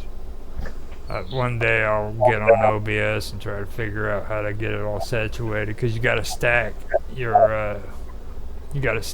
frickin' your stuff on your filters. Like you when you put a filter on your OBS, say I want to frickin' put well, let me go check it. Like if I want to do a cancellation for the audio, then I would have to make sure that it's above that it's above freaking another filter, if I have other filters on there too, so it's kind of weird.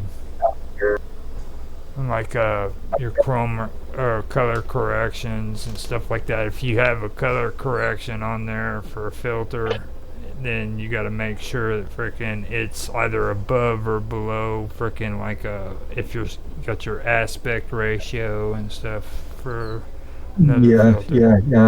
The sort of layered approach that I played on with the layered approach on OBS, and Yeah. reminds me of the old reminds me of things like PowerPoints where you add separate layers in those sorts of Photoshop does it, where you can have separate layers on top of each other. Well, I mean, even Blender freaking has gone past that. That's what gets me. Like, Blender doesn't even do that shit no more. And they used to. They used to have it to where they were stacked and layered just like that. But now they don't. There's no need for it. Like, it's completely messed up how they've got all that. So. Before we drop off, can we talk a little bit about the Tech Talks thing, or Yeah, you want to save that heavy? No, with me, it's like I said. I mean, I'm fine with taking a break until about April, because, like, first of all, that warning fucked me up. That really that really did. Yeah, I mean, it was like, well, I You mean the mean, thing that Mr. Robot got you into? yeah, that I mean, I've never had any problems with YouTube whatsoever, and they gave me a warning until April, dude. I'm like, are you fucking kidding me, dude? No strikes, no nothing. Okay. Uh, And Wait, because what is that warning until April? You can't live stream? no, if anybody says anything else, that's Oh. freaking a violation. My channel's gone. It's Oh, completely oh. gone. Oh. So, and Well, we This- can do this it is on why- Rumble and not do This it on is why YouTube. just, rather than streaming directly to YouTube, upload a file Yeah. after. Yeah, stream it on And then you Rumble can edit and upload it to YouTube. that's how I've been you doing then it. So, I mean, I've been doing it that way. It's just like I said, that fucked me up. It was like motivation's gone, dude. I'm like, fuck. And then, Yeah, and, kind of and- sense like something happened to you. yeah, and then I mean, You got jaded with all this life. well, the topics thing has got to be something that we need to work on too. Like I mean, Yeah. being honest, we've been doing that show so long. We need to stop fucking around with this topic bullshit. Like, Well, no, well, we Like- need to have like a goal tonight. to talk about. well, no, like tonight we've had plenty of conversation about technical stuff, dude. It just comes in natural when we get together and talk. You know what I mean? Like, I mean, Yeah, but then no, it needs to keep us in focus. Otherwise, we'll be all over the board like this Yeah. round table. oh, this is good. I mean, you know. No, but not for focus. This is like a round table thing, which is like a free for all kind of a thing, which is so that's okay. But for Tech Talk, we need to have a focus. I mean, if we can't come up with a topic for a particular week, we can cancel it, right? But we should have something to aim for, or maybe even do some prep. Actually, Talking points we want to bring up. what Well, might see- be good. What might be a good idea is I've got my overview of technology series that I've been running on my own channel with Yeah. Christopher Bucklet, used as the basis of some of the topics, and also I've got 6-7 articles revolving around open source concepts. You could use that as the No, basis. you could use that. Like, you can actually start the topic up and you could talk. Oh, See, you're that's- getting tired. That's You're it. getting tired of this, eh, Roger? No, it's not just me. It's like freaking like you guys freaking have good stuff to talk about, and if like I can introduce it, all right. But then Yeah, I yeah. say freaking Mark has the topic, and then you can say freaking this is what Sure. we're talking about. You know what I Sure, mean? man. I thought that's what we've been doing. I thought you were suggesting that Mark starts on Yes, his he own. should. He should. That's what I was. Well, I mean, it's not on all of it, but like, and then In his like, own channel. no. But we got to gonna be off to Well, what's the fun of that? It needs to have a panel, right? Well, we got a panel. We got 3 people right here. Yeah. And then you're trying to weasel your way out of this whole endeavor, or what are you trying to do? Like you Well- still need to facilitate.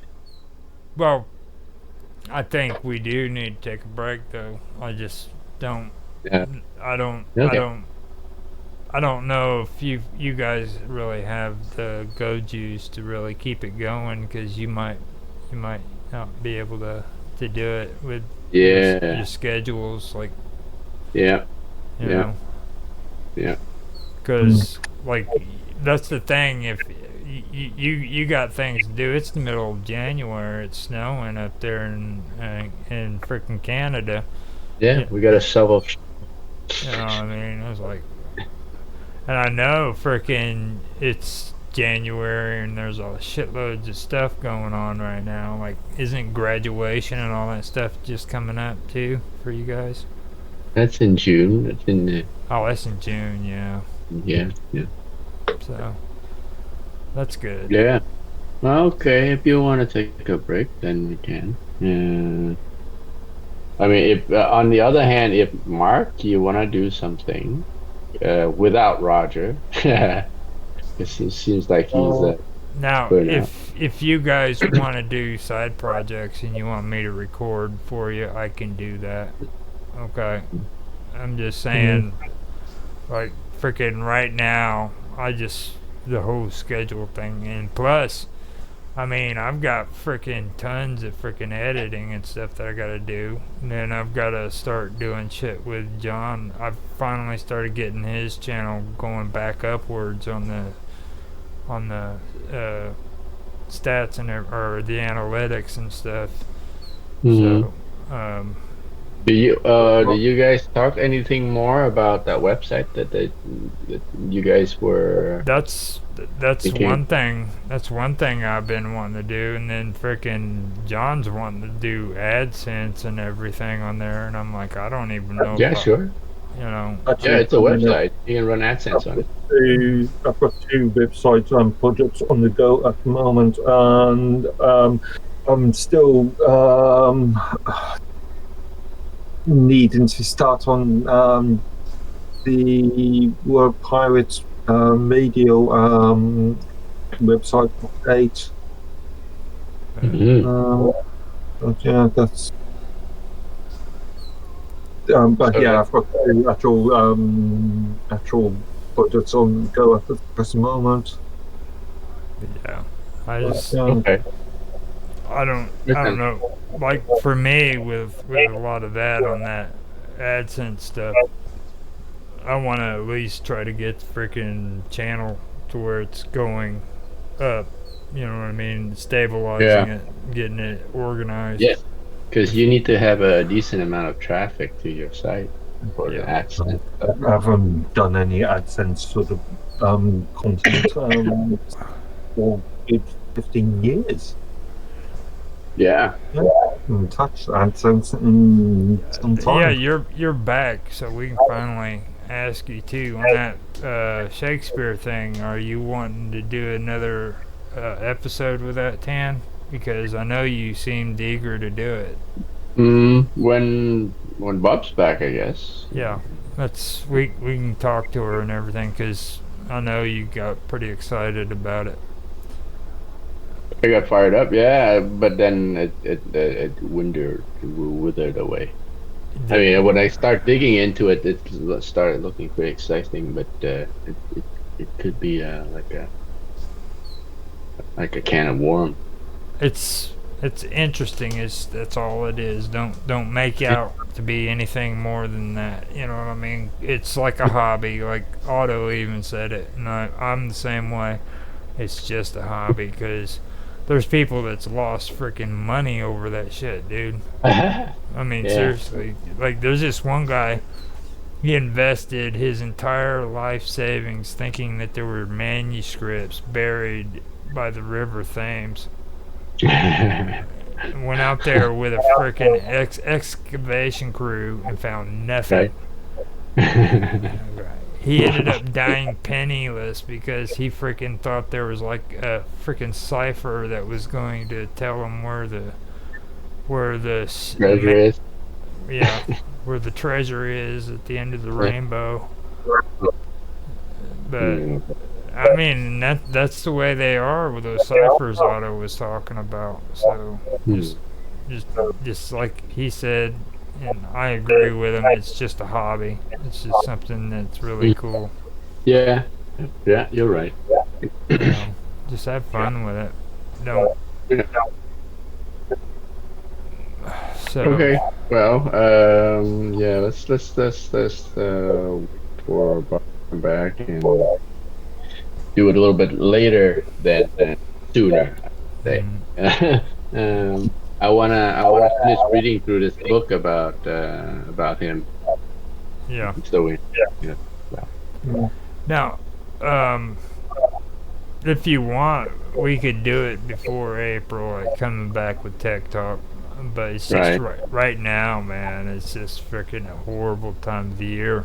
You know what I mean? Yeah. I plus I got a lot of other stuff that need to catch up on, or not catch up, but get ahead of myself on with the scheduling and stuff. So I'm okay with that. and Books with a couple of agencies at the moment.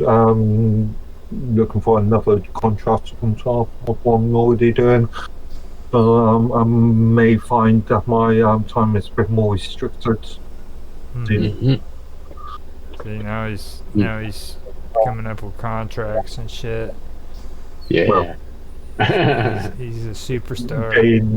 Superstar, yeah. He's a rock star. He said he's too good for frickin' bow ties. I just don't like bow ties. I can't imagine, Mark. Yeah, I don't. Yeah. I don't imagine you in the bow tie. Okay. Should really wear more ties, I think. Yeah, like a Chippendale.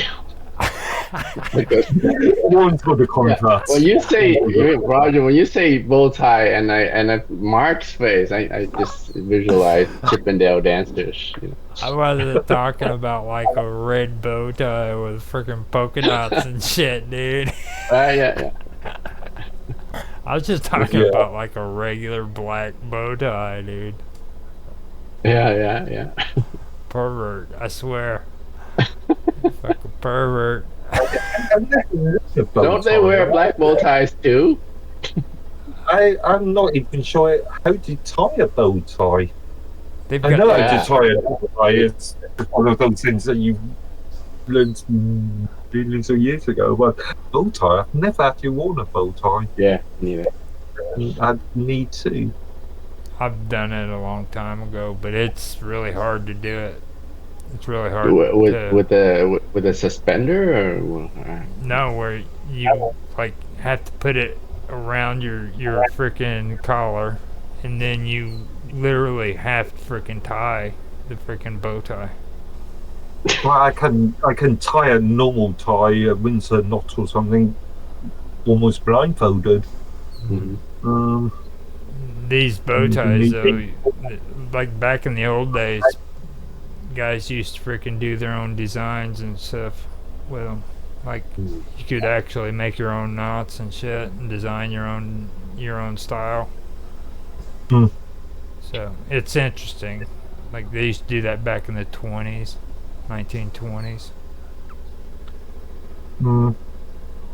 It's weird saying the 20s and referring to like Charlie Chaplin kind of bow tie. Yeah, it's really weird because I just said that and I'm like, oh wow, dude, it's 2024.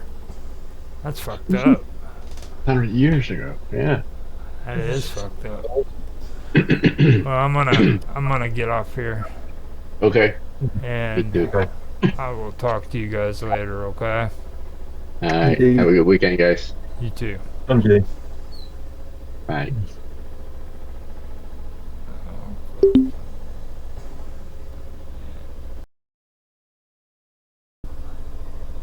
Hello everybody and welcome to Roger's Real-Time Talk Show event. I'm here with Mark Edworthy, and today I wanted to well, first let Mark say hi. Hello Mark. Hi. With that being done, today I wanted to get onto part 6 of the conversation that I've been having, and that concerns, I've been saying that I wanted to do this, and last week I kind of went into it a little bit with statutory law when it talks about the person, and we were having a conversation of what defines a person, and that has to do with natural law and positivism,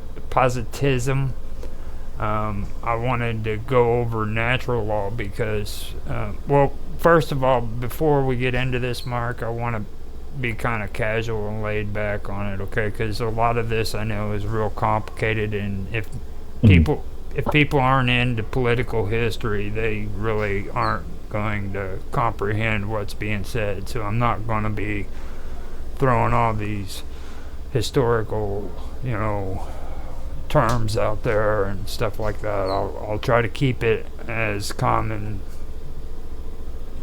language as possible instead of trying to do all that. So now natural law, before I said that it's pretty evil, to be honest with you. And don't get me wrong, a lot of the stuff that comes out of natural law is good. Like, everybody knows about constitutional law and they know about John Locke, okay? But they don't understand there were more players that were involved with natural law than just John Locke and the United States Constitution and the Declaration of Independence. There was more that was involved, like natural law actually started before all that happened, and John Locke was talking about it.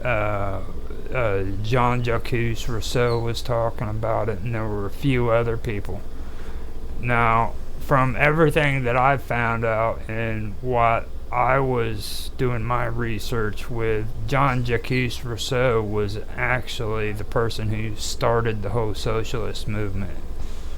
Okay, he was against John Locke on a lot of his philosophies, and one of the biggest things that he was against was private property. He didn't think that we should have private property. He felt that it should be run by the state, and man shouldn't have it. You know what I mean? He didn't feel that we should have a king and a queen, but he didn't think that the common person should own property. So that was kind of interesting when it comes to that. Now, that Charles Louis de Secondot Montesquieu, he's the one that you were talking about, and he argued that natural laws were pre-social and superior to those of religion and the state. He also believed that it's kind of hard to explain. He believed that that natural law came from, the basic instincts of man. You know what I mean? So we're talking about mob rule and stuff like that. You know what I mean? Things of that nature. That was his take. Yeah. That was his take on the whole thing about natural law. So, like, whenever somebody got murdered in a neighborhood, you know what I mean? Back in old England, if somebody seen the murderer, they would scream out, "Murderer, murderer," and run down the street. And next thing you know, 10 people were screaming, "Murderer, murderer," and all of a sudden a mob was formed and people were hunting this murderer down. You know what I mean? And that was kind of what his argument was about natural law. So that's kind of the best way I could answer it with him, because I know you asked about him before the stream started, so I figured I'd bring it up and kind of try to explain it without being too make it as basic as I possibly can. So now with Rousseau, he postulated a savage who was virtuous in isolation and actuated by two principles. That's prior to reason, and that was self-preservation and compulsion and compassion. Innate repugnant to the suffering of others.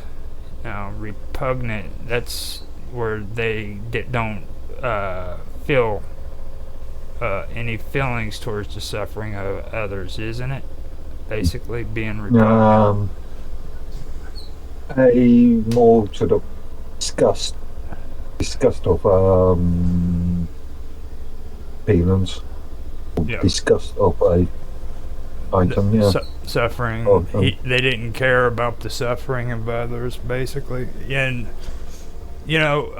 that's... Oh, it's not caring, it's more a dislike rather than caring.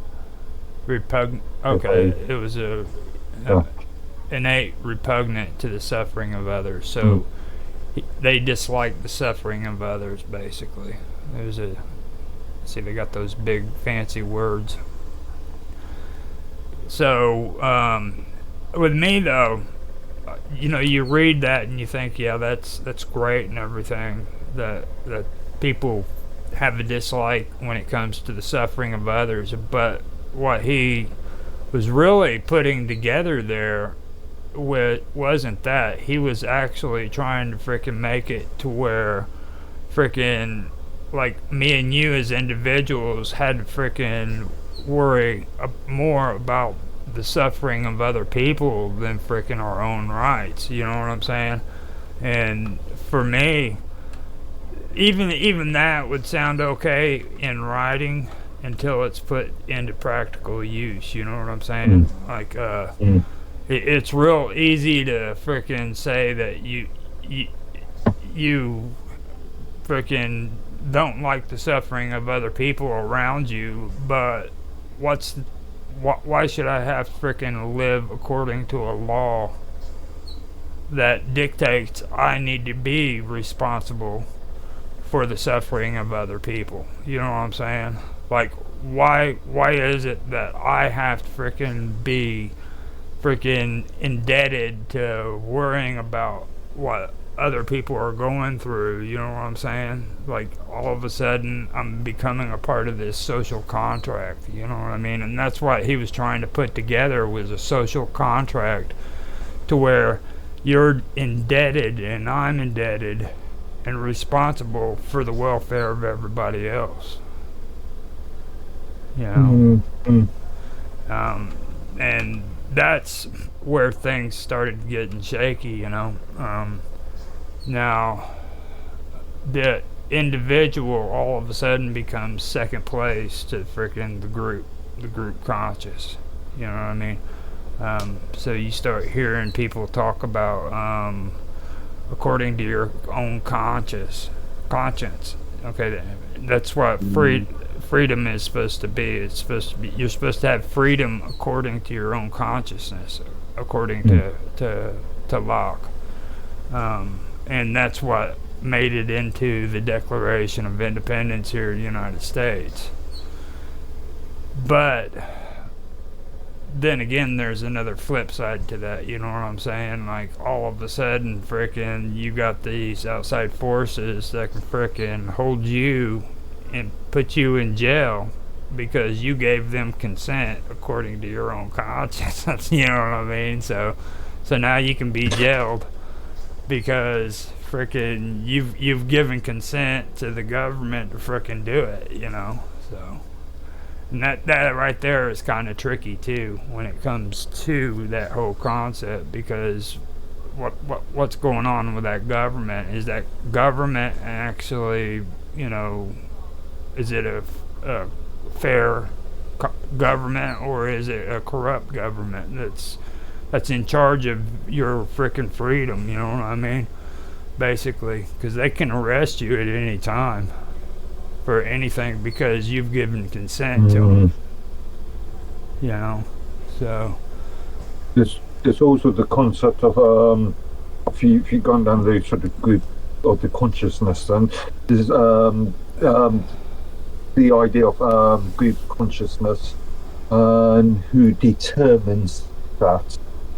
So does do you as a collective, as a small neighborhood, decide on that, or do external influences such as governments, media, and charitable institutions, large multinational charitable institutions decide on that. Right. And see, sovereignty is what, or the sovereign is the term they use for it. It was all of us as a collective. Like even in England, you guys have a sovereign. You know what I mean? A sovereignty, Mm. and that's everybody that's in your country that votes and freaking are able to, actually. Technically, sovereignty, as far as I can see, in relation to the UK, is sovereignty of the monarch. So we are, whilst we are citizens of the country, we are still, I want to say serfs, but that's probably... You're slaves to the monarchy. You're slaves. Slaves are a little bit... slaves, I tell you. Serfs, I'll go with serfs. even though that's still a little bit too... That's pretty much what it says. I mean, like, you know where the term slave came from, right? It came from Slavs, the Slavic. Yeah. They were the first slaves to frickin' be forced into slavery, according to the name, and that's where it derived from, Slav, slave. And serfs, same area, same. I guess Russia is the one that came up with the term serf, didn't they? I've seen, based on the Slavic principle, I presume so. I did do some etymology on that some time ago, but several years ago, so I can't remember. But I think so, yeah. Okay, so you have, in order for you to be a part of the sovereignty, you have to give,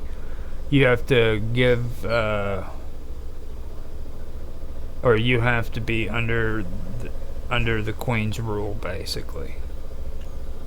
Or kings in situation, yeah. You guys have a king now. I'm sorry.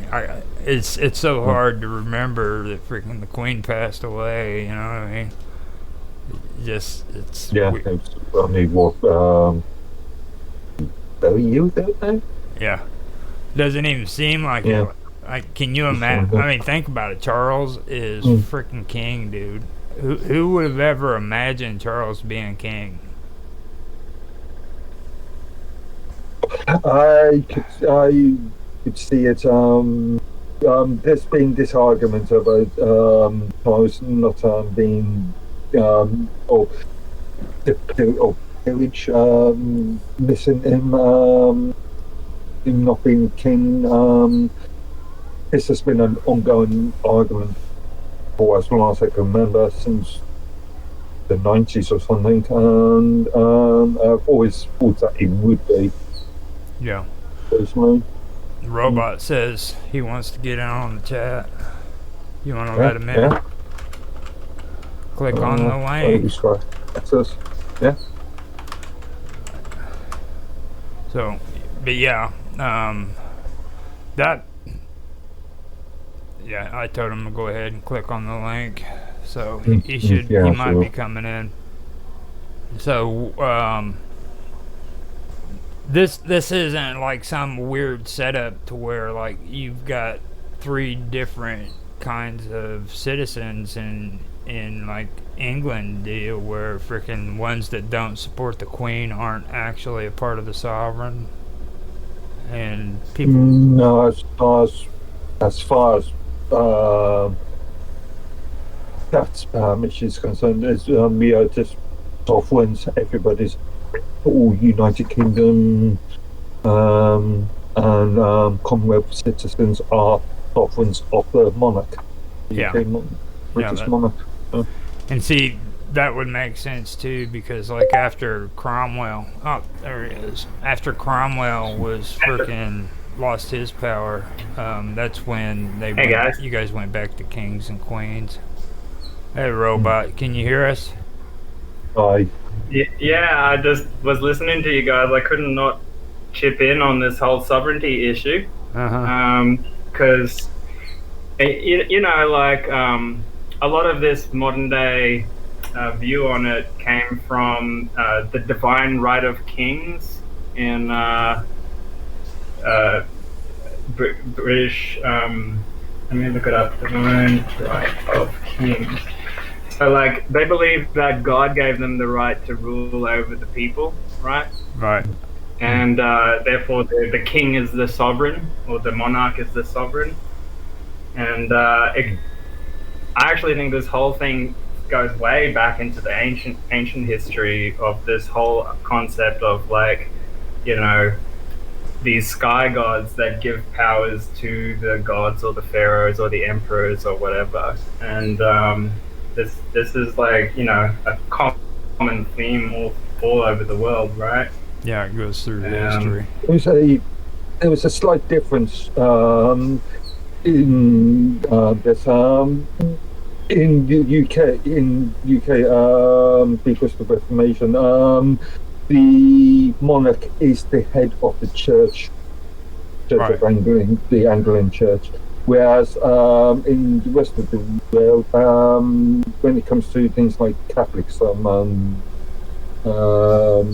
well, Catholic that's a good example. The Pope is the head, is the divine representative of the God.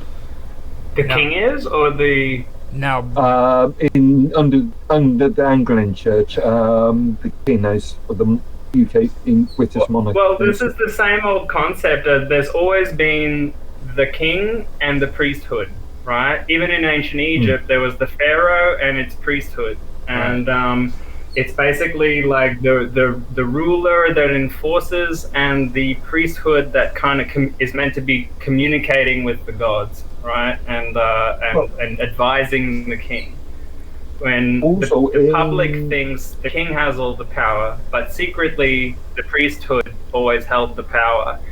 And sometimes there would be these events of the sacrificial king, where the king gets, like, assassinated or killed. In But the ancient thing- Egypt, the pharaoh was considered to be a living god themselves. Yes. yeah, but Yes, hold that's up. true. Let me That's true. let me also point something out too. Like, you guys are mostly discussing imperialism. Now, after imperialism's, well, during this time period, freaking the sovereignty was the people who were overthrowing these imperial countries. I believe in Europe, there was only like 2 or 3 countries that didn't follow the constitutional law. And they stayed empirical. Like, I think England was one of them. I don't think they lost monarchy during that time. Wait, yeah, they did. John Locke. Well, what happened with the Knights Templar, right? Isn't that when common law kind of came about? No, that was like 10,000 No. AD. In Britain, it's a bit more complicated because you've got things like the Magna Carta. The Magna Carta, yeah. And the Bill of Rights, the 1869 Bill of Rights, or Act of Rights. Yeah. So, yeah, these things remove certain powers from The monarch. king. Yeah, The monarch, yeah, they cannot just go out and arrest people just for the sake of arresting people. Yeah. Now, the whole deal on the imperial or imperial governments is a valid thing too. Like, that was going on for since the beginning of time, really. But That's right. You Well, know, it's the empire builders versus the people of freedom, right? hmm The liberating people. now And Charles, yeah, that's been the same story.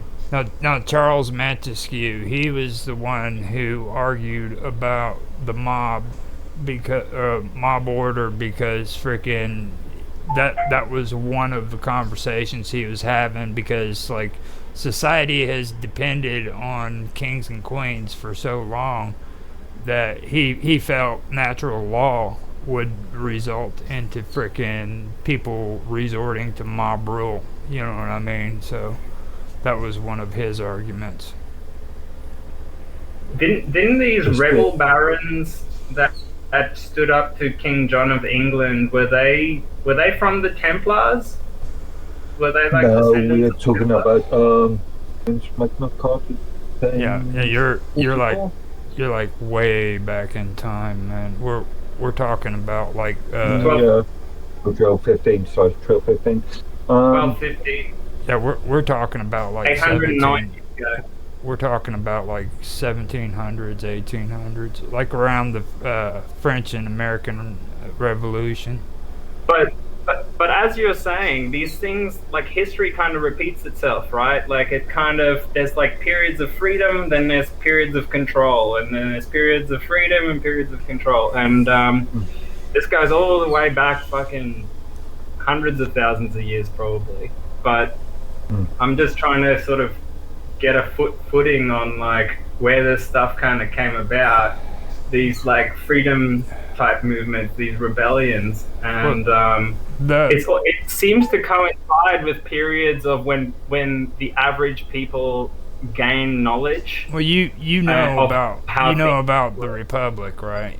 You know about the Roman Republic and Of the freaking US.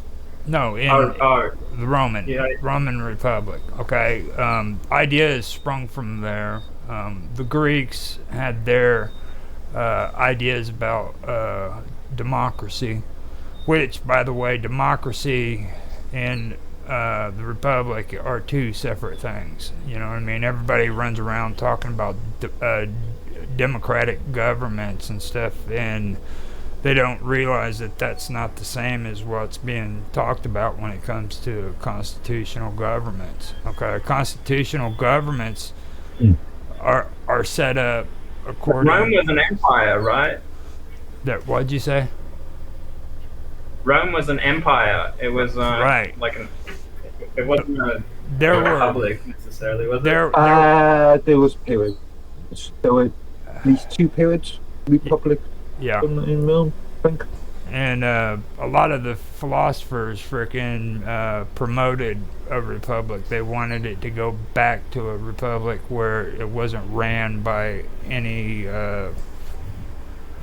empire or any Caesar or emperor or anything like that. So it was common in the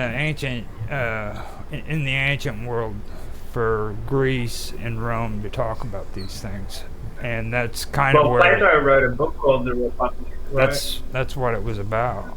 In 370 BC. Everything in that book promoted a republic.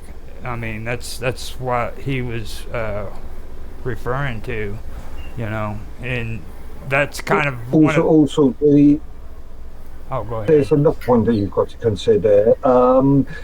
To be a citizen of a republic, to have rights in or in any sort of governmental system, political system, you need to be recognised as a citizen.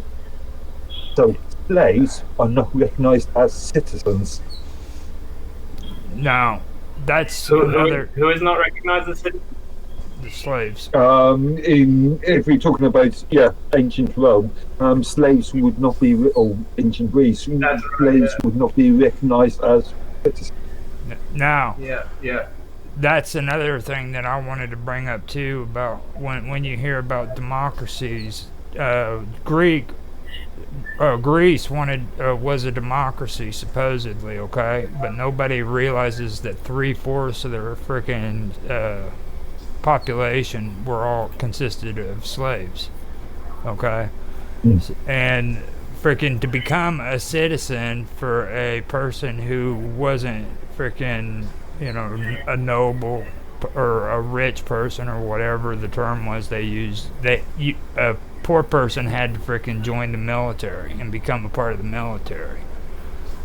In order to become a citizen, they had to become a freaking a part of the military, and that is where the draft and joining the army and everything and being drafted into the army came from as well.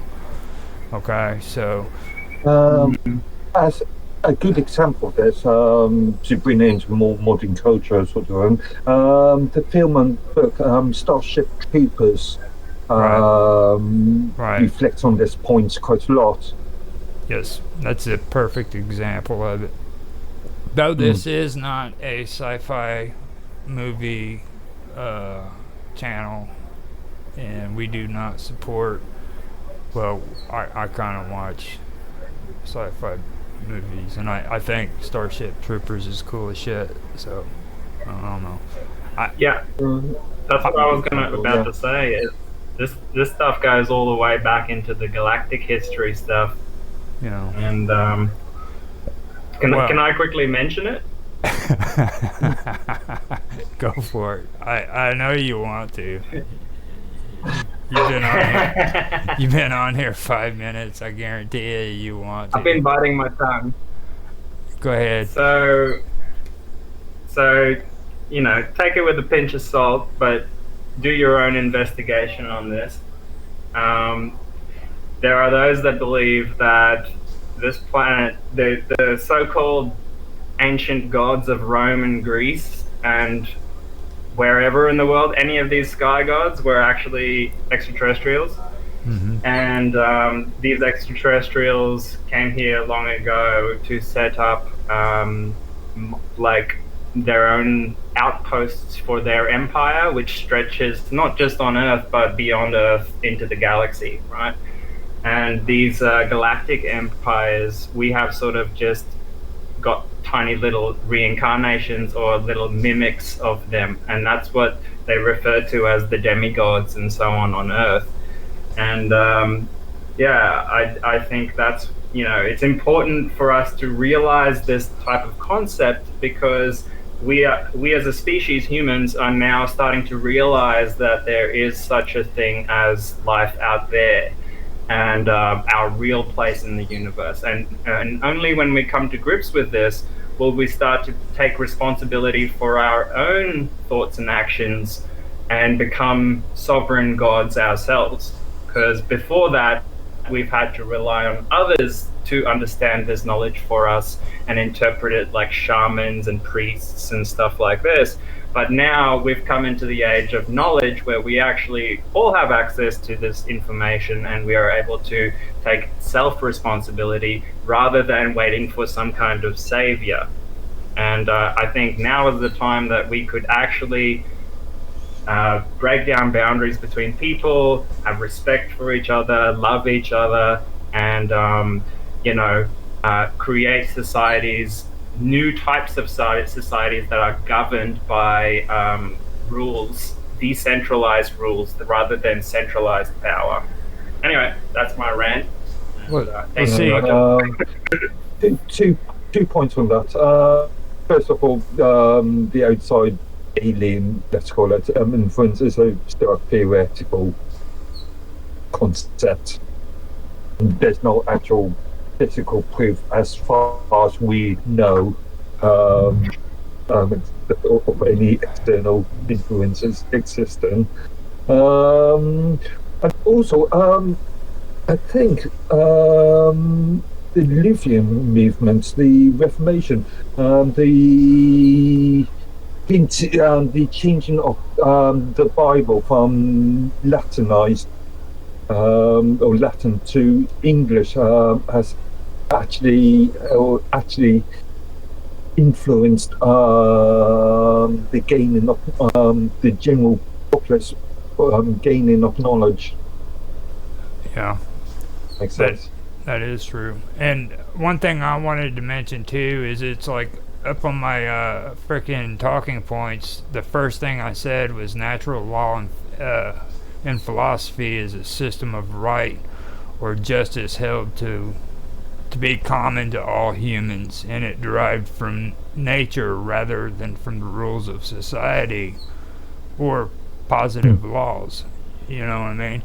Now, I have to go over positive laws a little bit more before I start getting more into that, because it's been a while since I've dove into a lot of this stuff. But the state of nature is a state of society with free and equal men. Okay, already observing the natural law, and that's supposed to be from Hobbes. He believes that. He believes that. Okay, and then you have John Locke with the social contract. Now, the thing that nothing. Sorry, another name you that is important here, and which argues for the natural law argument is Adam Smith. Yeah. You talk about John Locke.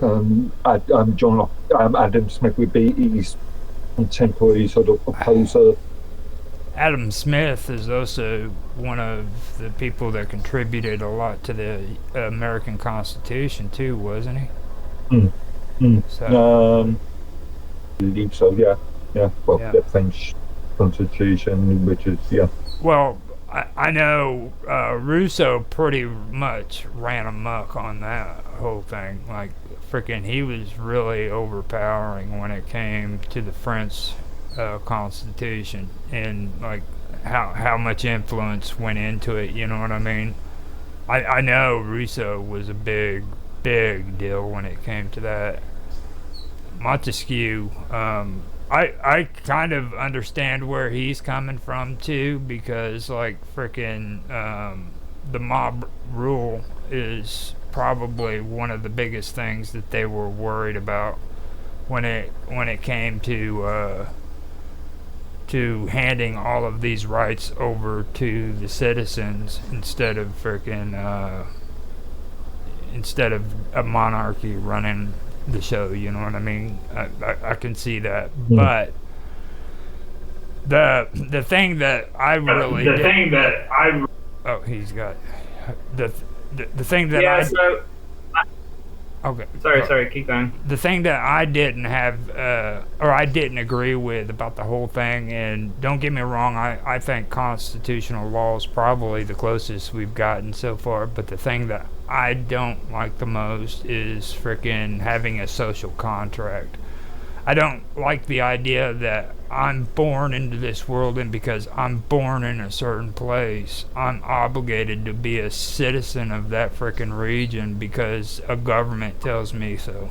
And then when I become a citizen, that means I'm obligated to pay them money because of I'm breathing and walking the planet and doing what a human being naturally is supposed to do. I think that's idealistically, I agree with you. You know, I feel the same way. I consider myself an earthling, not a person of any country particular. Like, I travel around the world quite a lot. I love everywhere, but but you still have to apply.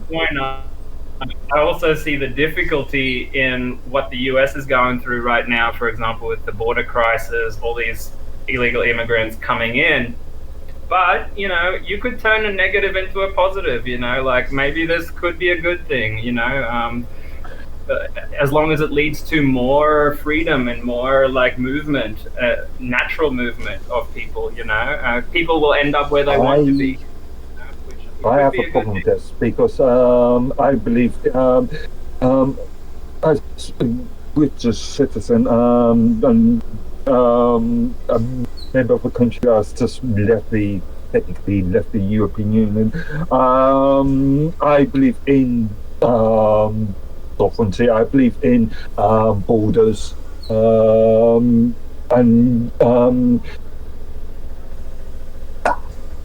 there's an issue of cultural displacement here. Each country has history, has their own culture, has their own traditions, by creating this sort of let's call it one world order sort of concept. You remove those traditions, you remove those cultures, and create a sort of amalgamation of a singular culture. Well, see that's I agree. There is a lot to be said for preserving the cultures that were there, and letting them sort of take the front seat in like determining how their country evolves, and just letting a whole bunch of people in and displacing the people who were there, kind of like Israel's doing to Gaza, or white people did in Africa or wherever.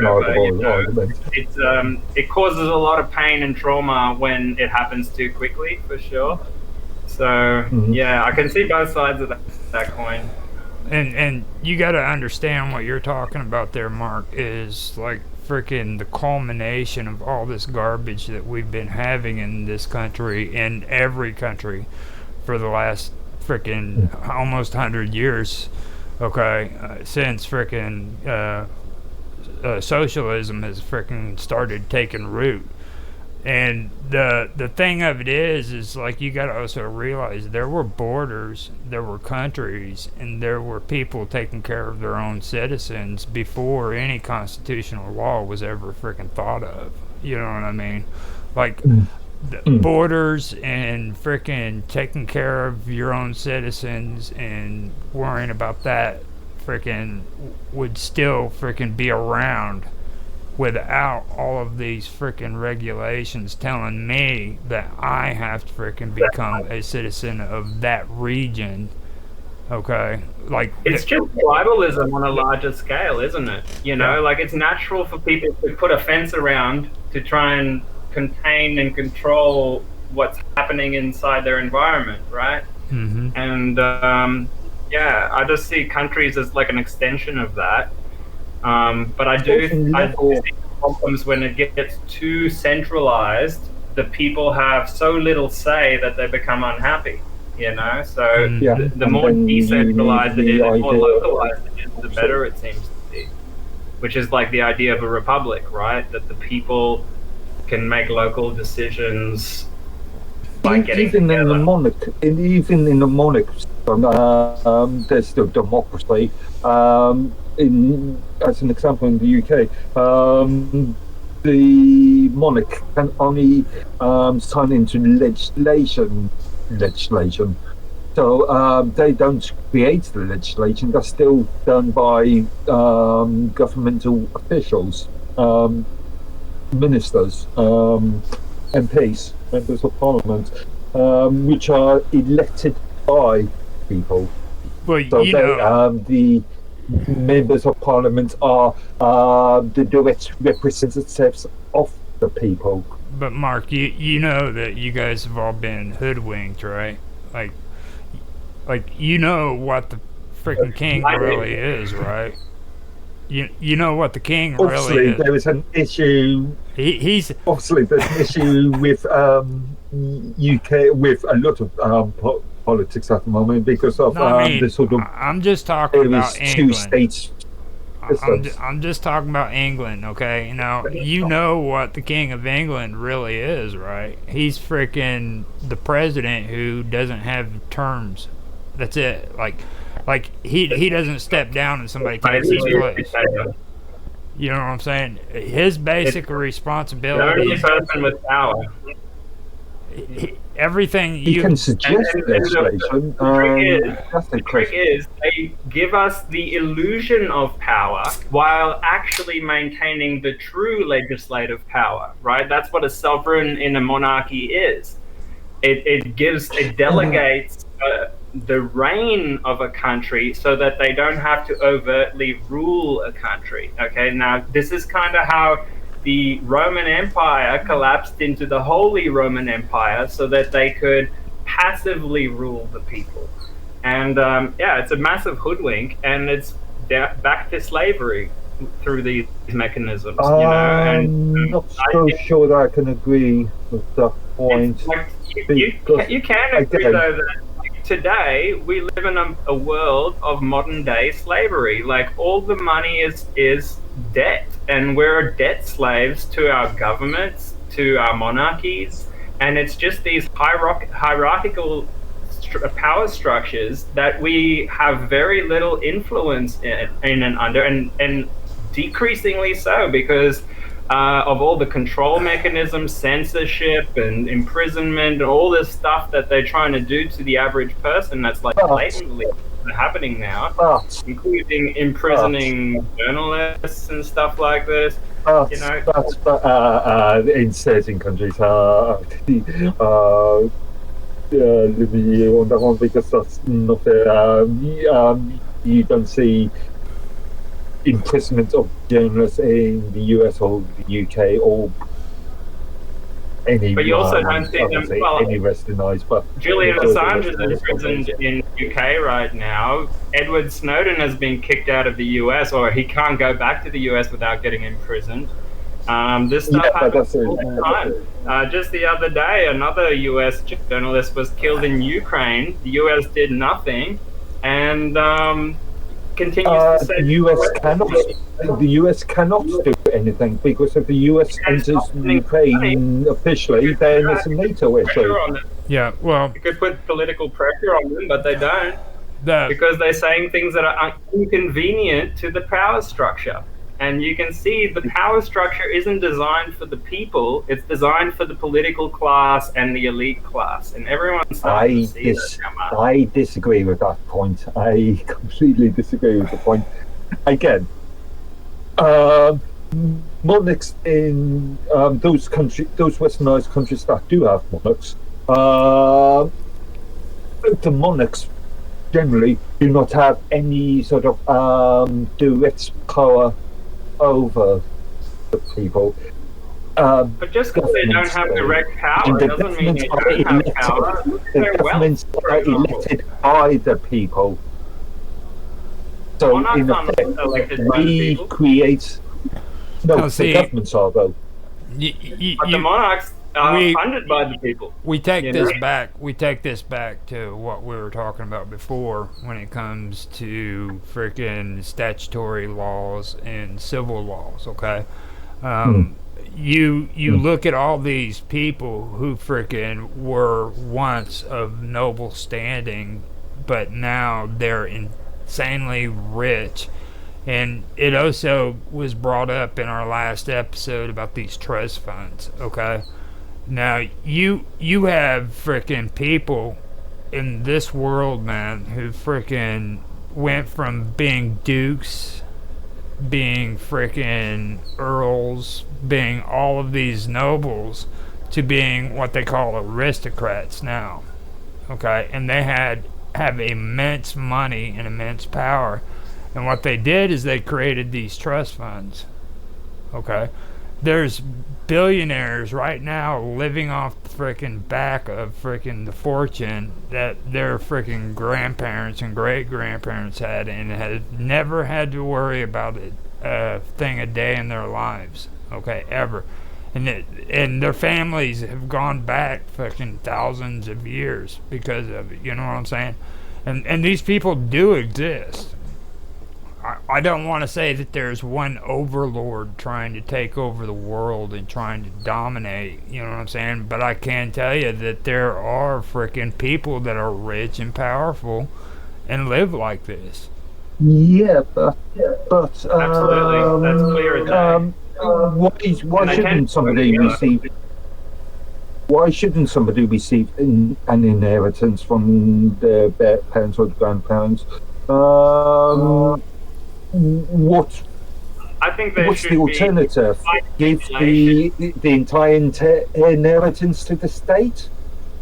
Well, that's the thing. Because, Mark, if someone beats the game, then everyone loses except them, right? If someone amasses all the wealth and power on the planet and no one else has it, then 99% of people lose, 1% wins. That is not a beneficial outcome to all of humanity. And that's why I think the 99% should make sure that there are checks and balances that prevents the winning of the game. We don't. It's not a. That is not a good outcome for any of us. If anyone gets too rich and powerful. So I think like because there is a finite amount of resources on this planet, we need to make sure that it's a fair game all the time and no one wins it, because this is what happens.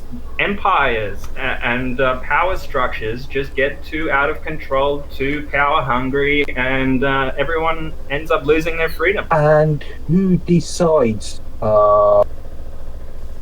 this concept of everybody wins or everybody doesn't lose? And That's also, a good question. That's a good question. Because right now, as it stands, the United Nations and the World Health Organization and these people are totally corrupted by these powerful elite people. and so now we need a new way let of me also, coming. Mr. Robot, let me also add something in on what you just said there too. Okay, now like these powerful elites, don't get me wrong, they are there, but I can even go further and say that everything you said right there sounded just and it sounded good and all that stuff, but everything you said right there is at this moment being manipulated and used the same way as what freaking these elitist rich 1% freaking people who are billionaires and getting inheritances are doing. Okay,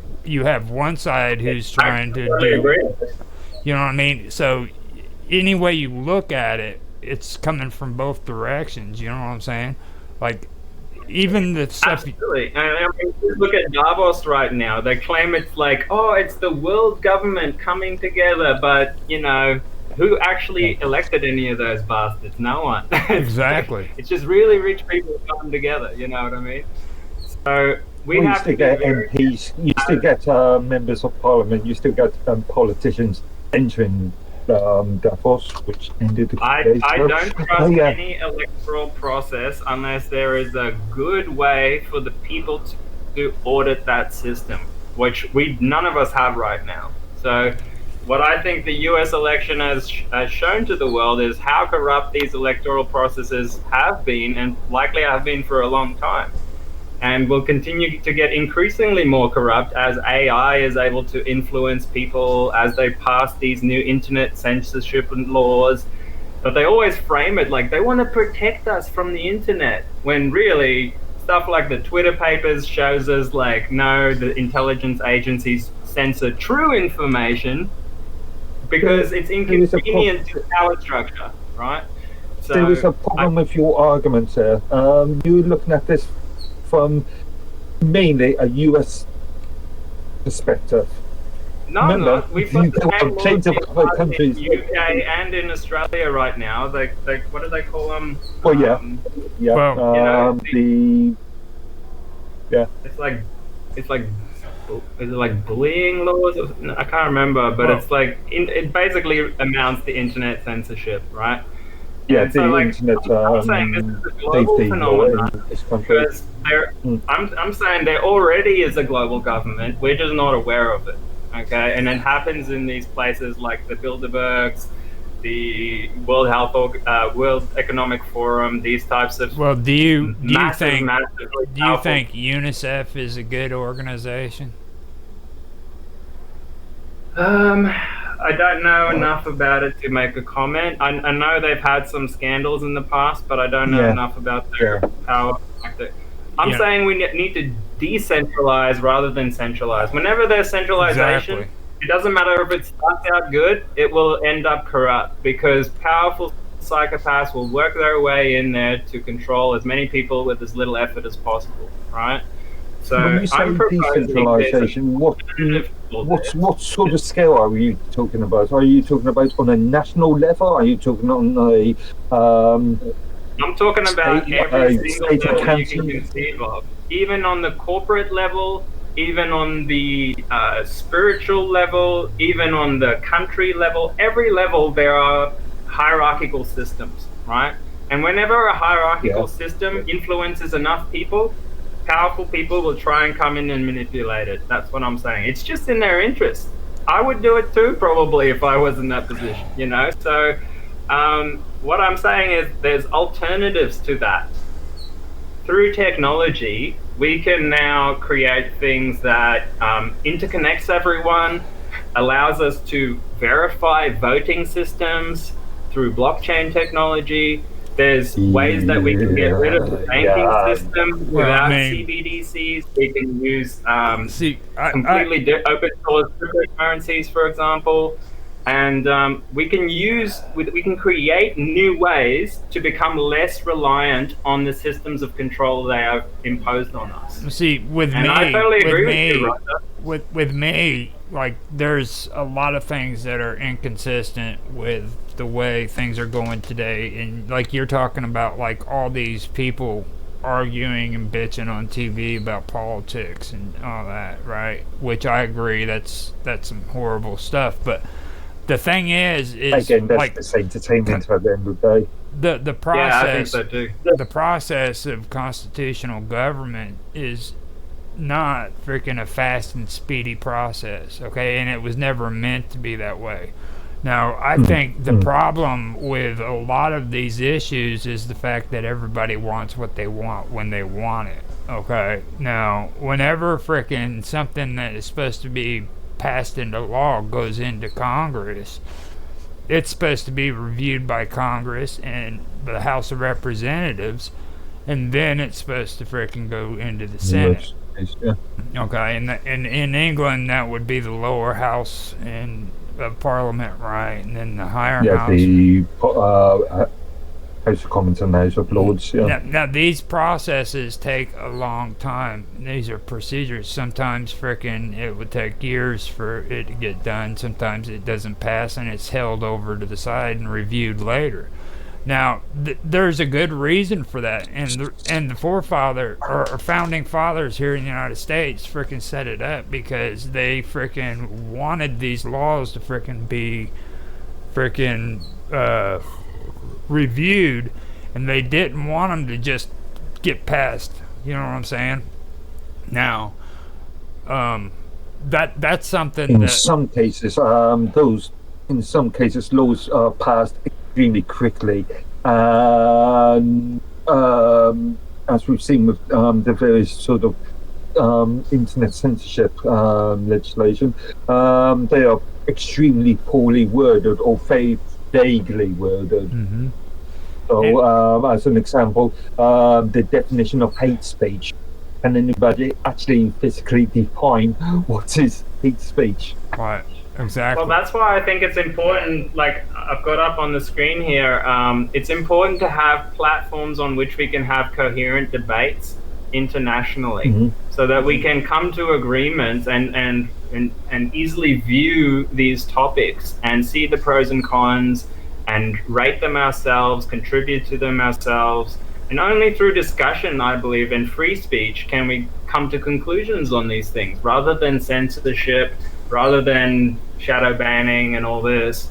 I think we should come together openly and honestly and, discuss the tough topics. And I'll tell you something else that I disagree with. And what I disagree with is the Senate. Okay, I think the worst thing the United States ever did was created the Senate. And I'll tell you why. Because freaking before the Senate was created, and the Department of Justice too, I'm against that too. But I can get to that later. Let me explain something about the Senate though, okay? Before the Senate was freaking involved, freaking the House of Representatives met together in Washington, and then they freaking created the bills. But instead of them passing it, they had to take it back to each of the states, and the states had to review freaking what was being said in those bills, and they had to approve it or turn it down. In order to freaking make it more speedier and expedite the freaking law, according to the United States government, they created the Senate so that freaking these politicians could stay up there in Washington, D.C. and make all these laws and didn't have to refer anything back to the states. You see what I mean? That makes a lot of sense. I think the same thing has happened in Australia, actually. Because these people, it's like a centralization of power again, isn't it? But again, those politicians are elected by the people. They are the direct representatives of the people. So it's not a sort of Assuming that there's no corruption vacuum. and no There's no vacuum. There's no over large vacuum. These politicians are put into power by the people within elections. And if somebody disagrees with a politician or a part point of view, they do not vote. Generally speaking, do not vote for that politician or party. I understand where you're coming from there, Mark, but my point is the fact that they don't even have to freaking come back to their state and freaking discuss the laws with the state anymore. Okay? I mean, period. It's just not there. Freaking, they got a Senate. Okay? It goes from the House to the Senate, and the state's not even freaking brought into the equation. It's gone. So now they make all the decisions in Washington, D.C., and the states are freaking separate. You see, they're distanced it. Why? Yeah, but those laws are still voted on by politicians. In Washington, D.C. Yeah, they are still politicians that are elected by the people. It's Roger, do you get a chance to elect senators, or who elects senators in the U.S.? we elect senators. We elect House representatives. You as an individual, you get a voting Yes. opportunity for that? Yes. Okay. But my whole thing is I believe that it would be more freaking it would be a better thing for freaking the individual citizen if the House of Representatives in our state decided on these federal laws that were being put in place instead of the Senate. Okay. I don't think that. In a roundabout way, they do. In a roundabout way, they do. They take care of their state laws. They have Politicians controlled by the people or elected by the people. So, in a sort of roundabout way, what you're saying is correct. Is 17th what's Amendment. happening. see the So there was a lot of corruption in the Senate before the 17th Amendment was passed, and in 1912 they came together and what does the 17th Amendment say? Is that so the people can vote on the Senate? yeah, the people. So how do you think that the Senate is corrupted today? The Senate was in the first place it was created to separate the freaking power of state from federal. Okay, it was to freaking make a distance. Okay, government's first goal is to separate the individual from the freaking federal government. Okay, they don't really want us running our mouth and frickin' saying what we feel, like all this stuff. They don't want to hear that. We complicate things. They want to be able to expedite things and get it going, and everything has to work out. Now what happens is this piece of shit frickin' blah blah blah Joe Blow sitting over here in the corner running his mouth, and he's complicating the shit out of him. So we got to get rid of him. He's complicating things. We could get this done if frickin' he wasn't here. And that's what's going on there, okay? So first they get rid of the frickin' they make it harder for the individual to frickin' be a part of the federal government. Then they separate frickin' the state. Then they turn around and they frickin' go in and they frickin' separate the judicial from the frickin' executive by creating the frickin' Department of Justice, which emulates frickin' the Supreme Court Okay, it's a freaking exact duplicate, and the reason why they did that is because they freaking separated the judicial from the executive a little bit farther, so that freaking they didn't have to deal with freaking the Supreme Court every But it's time. not a good thing. It's not good thing. To allow judiciary to actually act as a check and balance. There's no check and So if balance. you've got a, let's say, There's no check and balance with the let's say you've Department got of a corrupt Justice. or a corrupt politician, the justice system can review that without further influence from that politician or that party. See, their big argument is there's no evidence that the judiciary ever had review. Okay, but it because it was never mentioned in the Constitution. But they freaking turn around, and that's what their justification was for the Department of Justice, was to freaking review freaking the executive branch, okay, and things of that nature. Well, the freaking executive branch is the one who creates or who enforces the laws, okay? They don't interpret the law. That's what the freaking judiciary No, that's department. what the courts are. Yeah, that's what Right, okay. courts are there for. So, freaking the Department of Justice is sitting there freaking doing the job of the judiciary. Okay, and there's no checks and balance there. There's freaking the executive branch, which the Department of Justice is a part of. Okay, it's part of the executive. It's not a part of the judiciary.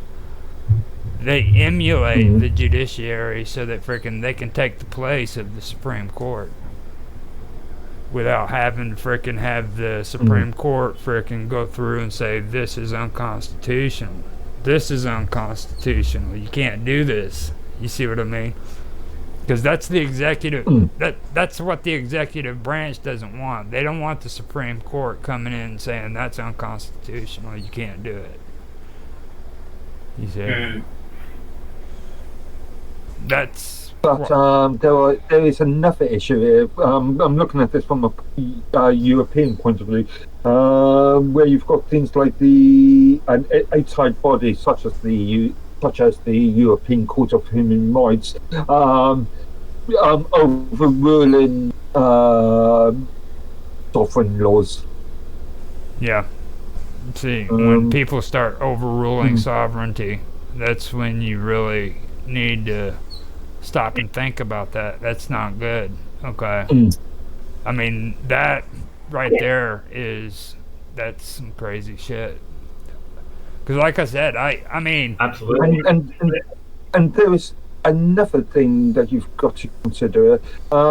In UK and most of Europe, elections, you vote in a party. In the US, sort of concept, you're more voting for a person I'd rather rather than do a party. that. I'd rather Yeah, same vote. in Australia. I'd rather vote for a person rather than a party, and I wish that was the case, but freaking it's not. And later on, if you guys want to, we can go over that and kind of discuss it, because Actually, I would argue the opposite. I would actually argue the opposite, but yeah. I oppose Yeah, I don't parties. know. I'm on the fence with that one. Because a person is easy to corrupt, but like a party, I don't know. Like there's a lot more like checks and balances, I guess, but it needs to be more transparent, in my opinion. Because what we have in Australia is sometimes the person that we elect is taken out of power by the party that we didn't, we didn't elect all the people in the party, right? Right. So Technically, even in Australia, the same sort of concept as in Europe. You elect a party rather than a person. well, yeah, technically In theory. the party elects the leader, and we elect the party. All right, but when they're running for office, they put the leader forwards that they said they're gonna have. All right, so everyone votes on that premise, but then they replace that person after they're elected, and I think that's unfair. Because that removes so much power from the people. We get given these mirages of what's going to happen, but then it doesn't. And I think two-party politics is a crazy psyop anyway. Like, we all have it, right? US has it, Britain has it, Australia has it, but it just never seems to make major changes that we need, you know? Let's put a pause on this until the next episode. We're at an hour and 5 minutes. I think we brought up some good stuff, so especially one last thing I just want to mention. Well, hold up, let me say something. I was getting ready to say something to you. We came up with a good stuff here, and I think you need to come back next week, and we need to finish up on some of this conversation. Okay, so try to make it on here. Okay. I'd love to. Okay, now go ahead and say what you wanted to say. I just noticed that recently, like, correct me if I'm wrong, but a US president is not meant to be able to start a war and do a war. It's meant to go through congressional, voting first, right? Mm-hmm. But then Biden decided to go bomb Yemen, and it didn't seem like it went through the Congress. So, like, who is meant to police the president in that situation? This is where we can discuss that with, it's called plenary powers, and I have issues against that too, and this is something we can bring up too, because I think that's important. I actually brought it up in a couple of previous episodes with Mark, but I think we should talk about that as well. I'll actually explain a little bit more of that, go through and review it in the next episode for you, so if you show up, we can do this. Okay, sounds good. That could be a good thing for next time. Yeah. Okay. And thank you for showing up, Mr. Robot, and thank you for being here, Mark. This has been great. Thanks for having me. I'm glad you guys were here, and I'll talk to you later. Will do. All the best. Love ya. Later. Hi, this is Summer Todd. I'm doing my mystery channel tonight. I'll be discussing the sliders. And a lot of you might have not know what that's about, but we'll be talking about that phenomenon. And if you know anybody like that, or it might be yourself, and some things at Miami University, Oxford, Ohio. If we have a little time. Seems like there's some weird stuff that goes on in that town and just at the university itself. So we can get started. Okay, so last time we discussed, we were here, we were discussing my daughter. So Roger, I can start with that? Yeah, if you want to.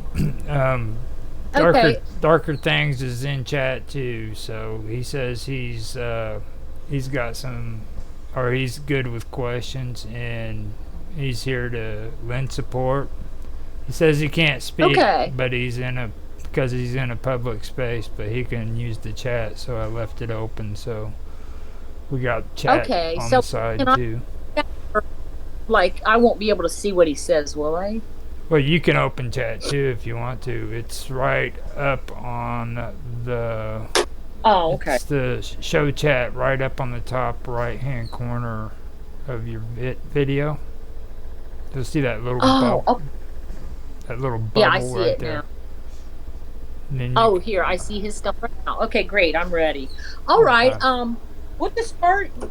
So, are you ready? We're gonna start. Yeah, go for it. Last time we ended on the discussion of sliders, and my daughter appears to be one, and what the phenomenon is, and you can say what you need to, Roger. I don't know a lot about it. I know you've read a little bit about it. It's a phenomenon where, like, when you kind of get stressed out, that you know, street lights go out, you mess up computers, you can't wear watches, electronics just seem to kind of go crazy. And also, like, I know my daughter light bulbs would just like burn out. So my daughter, I mean, I kind of noticed it when she was probably going through puberty, you know, no boyfriends and all that. So I noticed like her light bulbs would just pop. And we lived in an old house, but before that, before she got to be like maybe 13 or 14, nothing like that happened. And it wasn't just in her room. It would be like when she would be upset, or like she'd walk under a street light. I know one night she was really mad about something, and the street light just kind of, it popped, you know, and went out. And electronics, she would do like I said, she was moving, and she had the 5 CD changers, you know, back then in the day. That a lot of people don't have them now, but and she unplugged her stereo. We were sitting there talking, and she was like, "I'm really getting stressed out," and I was like, "Yeah, but it'll be all right." So we were getting ready to move the stereo, and the CDs just started playing, and I was like, "Chantal, I thought you said you unplugged that," and she's like, "I did." So I walked over there, and it was unplugged. So I've never seen anything like that. Never. So it was really weird. I looked it up, and you know, it fit her when I was reading about what the slider phenomena was. And at the time, I worked at in marketing department, and one of the professors overheard me telling somebody about it. And he came over, and I mean, he's just a real super smart guy and really nice. And it surprised me. He said, "You know, I can't wear watches." He said, "I got a box of watches." He said, "I just quit buying them." And he said, "I think it's real." He said, "Because it happens to me all the time." And he said, like, if I'm getting ready to do stuff on the computer and I get upset, he said, things just go haywire. Mm-hmm. So it was kind of weird. I don't know, Roger, if you noticed know anybody like that, or Darker Things just said that he says he can't wear a watch to save his life. He says he wasn't allowed to touch the stage lights or soundboard in theater production because he's into the theater and everything. And he was allowed to dress the set and and lower the curtains. Yeah. But then he said, I learned to wear a harness to work on PCs. But he says that it happens to him all the time. Now, I've read about it, and it was a long time ago, back whenever I first started getting into this stuff with John. And yeah. I haven't heard too much about it, but I have heard of it. I've heard of power going out in street lights. When people are walking down the street, they'll just start going out on them and things of that nature. And that's when I noticed it with my daughter. And there was a particular year, I think it was, when you first start dating, and you know how there's all that energy. There's a lot of energy there. A lot of stress. So I noticed it that year more than ever. Like I said, my son, Austin, was learning how to drive. And in the state of Ohio, I don't know if it's still like that, but you have to, as a parent or a guardian, you have to go and do so many hours with them, 50 hours in the car, and sign off on it. Mm-hmm. So Austin was, I'd take him out driving, and Chantel, my daughter, went with us one night. And she was getting a little nervous because, he's a new driver. And she was like, this is kind of freaking me out. So we went around a corner, and there was a huge light on the side of this barn. And it just kind of it looked like it exploded almost. And it was so weird. And then, and Austin was going into a curve, and he's a new driver, and all of a sudden it's dark. So it freaked him out a little bit. And I was like, I thought...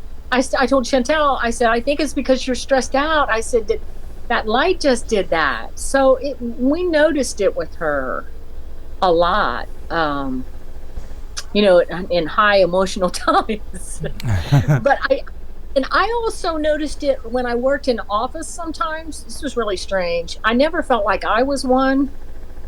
But if you have like a group of people and there's something going on with the computer. And you know how everybody kind of comes around sometimes and tries to help or fix it.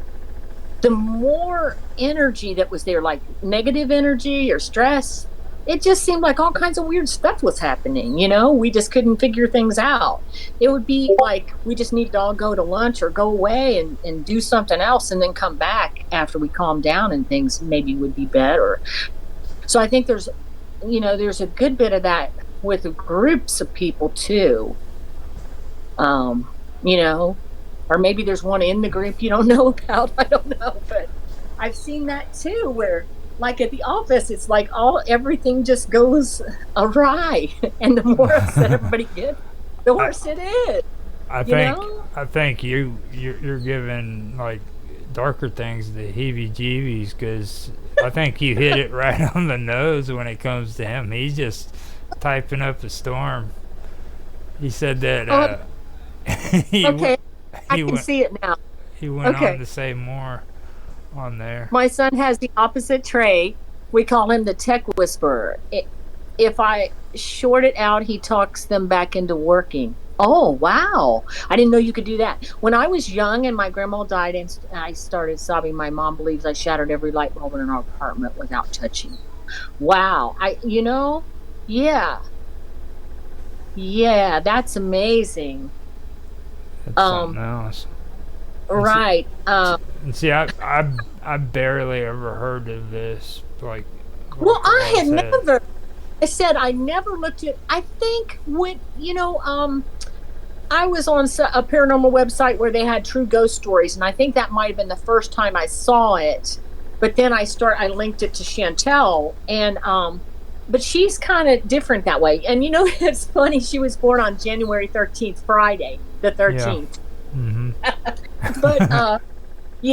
But and now that she's older, I don't know that she does it as much. I mean, if she does, she hasn't told me. But I know when she lived at home, there was a lot of stuff going on, and her computer and things like that too. I wanted to see if you wrote more stuff.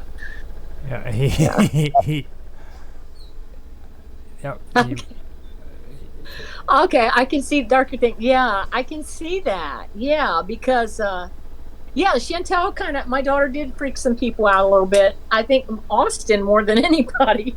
He was like, this is kind of weird. Right. Yeah. You said. Oh, go on. I'm sorry. You said that Austin turned into more of a techie person anyhow, didn't you? I think just through his music, because he recorded a lot of stuff and did a lot of stuff on his own. Yeah. So he's better with that. But he's also said sometimes the more stressed you get, the weirder things can get in the studio. So I think everybody's got a little bit of it, but I think with her energy was real high. But especially, when girls are going through puberty I'm just saying, I mean, he's Mr. Techie, and all of a sudden, sister's coming around screwing stuff up. Yeah. Oh yeah, that's true. That's very true. I could understand that perfectly, man. Right. But like I said, she's one that kind of blocks it out because it kind of scares her. I know she's very psychic too. She has psychic dreams, and it just makes her uncomfortable. But but anyway, back the professor that came into the office and was talking to me. I mean, he's just like Mr. Average Joe, just you wouldn't think. And he was like really open to it because he said everybody kind of freaks out about how he does stuff around computers and things like that. Of course, that's been years ago, but yeah. So it's pretty scary. Yeah. Darker things went on to say, then one time when I got my first leading role, final dress rehearsal, I was emotional and belting out my solo, and the spotlight blew out. So he caused the spotlight to blow out. Yeah. See, that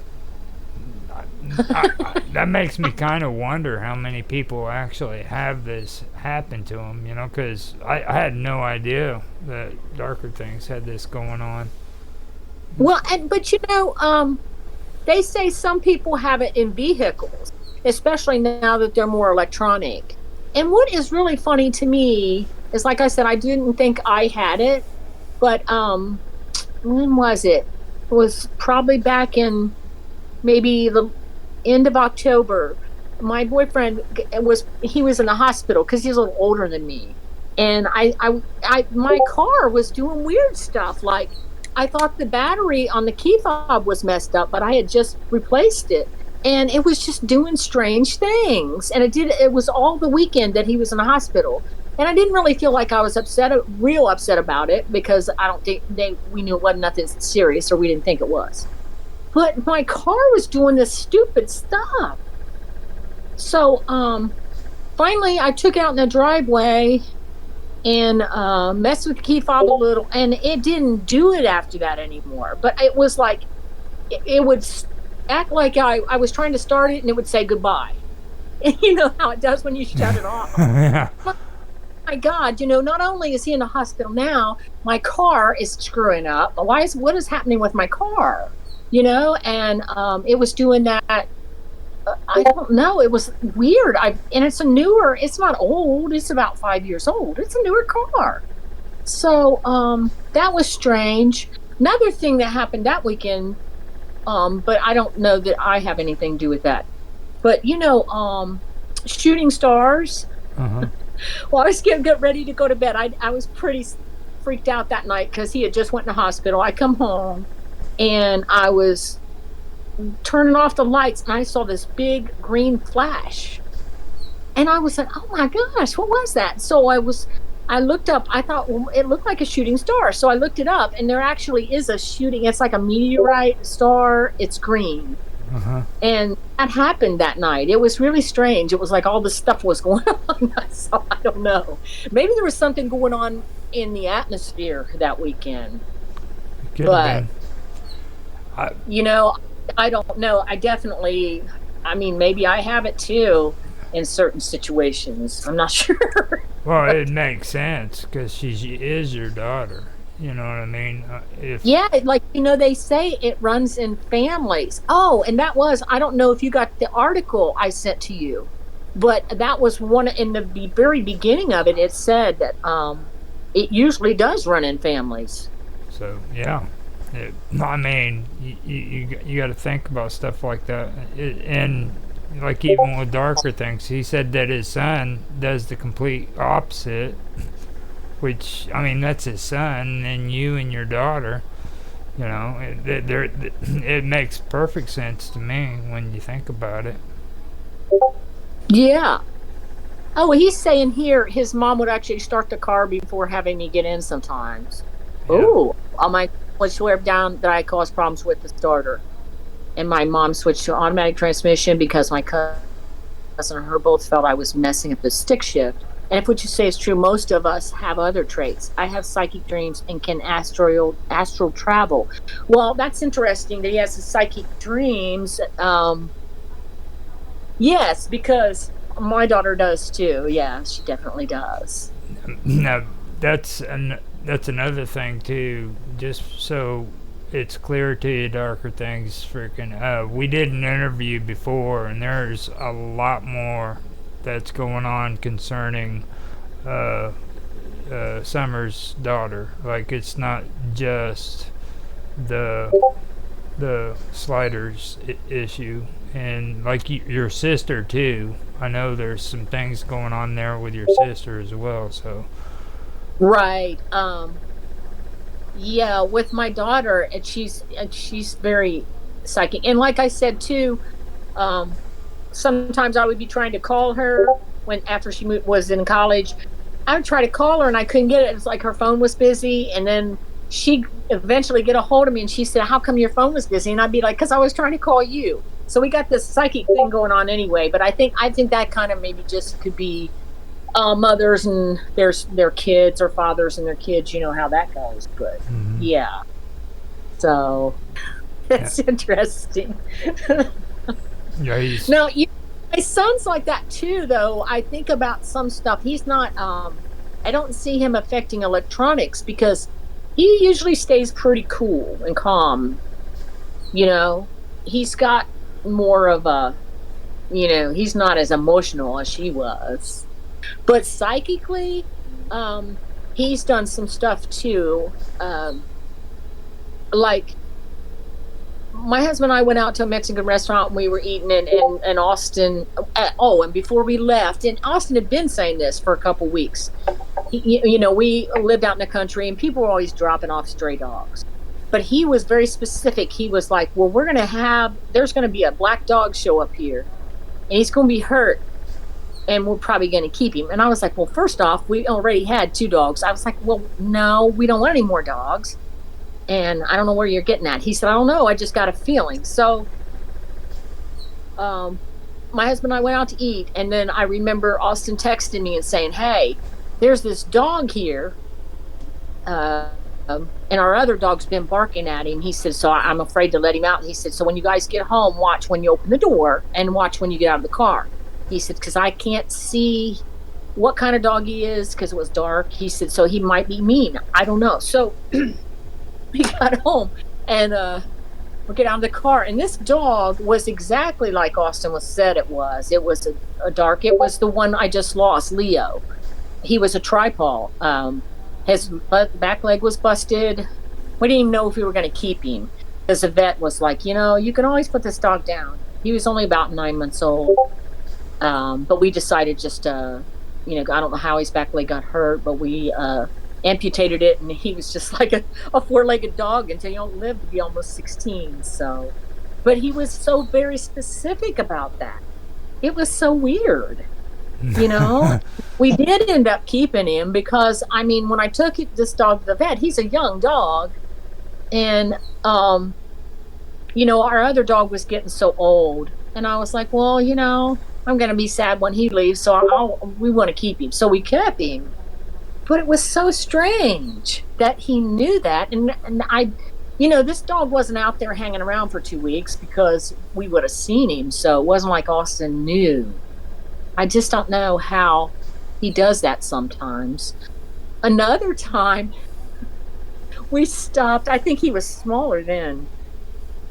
We went out, my husband and I, and then I stopped at a convenience store or something. He was getting smokes or cigarettes or something, and I got Austin's a candy bar, and it was like a Milky Way.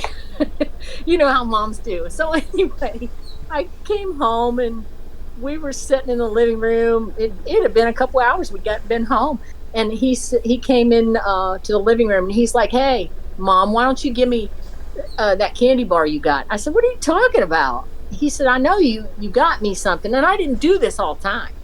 Mm-hmm. This was just a random thing I did, every now and then I would. He said, I bet you, did you give me a Milky Way candy bar? That's what he said. I was like, so he does stuff like that. I think, he probably thought, they might have stopped on the way home, from eating, and maybe she did get me one.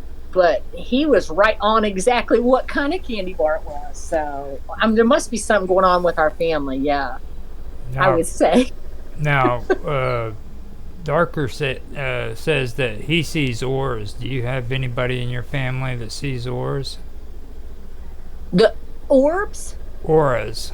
Like people's auras. Auras. Okay.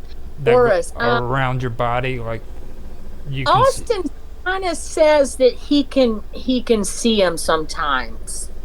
I'm reading I was reading about what Darker Thing said. Okay. Oh. He says a lot of stuff. Like you were just talking about premonitions. Whenever Austin does that or did that with a candy bar, that was actually a premonition.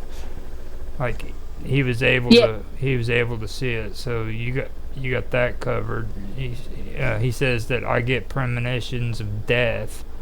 Austin gets premonitions of candy bars, and which that's kind of cool. If I had to have a premonition, I'd rather have a premonition of candy bars any day. So yeah, but I don't remember if you watched the interview or you were part of it with John when I talked about I have had. Yeah. When he's talking about dark things, premonitions of death. Yeah. But it was just a short little period of time It seemed like, and I don't know what was going on with me. It didn't, why I did it just for a short period of time. And like I said, when my husband was sick, I really didn't have premonitions of him being that sick. So Yeah. I with him, it's like I just was maybe too close to it. I don't know. But like I said, there were two neighbors, that passed away that I kind of had premonitions about. So that's strange. That is good. He says that he had a premonition about Reagan getting shot, and then another one about the space shuttle blowing up. I don't know if you remember when the space shuttle blew up. It was back when we were young. Actually, wasn't it this week? It was like the 28th. It's coming up, the 28th. Yeah. I remember it very well because I was actually pregnant with Austin, and I came home from work to get lunch that day. And this is how different things were with the media back then. We didn't have a TV. We didn't have cell phones. And so I came home at lunch to watch it on TV because there were people at the office saying, well, they didn't die. And I was like, well, how can that be? But nobody really knew until later because it was different back then, Now we know right away. So I went home at lunch to get something to eat, and I watched it, and it was horrific, And then I went back to the office, and I guess a few other people went to lunch and found some TVs too, and they were like, oh, yeah, this is awful. They did die. So, yeah, I do remember that. But to have a premonition about it, wow. That's something else. That's really weird. Well, it's kind of goes into what me and Michael Paul and John was talking about too, about the whole synchronicity thing, because it's weird that I've had this conversation with you, I've done the interview with you, and then I'm on your show, and then I suggest Darker Things comes on. He starts saying this stuff right here in chat. It's kind of like things are coming together. He needs to get out of that public area sometime and come on your show. That way you guys can have a conversation. You know what I mean? I think that'd be awesome. Like, this is the first time I've ever heard him speak about it. Me and him usually do games, and well, not games. He doesn't Really? do. Me and him do he does murder cases, like murder mysteries. Yeah. And stuff like that. This is the first time I've heard of it. It's interesting. Wow. Yeah.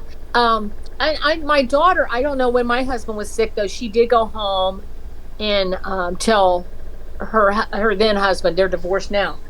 But she told him, she said, I don't know what's wrong with him, but I think he's going to die. And her husband was like, oh, that's foolish. He said, he's been sick before. It's no big deal. It's just something, they'll find out whatever it is. And because at that time he'd just been, went in for some little breathing issues, and he was a smoker. So, Yeah. But,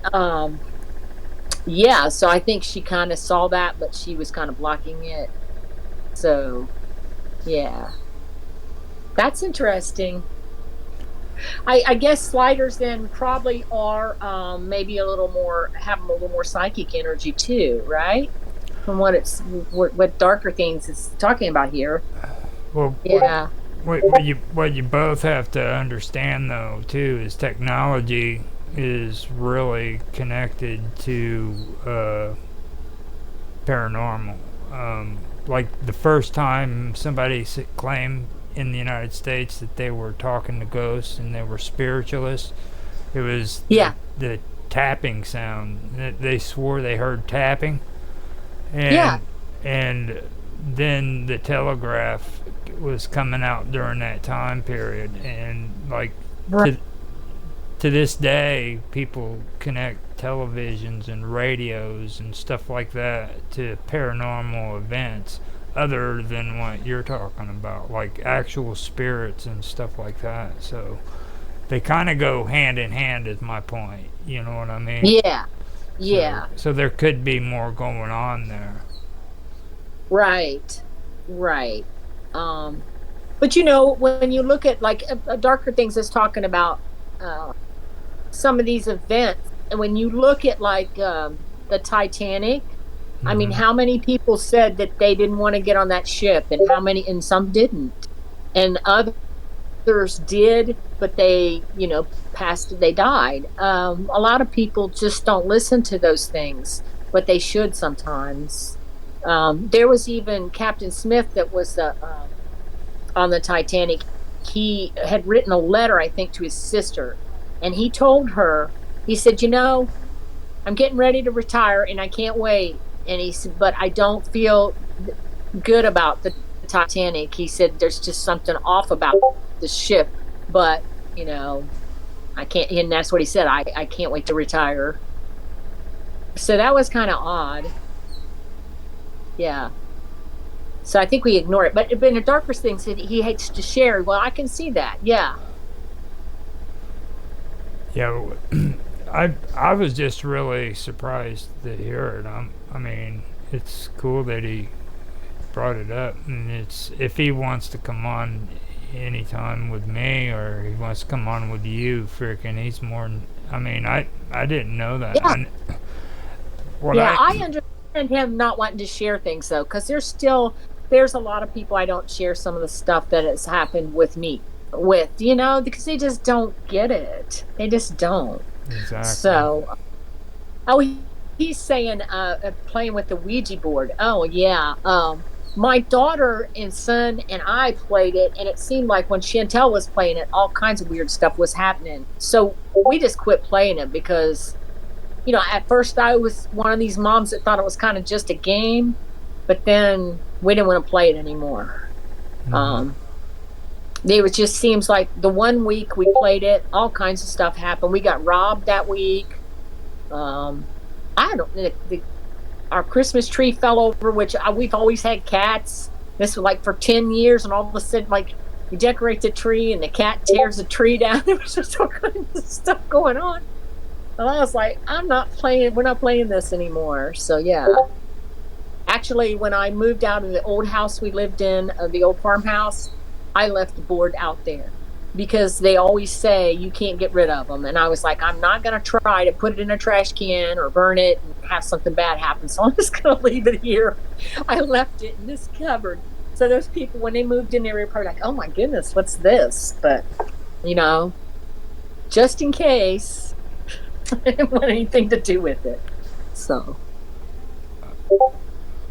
I think the most interesting story I've ever heard when it came to Ouija boards and demonic stuff was the Dybbuk box. Have you ever heard of that? Oh yeah, I watched a show about that where and then what did they end up doing with that box though? Now I'm trying to think, it's been a while since I watched it. Did they just end the man putting who, it away? The man who actually brought it to the public, the reason why it got so popular is he tried to sell it on eBay. Right. And he ended up selling it twice.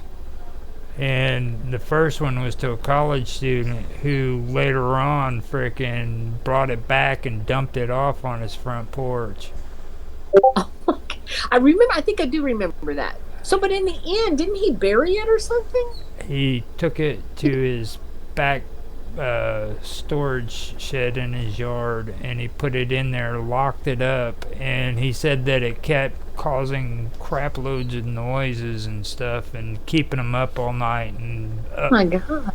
And just crazy stuff like that. And then his sister, I believe it was, his sister and his sister's husband came to visit, and they kept having this freaking horrible dream about cat piss, smelling cat piss, urine, and yeah. And then a hag was in the dream, and he had never told them about what was happening to him, where he was getting abused by this hag in his dreams. He'd wake up with scratches and everything all over his body. Oh my God. and he kept it quiet, and then she, in the middle of breakfast, mentioned this bad dream that she had had, and then started talking about it, and he heard it and just literally froze. And both of them did, because him and his brother-in-law had the same dreams, and she was sitting there telling them point by point everything that was going on inside of their dreams. Just weird stuff. Since Yeah, I think there was something, I can't quite remember it, but it seems like there's been a couple times, I don't know if it's with families, that we've had similar dreams, all of us, and I couldn't figure that out. Do you think, like, when you're asleep, like, your mind kind of, I don't know. I believe in dream interpretation. I don't even really think that that's paranormal, to be honest with you. I mean, a lot of people get real deep into it, but like Carl Jung, Yeah. he was really good at dream interpretation. Everything has a representation. Well, I do. I think your dreams definitely are your subconscious mind, but I think when people are sleeping like in close proximity with each other, that sometimes they have similar dreams. It's like they can pick up each other's thoughts. Maybe it's because you're in a relaxed state. Because I've actually read where people have the same type dreams. Go on, I'm sorry. We have a God conscious, is what Carl Jung refers to it as. Like, there's a God conscious, which is basically this universal consciousness that you always hear everybody talking about. It's what Carl Jung refers to as the God conscious, and that's a huge gathering of information, like the consciousness. All right, and we're all connected to it. When we're born, we get a little piece of it, and we're connected to this God conscious. So whenever whenever you're having these similar memories and stuff like that, you're tapping into that consciousness. You see what I mean? Or like when maybe you think, like if I'm talking to my boyfriend, sometimes I'll know what he's going to talk about, or sometimes I know what he's going to say. Yeah, Darker Things, I don't know if you said that. He said shared dreams is like a collective consciousness, super connected. Yeah. Yes. So, okay. I see that. And, wow. He's talking about the word, how he wouldn't burn it. And they say not to burn them. I don't think the boards are really the problem. I think it's just what you bring in with them. I watched the movies. That's about as close as I got to witch board. And it scared the crap out of me when I was 12 years old, and I never touched it. I never touched one of them. That movie is the most beneficial movie for little kids that you can watch, because what was it? It's called Witchboard. Oh, I've never heard of that one. Now, if you watch that and you're under 12, you'll never touch a Ouija board. You'll never touch one. Well, isn't that what The Exorcist started with, wasn't it? Was the board? Yeah. Well, that was a pretty scary movie at the time. the witch board, man, is... Well, I'm not going to be a spoiler. I mean, if you get a chance, watch the movie. It's really good. Okay. Yeah. He's talking about witch board. Watch. Yeah. The okay. Yeah. It's I do believe it runs in families, and I also think with my daughter, on my husband's side, his aunt said that I think it was her aunt. So I don't know if that would be my husband's great aunt or something, but she said that she had psychic abilities. So there's some on his side of the family too, and I know there is on my side of the family. There's weird stuff. So yeah, it's kind of interesting. Yeah. But the slider thing, I think the only reason Austin doesn't have it is he's just not as emotional. He keeps his emotions very he tries to keep himself pretty calm. So, but she's very much more emotional. So, Yeah. he's talking about Indian shamanism. And see, Yeah. that's something that you guys have in connection too, because Austin was talking about you guys have Indian heritage, don't you? His dad's grandmother. Yeah, I think she was Cherokee or something. Yeah. Yeah, so that could be where some of it comes in. That's interesting.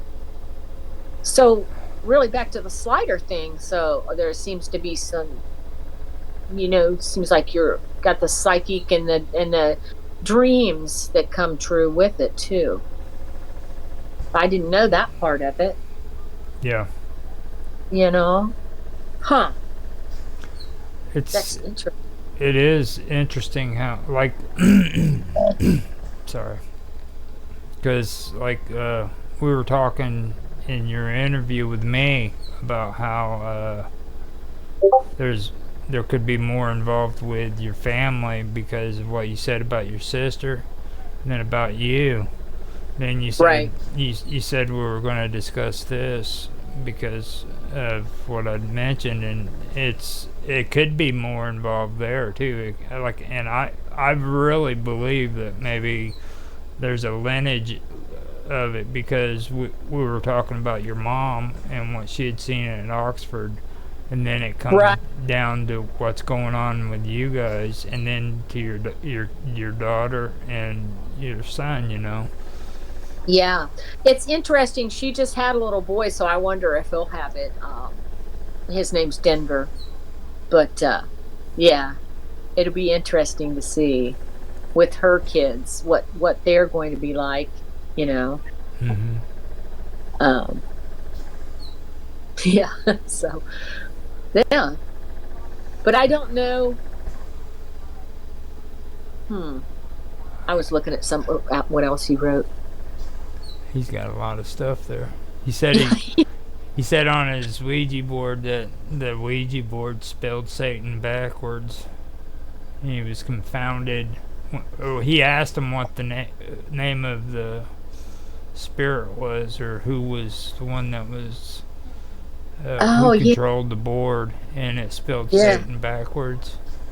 Wow. Okay. He went on to say that the reflection of it was in a mirror, I guess it was.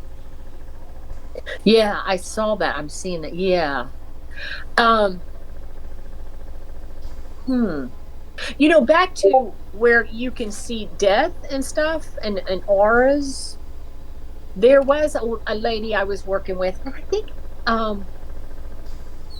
she wasn't real healthy, but I kept feeling something around her, and I really couldn't see anything, but it was so funny.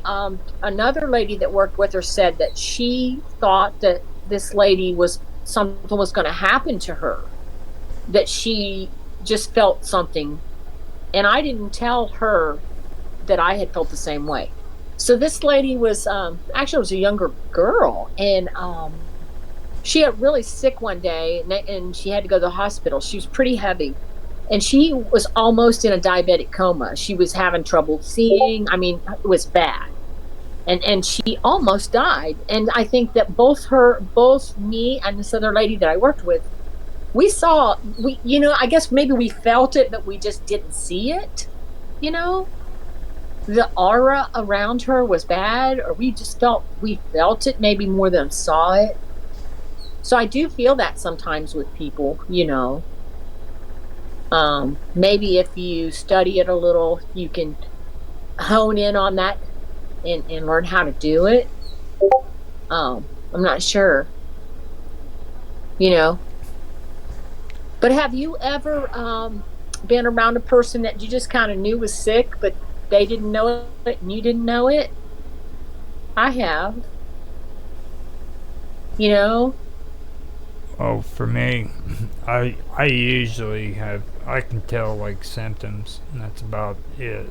I don't like get You don't get like a feeling from looking at yeah. them. And I think back when my two neighbors, well, the one I really didn't see that much, but the one that came down to my house and I thought was going to die, I think it might be in my subconscious mind, but must have seen or felt something around him to think that he was going to pass away, and he did. So, yeah, it's weird.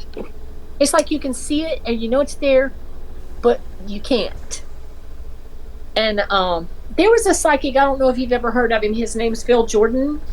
Gil Jordan. Yeah, I don't even know if he's alive now. He'd be pretty old now, but back in the 90s, I helped find a missing child, I think.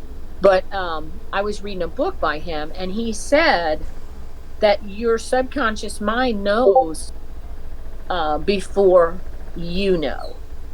He said, like, he knew this girl was at a party, and she just, all of a sudden, she got really depressed. She was really depressed, and she couldn't figure it out. She was fine when she got there. And it was a couple hours later, she found out her brother had been killed in a car wreck or something. So he said she knew in her mind before she actually knew. So he believes that, you know a lot of things ahead of time. But it could be, too, that maybe we do see something like auras, but we don't really recognize it. We know something's different. I don't know about that. Oh, he's reading his thing again. Okay. That's kind of freaky, that story right there. He said that I haven't been the same since 4th grade. We moved into an apartment, and I kept seeing blood in the toilet. I see that. He kept having night terrors. One night, I kicked and screamed and woke up kicking and saw one of those bum clowns dissipating into thin air above me. 2 days later, detectives came by and told my mom that we were not supposed to be in the apartment, that a child molester who lured kids into the apartment as a clown, I guess, lived there. He had lived there, and one of the dads murdered him and put him in the bathtub and cut off his manhood and put it in the toilet. Talk about spooked. Brown aura means death to me. Okay. Wow. Okay. Okay. Wow. That's crazy, isn't it? That's just scary. 4th grade. I don't know if I could handle that. That would really mess with my head. Yeah, I've read about people who have psychic dreams and things like that. He's talking about now. Yeah, auras. Yeah. Blue aura. Auras. Yeah. Yeah.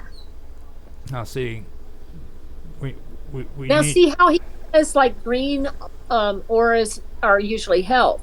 I feel like if I see somebody, sometimes I feel like something's off about them. So I'm not actually seeing, maybe there is a brown aura around them, but it's just like maybe I'm just not touching base with it, but it's there in my subconscious. Yeah. It's something. Well, see, you're having the feelings and the emotions, and he's actually seeing auras. Right. That's what Phil Jordan, this psychic, would do. He said he could actually see them. Yeah. And at that party, I do believe it goes back to that party with that girl. He did see I forget what he said her aura was, but he knew that there was, something going on. Mm-hmm. Yeah. Yeah. Yeah. Because just from when I talk to you, you're always talking about emotions and stuff and how, you know what I mean? So, like, these guys are talking about actually seeing an aura around the body. And, well, we're made up differently. Men and women are just different. They're not as in touch, I don't think, with emotions, or maybe they've been taught not to be. So Well, women are more. We've been talking about the masculine and the feminine too, and that would probably play a big deal into it too, because like you know, being more in touch with yourself on the inside rather than on the outside. Right. You know what I mean? I'm plugging in my iPad because it's not charging. What's going on with that? I wonder why it's not charging. Oh my goodness. Let me plug it in again here. Sure. Okay. Yeah, he said Darker Things says that the wife is the man and I'm the woman in our relationship. She is the thinker and I'm the feeler. Okay, that's funny. Okay. I'm trying to make sure this iPad's charging. I guess it's got the little green dot up there, so I think it is. Okay. I don't know how to check that.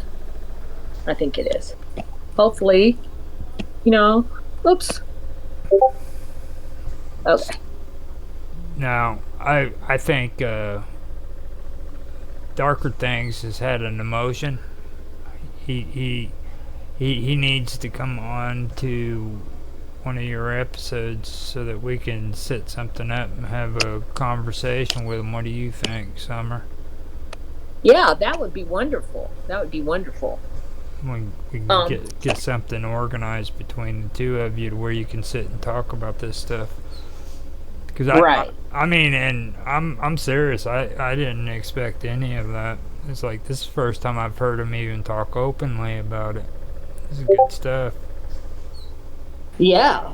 I'm trying to make sure this thing's charging because it's on 10. It doesn't make any sense. Okay, now it's charging. Why was it not charging? Oh my goodness. Oh, technology. Oh, it's on. I'm glad you trust me. Sorry, hold on. Okay. Well, it should have, there it goes. It'll have that little flashing thing on the battery if it's charging, right? Yeah. Yeah, for some reason, I guess the switch was off on this wall, but I thought I had it charging. I'm sorry. Okay, we'll get back to that. What were you saying? I'm sorry. I was talking to Doug, Darker Things, while you were gone. He said that he's telling this stuff because he trusts me. And I was like, I'm glad you trust me. I appreciate he trusts us, and he doesn't have to hold back because, and there's a lot of people I don't talk to about this stuff because they think I'm crazy. So. Yeah, and this place right here in I don't know if I know Darker Things has been around John for quite a while, so I don't know how much he really knows, but like this is one of those places where you don't have to feel insecure about it, you know what I mean? Right. So if you want to speak about it, you're more than welcome to, and we just need to get you on the show. Yeah. I think he's gonna leave. He said his charger's at 11. That's weird. Yeah. Mine wasn't, but I think it's charging. Oh goodness. It's probably a good idea too. We've got 51 minutes, so. Okay. Well, and good night, Darker Things. He's leaving, but okay, I'd love to talk more with him about this stuff. John's a great person to talk to. He talks about John. Yeah, you guys are both great to bounce things off of. So we'll set it up. We'll try to set something up with you and him. Maybe do it in chat and see what comes up on Discord and get something going to where he can come onto your show and you can. Yeah, it's really interesting that I touched base with somebody that has so much stuff going on and how it ties into some other things too that I never didn't realize that phenomena tied into the psychic dreams and things like that. You know what you got, don't you? Huh? You know what you got, don't you? No.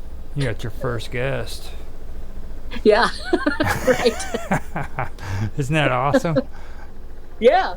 That is Even though he pretty. didn't have a got your lot to fir- say. Even though he didn't talk like, outwardly, he was like texting. Yeah. Yeah.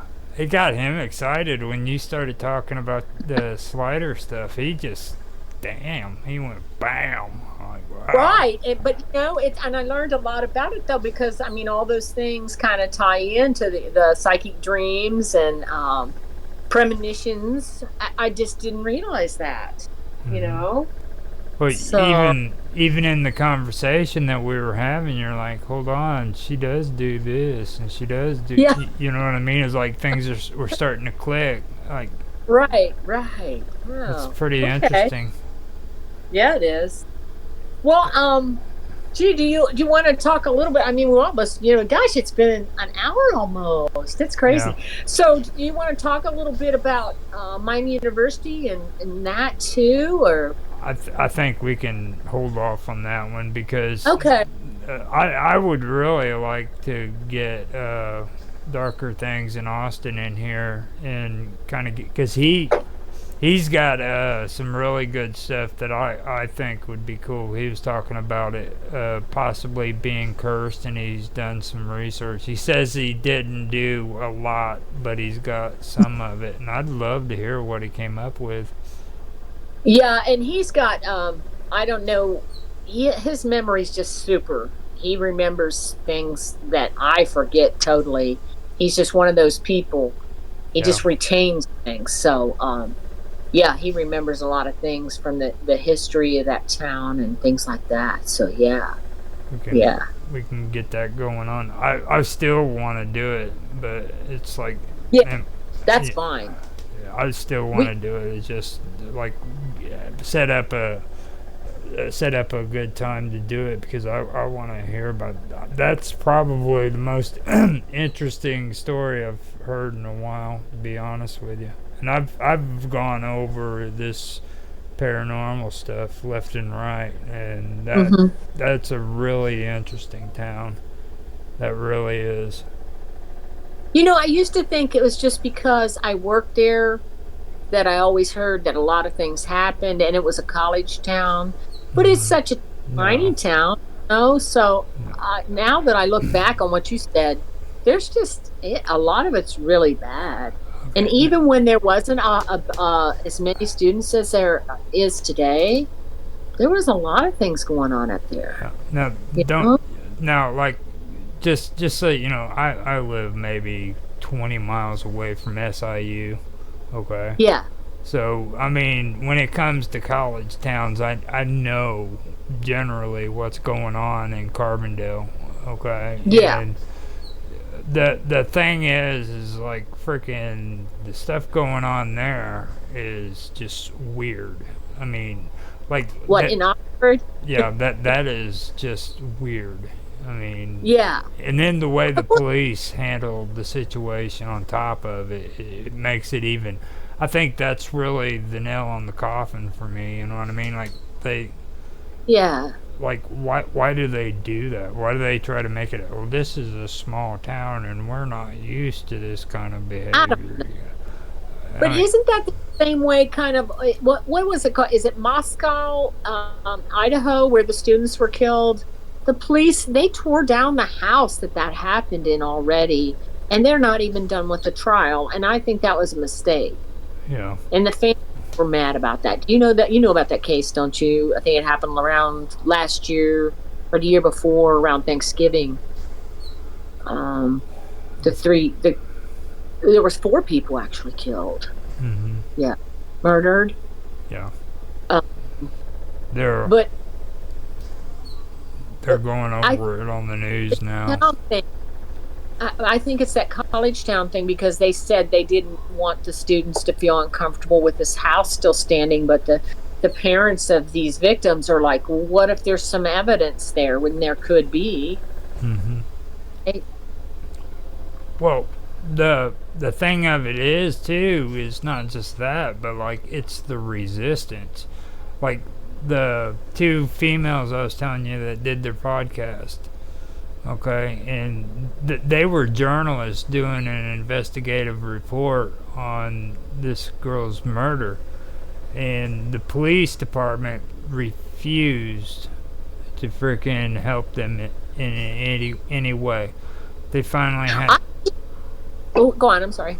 They finally had to do a podcast and make it to where it was known nationally before the police department would even take it out of the cold case and start a new investigation, because they had it dead set that that guy was the one who murdered him, or murdered her.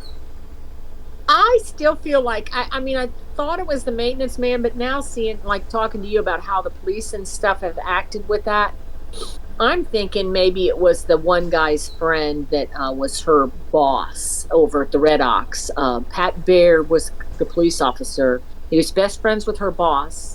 And her boss was like, "Oh, I've been in her house. This is terrible." But then all of her friends were saying, first off, she had a boyfriend, and he creeped her out, and she never would have invited him into her house for a drink. So, and maybe there's a cover up there. And then some of the evidence was lost, wasn't it? So they don't even think the cold case will ever. They don't think it will ever be solved. Yeah. Now. Well, they've got it dead. They've got it dead set that it was him who did it. They badgered him to death. They almost. I mean, I've never heard of anybody doing that like they did him. It was terrible. Yeah. Well, so, we better hold the secrets for the episode, not give away all the goodies. Right. But so yeah. Back to the slider thing, I don't know. Maybe I should talk to John about that, but he didn't really know what they were either. Because he's a healer. He says he's a healer. And they have a different kind of energy too. Yeah. But still, he didn't know much about that phenomenon. I guess a lot of people don't. No, I can look at the old article that I found way back when, and like I said, there aren't too many things that bring it up, but it's very distinctive. I mean, I remember it to this day about people acting or appliances and stuff like that reacting to humans, and I've seen that, but I can look into it and see what I can come up with too on that. But I guess it can be kind of dangerous if you're if you do it with vehicles and stuff. Oh yeah, because more most electronic definitely. with vehicles. So that's kind of strange. Yeah, but. So you want to wrap it up, and then we'll come back to it later, and then maybe we can have freaking Darker Things in Austin on here talking about it too.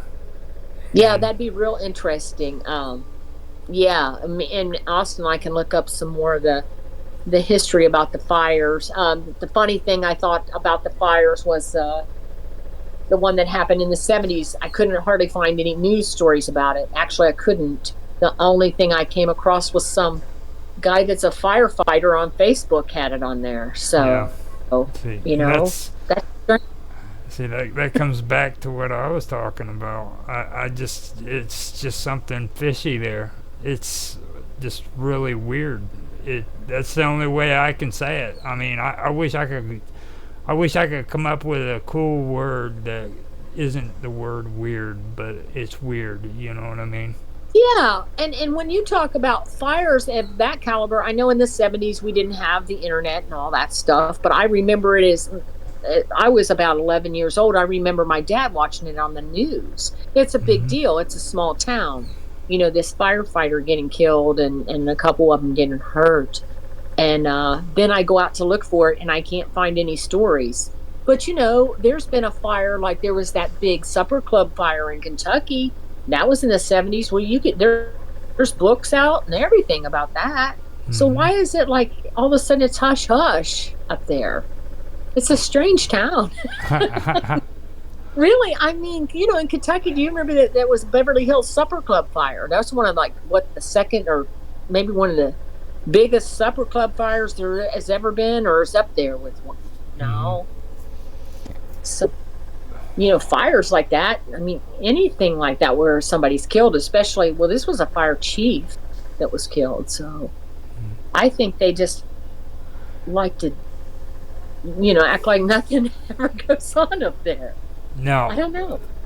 That before we end it and everything, I wanted to find out, do you want to do this on Saturdays or Sundays? Trying to think. Saturdays are usually good, but maybe Sundays would work better. Okay. Yeah. Because I know we were talking about that the other day, and I know I got it mixed up and everything, so that was on me, but it's up to you. Yeah, but maybe we can leave it for Saturdays now and see how it goes. I know, if I have something to do, I think Austin's going to kind of take over and do the subject, or do a subject. So I think it'll work. I think it might work better for him too. Okay. Now we'll just stay with this and see how it goes. Yeah.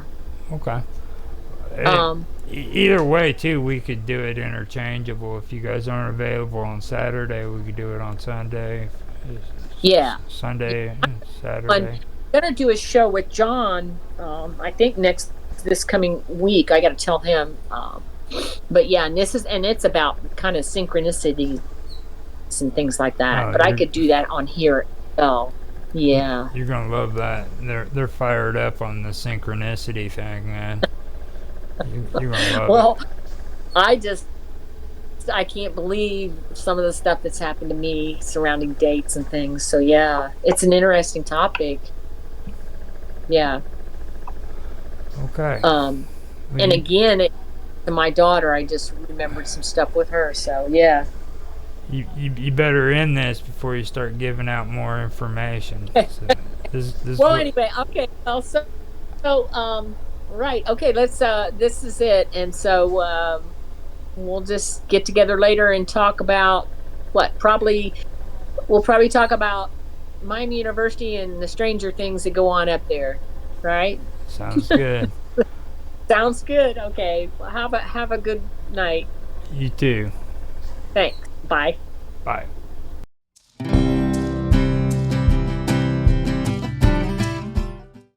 Hi guys, this is OMT, Show for Old Men Talking, and this is episode, oh my god, is this 9 now? 9 I think.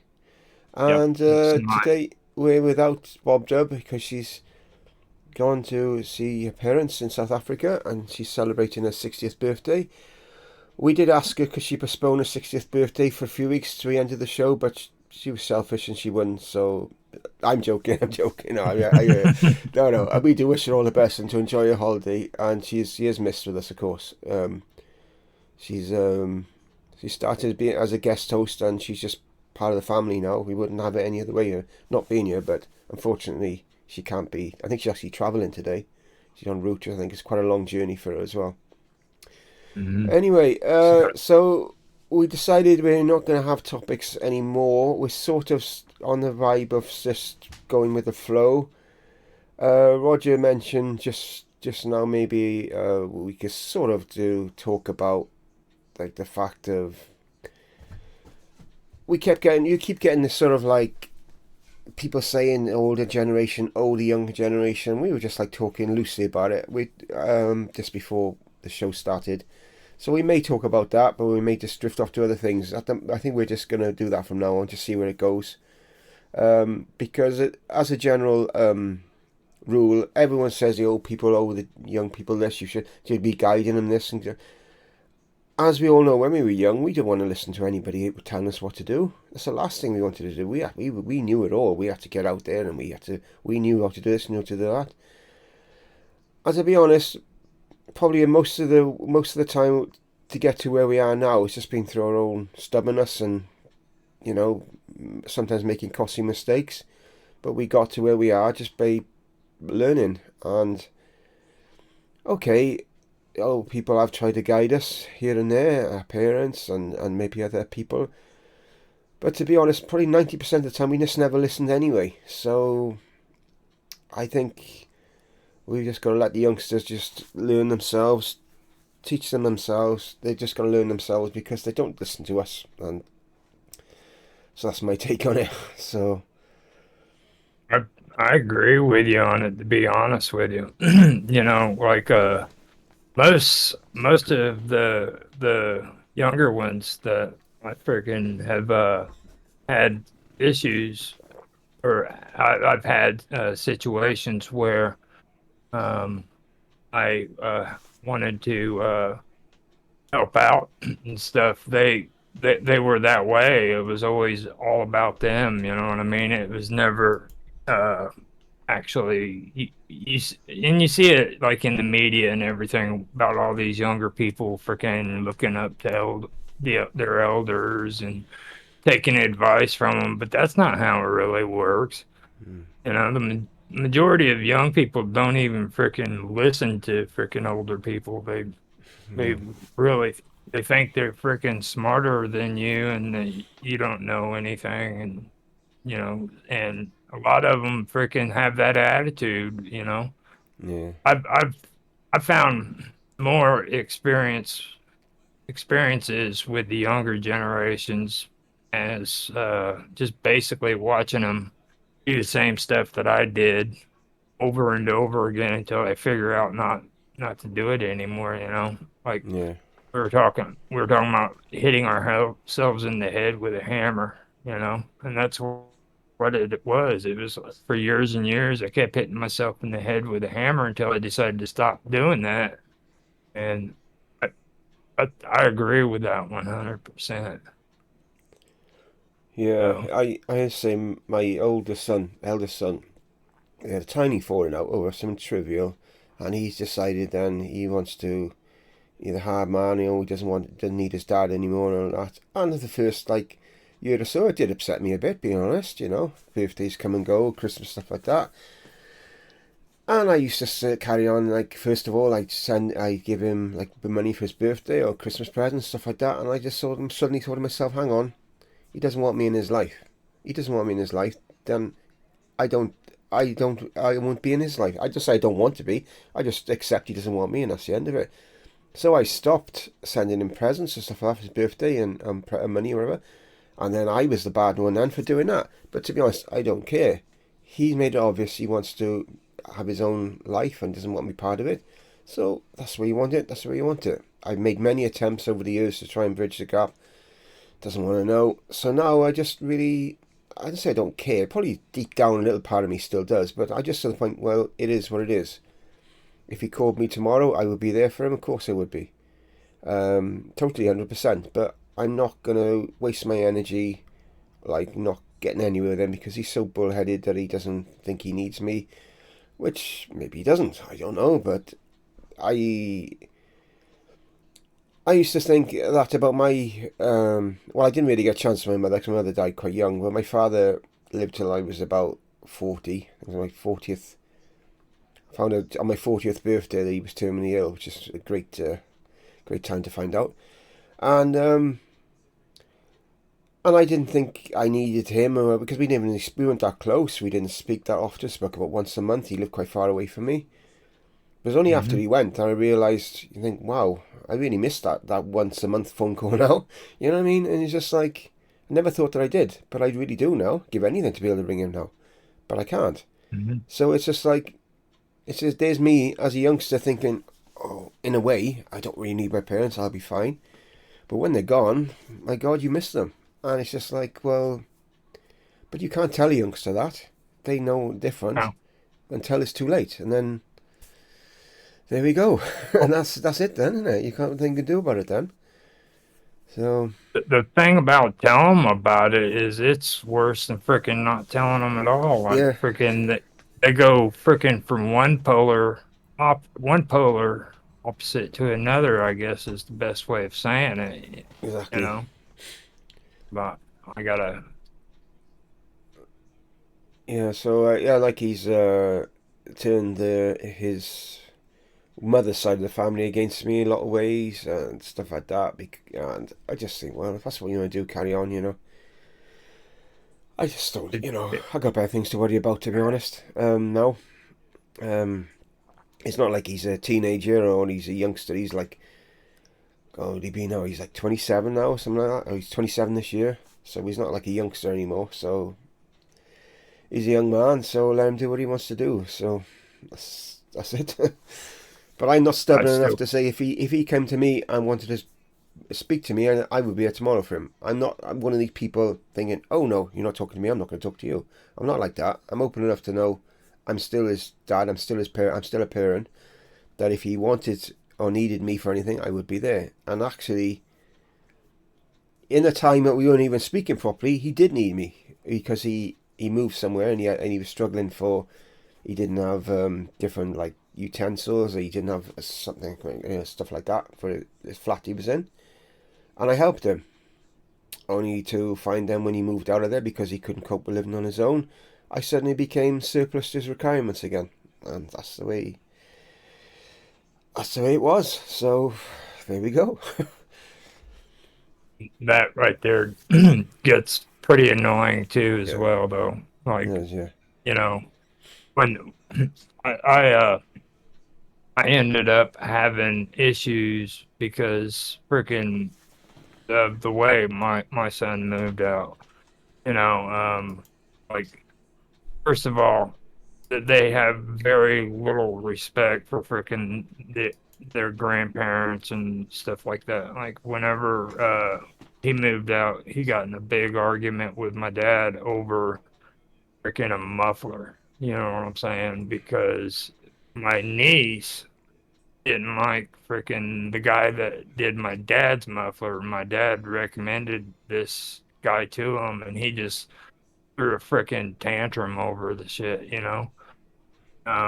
And it got pretty stupid, to be honest with you, when it comes to that. And like, whenever he moved out, he moved over to my niece's house where he's paying her rent to live there, and he comes back with this attitude like he didn't play any bad part in the situation, that I was such a bad guy because I threw an attitude about it. You know what I mean? yeah, Like, it's okay for him to just shit on people and not respect his elders and shit. But, I'm the bad guy because I told him straight up that freaking he shouldn't be doing that. Mind you, that my dad just got out of the hospital like a year ago from almost dying, you know, and he did that with him, and it just, the way it ended up was pretty nasty. And I I had a conversation with him the other day and stuff, but I just, for me, I personally feel that, like, with these guys, with these younger ones, they just have utterly no respect for freaking anybody that's older than them. You know what I mean? yeah, Um, they just it's something that I have to work out. Don't get me wrong. I think maybe there's a part of me that needs to freaking just kind of forgive and forget. But at the same time, I've been forgetting quite a bit. You know what I mean? It gets to the point where you don't want to freaking forget anymore. It's getting old. yeah. And it's different generation. When I was brought up, you respected your elders. Maybe not your parents so much because they've always been anti-rebellious towards your parents. I think in any generation, but to people, I knew a lot of elders when I was growing up. I had a lot of time for them. I speak to them in the street, and you know what I mean. They were genuine, really nice people. But you just don't see that now. You just don't see it. It's just gone. Whatever we had back then, it's just gone, and it's sad. I really think it is. And we've had a couple comments on chat. I'm going to go on it now. Nicholas Morrison has said, arrogance is a current common failing of the young, and he's right. It is what we just said, and I think we've all had it when we were young. When we all have been a bit arrogant and stuff. We're not trying to say we were perfect when we were young or anything like that, but I definitely think it's worse now. And Timon Tide MD says, good morning, guys, and good morning to you as well. 11:15 here in the UK. I think it's the early hours with Roger. Yeah, Maybe 5:15, is it? AM with you, is it? yeah, it's Yeah, 5:15, and thank you for saying good morning or and everything. yeah. So, I, you know, I don't want to sound, like I'm a pessimist and stuff like that, but there are certain things that I have noticed that is freaking something that I never paid attention to when I was younger, like with my uncle. He he was kind of in the same place that I've been with my mom and dad, where he had to live with them and help take care of them and stuff. And like there was stuff that used to just piss him off, you know what I mean? And mm, I never understood all that, to be honest with you. But like later on, like now, I'm actually starting to see what's going on when it comes to him. It's or when it back then, you know what I mean? yeah, I think I think when you have to take care of people that are in their 70s and shit, it really opens your eyes to how these younger people really treat older people. It's insane, and they think that it's okay to just get away with it. Like yeah, you can just do it, and you don't have to be responsible at all for your actions and the way you treat people. yeah. I know. Um, I agree. I'm, you know, I'm like, I can't really say too much because I don't know who'll be watching, but people like who know me. But I know of a similar situation where there's people living with their relatives and yet they do nothing for them, and yet another person who doesn't live there has to go there every so often and help out because they're actually living there and they do nothing for them, and it's really like gutting. You know what I mean? hmm And what they do for them, it's like restrictive. They can't do this, they can't do that, and yet it's their own place. You know what I mean? It's just because they're older and they be disabled and stuff. They can't do their.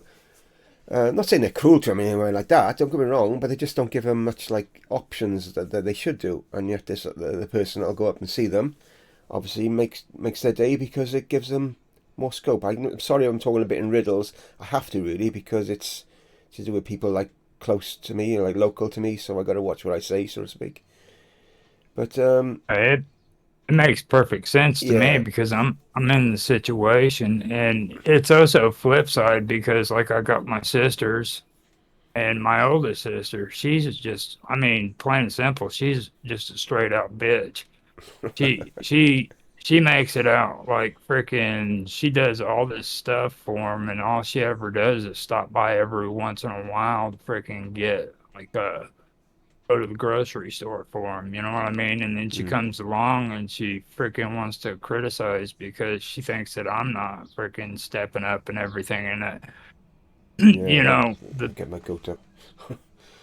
I'm the one who freaking is here helping my mom freaking put her feet up on the freaking bed every night because she can't do it herself, or pull the back of her pants up because she's getting off the toilet. You know what I mean? Mm, It's not them. no, You no. know what I mean? And that's what really irritates me the most about her is like freaking they come around and they freaking do a little bit and then they stop coming around. You know what I mean? Like it's just my job because I freaking live here, and they don't have to do anything. You know what I mean? It's Yeah, I still know. their mom and dad. Just because I'm here doesn't mean freaking, hey, Roger's there. I don't have to do anything. And that's the attitude they have. I mean, they've literally got that attitude that Mm, they don't have to do anything because I'm here to help take care of the problem. yeah, I know. So It's not good. it's really not. No. And and then their grandkids. I mean, they got freaking a grandson that my mom and dad haven't seen in at least 5 years. He doesn't even come around. I Mm, remember. with my grandparents, they didn't even freaking have to ask. If they needed their yard mowed, I freaking mowed their yard, Yeah. you know. And freaking, I wasn't able to see him full time. I had to travel freaking because my dad traveled from state to state most of my childhood. But whenever I was there, I was happy to see him. You know, um, that's the way my cousins and everybody was that were living around here locally, you know, freaking, they were happy to see my grandparents. And it's like now it's an obligation to them to where they don't even want to go see their grandparents anymore. You know, they're just a bunch of old people that smell. Yeah, No, my I know it. grandparents. Sorry, go on. Yeah, My, but it that go on. Sorry. no, it's fine. I mean, but it's true if you stop and think about it. That's the way they treat it. It's like they think that freaking they don't want to freaking see them because they freaking, you know, gotta change that around. Yeah. No, my grandparents, I thought the world of them. I really did. I was so blessed that I had the time I had with them.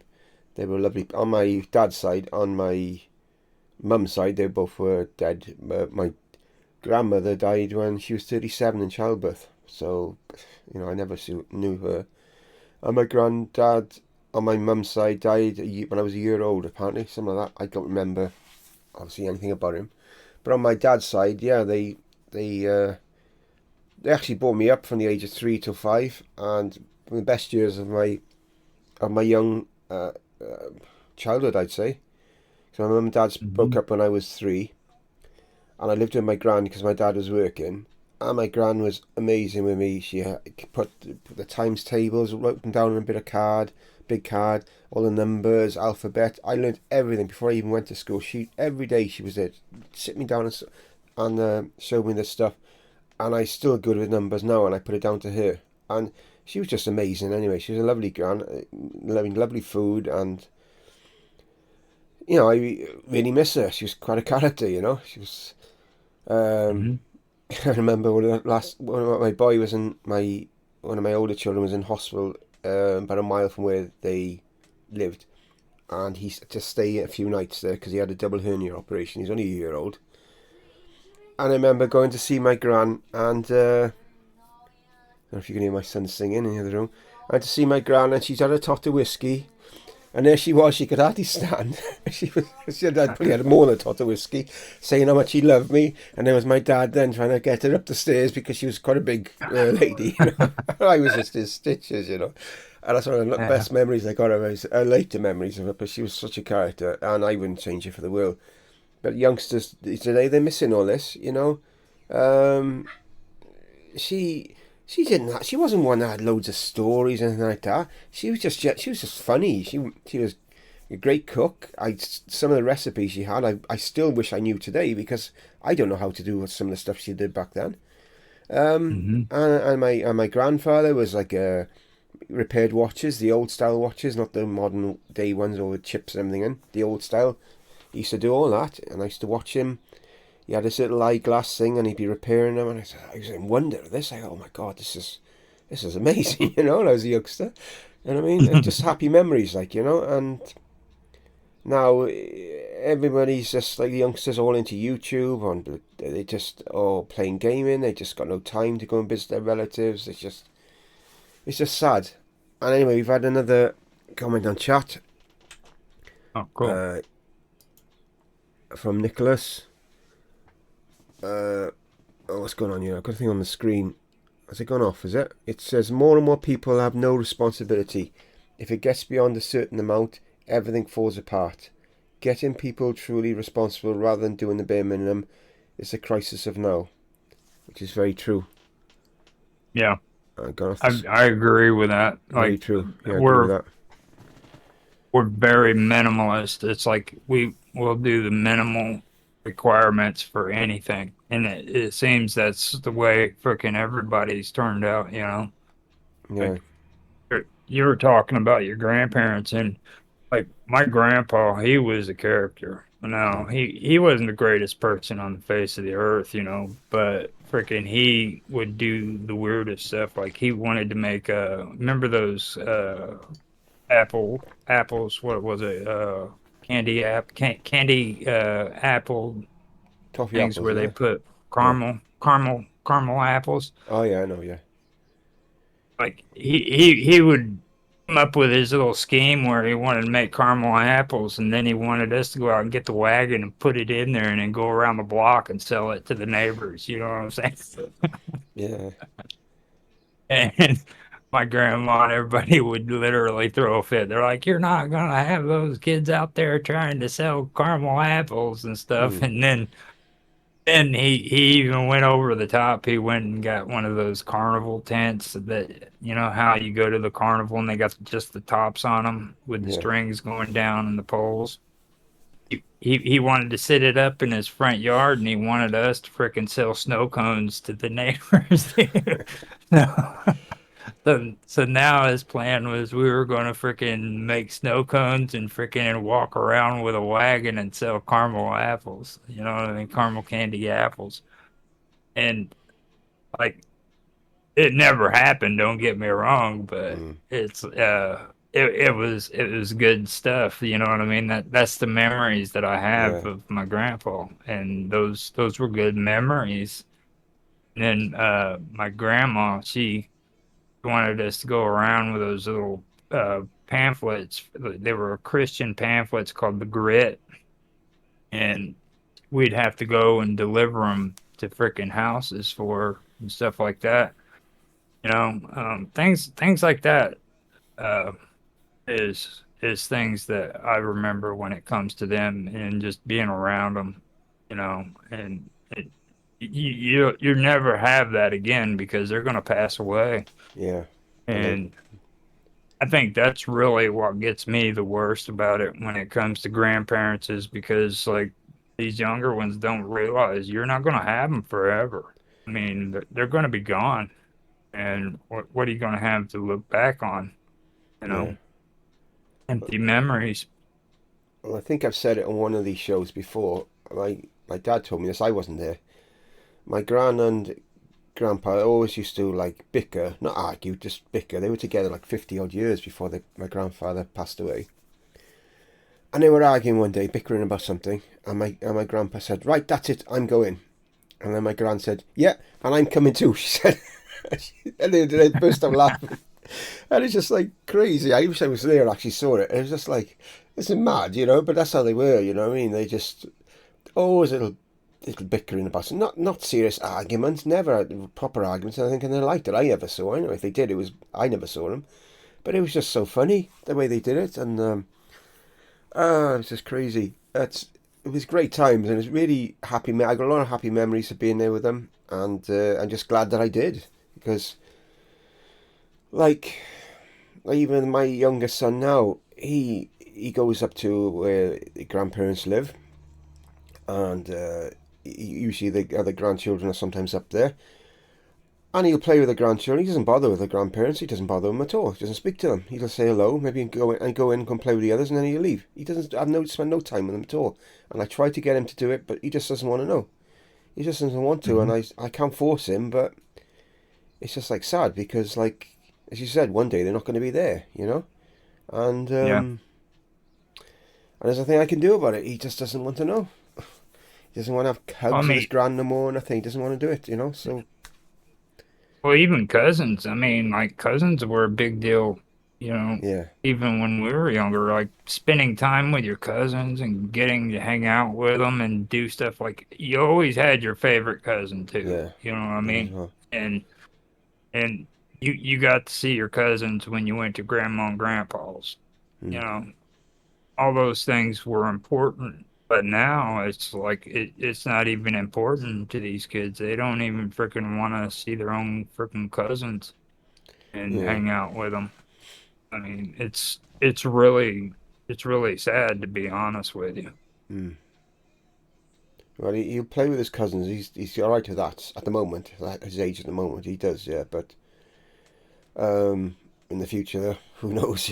At the moment, he still Yeah. does. You know. Mhm.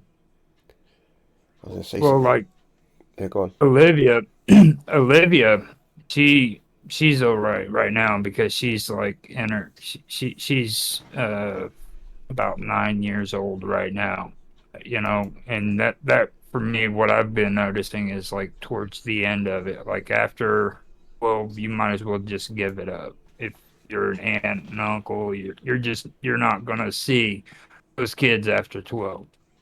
And if you do see them, they're running off doing something with their friends. And for me, that's natural. I've always noticed that. I think that's just the way kids are. They grow apart from aunts and uncles and Yeah, stuff like that after that age. But like at the age she's in right now, that I mean, being around your grandparents and your aunts and your uncles and your cousins and stuff, that's a big deal to them. That's something that freaking that's important to the kids those age. And yeah, um, I really hope none of that really freaking just disappears because, just like I said, I mean, I've literally got a nephew, and I've told you it before. He completely freaking spent his entire high school years in his bedroom playing video games. His entire high school years are just lost. You know what I mean? Because he didn't want to get up and actually go out and freaking do something. He'd rather sit around and play Terraria. yeah. I got you. Um, got something happening. Yeah, yeah. We got the chat. I've changed the thing. I put it on block mode now, so I can see the chat without having to come off the screen. Oh, Time Untied MD has said our parents and grandparents taught us so much about life skills, much more than any school. And yeah, well, I've said already, I totally agree with that. You know, totally hmm agree with that. it's I don't know. And we were talking about it the other day. Me and Mark were because we do that talk show on Mondays, and I was talking about just how dirty people are to freaking these old people. And, I mean, I know you're 60 and I'm 50, but I'm not even relating to us. You know what I mean? I'm talking about like people that are in their 70s and 80s. They treat them like dirt. Yeah, You get on TV here in the United States, and all you see is all these ads telling them that they need to freaking call a number so that they can freaking update their social security. And all these are scam artists trying to get it to where they can put them on a call list and have 50 people call them up to try to freaking get them to get on their freaking insurance and stuff. And that's just the beginning part. They treat them like crap. You've got nurses that are sitting around trying to bait them into going into nursing homes so that freaking they can sell their property and give the money to nursing homes. yeah, Just complete freaking. It's amazing how horrible freaking people really are to these elderly, and it was worse. It's actually gotten better now. You know, Before they didn't even have a choice; they got forced into nursing homes. yeah. I'm not sure how it works in the UK. Because my partner's parents still live at home, so I don't know. And my parents obviously have passed away, so I don't know how it works over here. But I do believe you have to sell your properties and stuff like that to go into nursing homes. If you've got over a certain amount of value, or if you're savings, or I think you have to sell it to pay for it. I think that's the case, but I'm not sure how it all Mhm. works otherwise. They do that here too. They they they want these people to sell their entire freaking belongings so that they can No, no. freaking pay for their rent and board at a nursing home. I mean, really is. I mean, do you really want to freaking say that they're getting like a luxury deal when it comes to that? I don't see it as being something that's right where they have to do that. And they don't even want to do it. It's like these nurses come in and they freaking say that they can't take care of themselves and they're forced into it, you know. Yeah. We've had Nicholas has commented. He says, "I guess I was, and I'm lucky. Our family stays close. We all rally for anyone who is ill and make a point of large family gatherings, even still, which is pretty amazing. Wish my family was like that." Man, he also says, Yeah. "My previous birthday, I elected to dig out trees in my sister's garden. I cherish deeply the family's wish to help one another when we meet up. Small trees," he says. That's pretty amazing. Because Yeah. with me, I had a split childhood. I spent some of it in Cardiff with my dad and grandparents, and then I moved down to West Wales with my mother. And when I moved down to West Wales, all my cousins from away, which I'd never met before, they were all around, and we used to play together, and we had great times, great happy memories. Then my mother passed away when I was 17, and then all my cousins from away used to come down, and most of them bar one, and never bothered me again. It was like I suddenly turned into the black sheep of the family because my mother had passed away, and this didn't bother with me. And my aunties, there was one auntie close to me. Yeah, she didn't bother me. She lived about 5 miles away. She always there for me, thankfully. And I had an older auntie who only passed away a few months ago. She always, whenever she came down from Oxford, she always used to come and see me. But otherwise, all the rest of them didn't bother at all. And when we were new kids, we all got on great and it was fine. But as soon as we come to adulthood, no, they didn't want to know. And hence the reason why I've never had any close family with my on my mother's side anyway. On my father's side, it was different because they all lived away. They never came down to where I lived. I lost touch with them, so I can't blame them because they didn't even know where I lived, and probably, and I didn't know where they lived. It was a different situation. We didn't have the internet like we have it now. I met up with a lot of them when my gran passed away, and it was like I hadn't time hadn't gone at all. We all got on great. We had a great laugh together. We played like bowling afterwards, try and make it a happy occasion, so weren't sad about it and stuff. And it was good. But now again, I'm not in touch with any of them. None of them are on Facebook or anything. I said I'll probably never see him again. A sad thing to say, but that's probably the truth of it. But we had a happy memory there and then. So with my own family, I got 4 sons, and I'm really close to one of them, other than my youngest, which of course is just here with me now. And the other two, one I speak to occasionally, and the other one doesn't speak to me at all. I try to be close to all of them, but it's just impossible. If they don't want to know, it's nothing I can do about it. I just tried, but you know, you can't lose sleep over it. Life is what it's meant to be. Sometimes you just gotta just go with thinking, okay, I've been dealt this deck of cards. I've got to deal with it. I've got to do this. I've got to do that, and you just gotta move on. You can't dwell on it. Mm-hmm. And so that's my take on it all. But Nicholas is really lucky. He's got a close family. It's very rare these days, I think, and he's really lucky. Yeah. He was talking about the big family gatherings, and it reminded me of when I was little with my grandparents. We used to always have big Christmases where everybody would meet at Grandma and Grandpa's, and we'd have Santa Claus come in even, and there was always family reunions.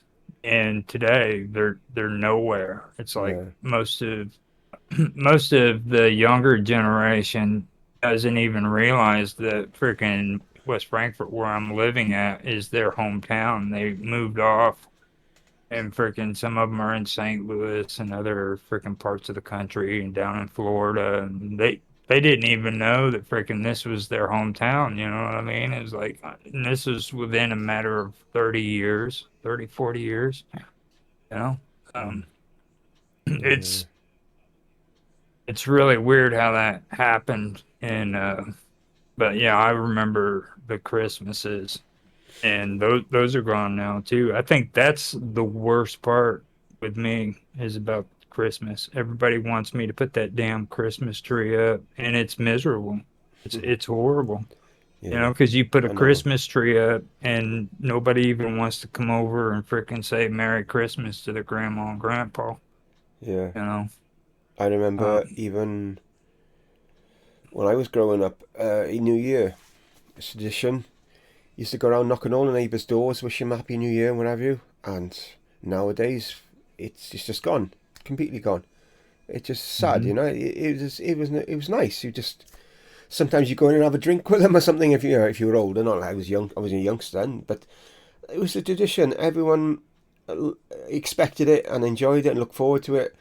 Now you'd be frightened to answer the door because you don't know who the hell's, it could be robbed or something. Nowadays, it's just everyone's living in Mhm. fear, or they're antisocial because of uh, anti-social media that's out there on the because the internet is the biggest. Internet is an amazing tool, and we wouldn't be on here now if it weren't for the internet. But in some ways, it sucked the life so much out of society through gaming. People turn into gaming instead of going outside and meeting their family and stuff. Maybe Mhm. through YouTube as well. I know we're on YouTube now, and say there's good and bad with everything. But I do think the internet is responsible for a lot of today's society the way it's gone. Even making people feel self-conscious, so they don't want to go out anymore. They don't want to go here anymore because they think, oh, they don't look like their latest bloody idol who's on social media, looking like some sort of jumped up doll or something like that. And Yeah. it's sad. It's really sad. Well, it's like I said, man. I would have gotten my own OnlyFans, but freaking the photo recognition doesn't recognize beards, so I'd have to shave if I freaking got my OnlyFans, and I really don't want to do that. So You're missing out it's on a like, huge potential audience there. yeah, huge potential. I'll just get on there and do some twerking. Oh my Yeah. god. Uh, But I agree with you on that. And I know you still use Facebook and everything, but Facebook is another issue. yeah, That's one big that you one. didn't mention. I mean, like they they call it social media and social networks. There's nothing social about Facebook, No, you exactly. know. Yes, no. I agree with you. Yeah, sorry. Oh, go ahead. I mean, I go use ahead. I use Facebook because I started going on Facebook because my oldest son was on there to keep an eye on him, even though his mother allowed him to go on there, and I didn't want him on there. But that's the reason I went on it to keep an eye on him. And at first, I got involved with the whole Facebook nonsense, posts and stuff. As time gone on, I don't do any of that now. Now I post like jokes on there, just to cheer people up. I've also got a page on there which I use with enlightened quotes and stuff like that, again to try and uplift people. I've got pages, groups on there, all for that same sort of purpose. It's not to become part of. I'm not part of the Facebook mainstream, so to speak, Facebook world. I'm just on there. I say as an outsider, trying to bring some good into the bad, so to speak. Mhm. But and that's my view on it. Sorry. I had to walk away from it, and it wasn't it wasn't just because like I had my groups and everything too, but like it was my family. I mean, it my family was getting on there and just doing freaking ridiculous shit. You know what I mean? Like those meaningless video games. They've got those freaking Facebook app Yeah. games where you get on there and Candy Crush. you know what I mean? And they are always sending a request for you to play these games, but they never want to talk to you. Yeah. Type something out, have a conversation. No, they don't want to do that. They want you to freaking give them freaking water for their Farmville, you know? I did do all And that, mind. I gotta be honest. When I started, I was playing all them games, but not anymore. No. I know I got sucked into them too. And my brother, he still does that War Commander, and Oh yeah. he won't play anything else. Everything I post on my gaming channel with the War Commander, those are all him. That's it. He won't do any other kind of video game, just play War Commander endlessly. And I'm like, oh my God, dude. Like, you need to step away from that, really. And Hmm. he never listens to me. He still does it. Yeah. But but that's the way freaking they are on Facebook. They're obsessed with that or freaking putting memes on there. You know what I mean? Mm. And this is supposed to be a freaking social network where you're Yeah, supposed to it's far from it. talk. It's the opposite. You know, Uh, but I guess Nicholas has said something again. He said, yes, I've seen some serious hard family scenarios, and it is harder with the general population. He said, yeah, I let my Facebook die when I got hacked, and to be honest, if that happened to me, I probably would do the same. He said, telephone is the mhm. best. And he says, haha, I love your take on the Facebook game community. Whoever like the gaming community, yeah. Um, yeah, so yeah, I did. Me and my partner met. We actually met through a friend of a friend, but we were friends on Facebook. We'd never spoke together. We were friends on Facebook for 9 months. We'd never spoken. Daddy, can I play on the bed? Yeah, okay. Sorry about my son there. And then what happened? She used to play that Cafe World game, and I got me into playing it years ago now. I'm going back about 13 years ago. And then one day she was in work. She asked me could I check on her Cafe World. So I had the login details of it, and I forgot. Well, that was it. She was in the right mood. She came home and I hadn't done it. Like, oh my god, this is ridiculous. But it was just crazy, you know. And we had Farmville, and I think Candy Crush. I still play Candy Crush on occasion, but I don't like play it. Send people requests. Just if I'm sitting in the car and I'm bored, that's the only time I ever play it, and it's very, very rare. It could be like twice a year, but I don't do otherwise. But it was just mad. But what I do on Facebook as a rule now, if I'm friends with someone and I see them in the street and I speak to them and they don't speak to me, I remove them. I thought if you Mhm. can't speak to me in real life, you don't not going to be part of my world then, so to speak. You know, you're not part of it. So I do that because there has been a few that's done that to me. Added me as a I've friend and then don't speak to me. So I've even had to do that on like these networks too. You know, like us, we're talking on the comment sections. You know what I mean? There's people freaking I've had on or I had on my Facebook for years and years and years, and they wouldn't even give me the time of day. They don't even want to interact with me. They want me to get on there and watch their videos and freaking hit the like button, but they don't have the time to freaking actually have a conversation with me. You know, yeah, um, I've had to do that with the internet as well because I mean I'm getting to the point where I'm just not going to tolerate that crap. You know what I mean? yeah. I Don't want don't me I don't jumping get on. on there.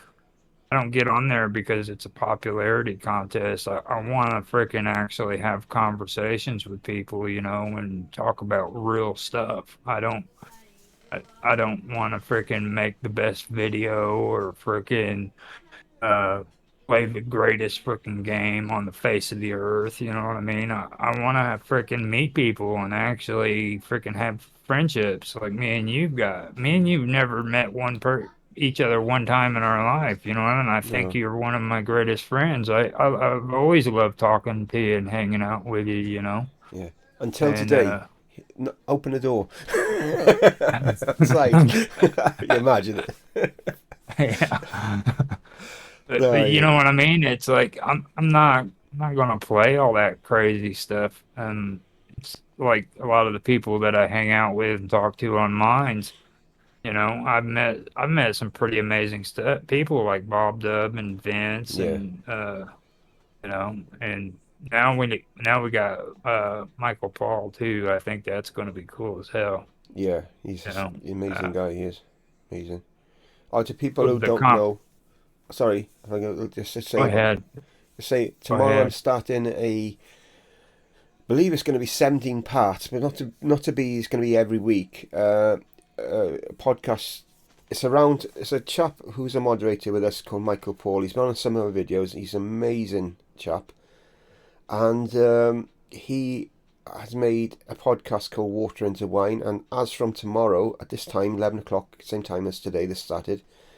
I'm going to be going over each episode of his podcast. It may take a while for me to get through them all, but it's starting tomorrow. Just to let you guys know in case you didn't know. So sorry, get back to the topic.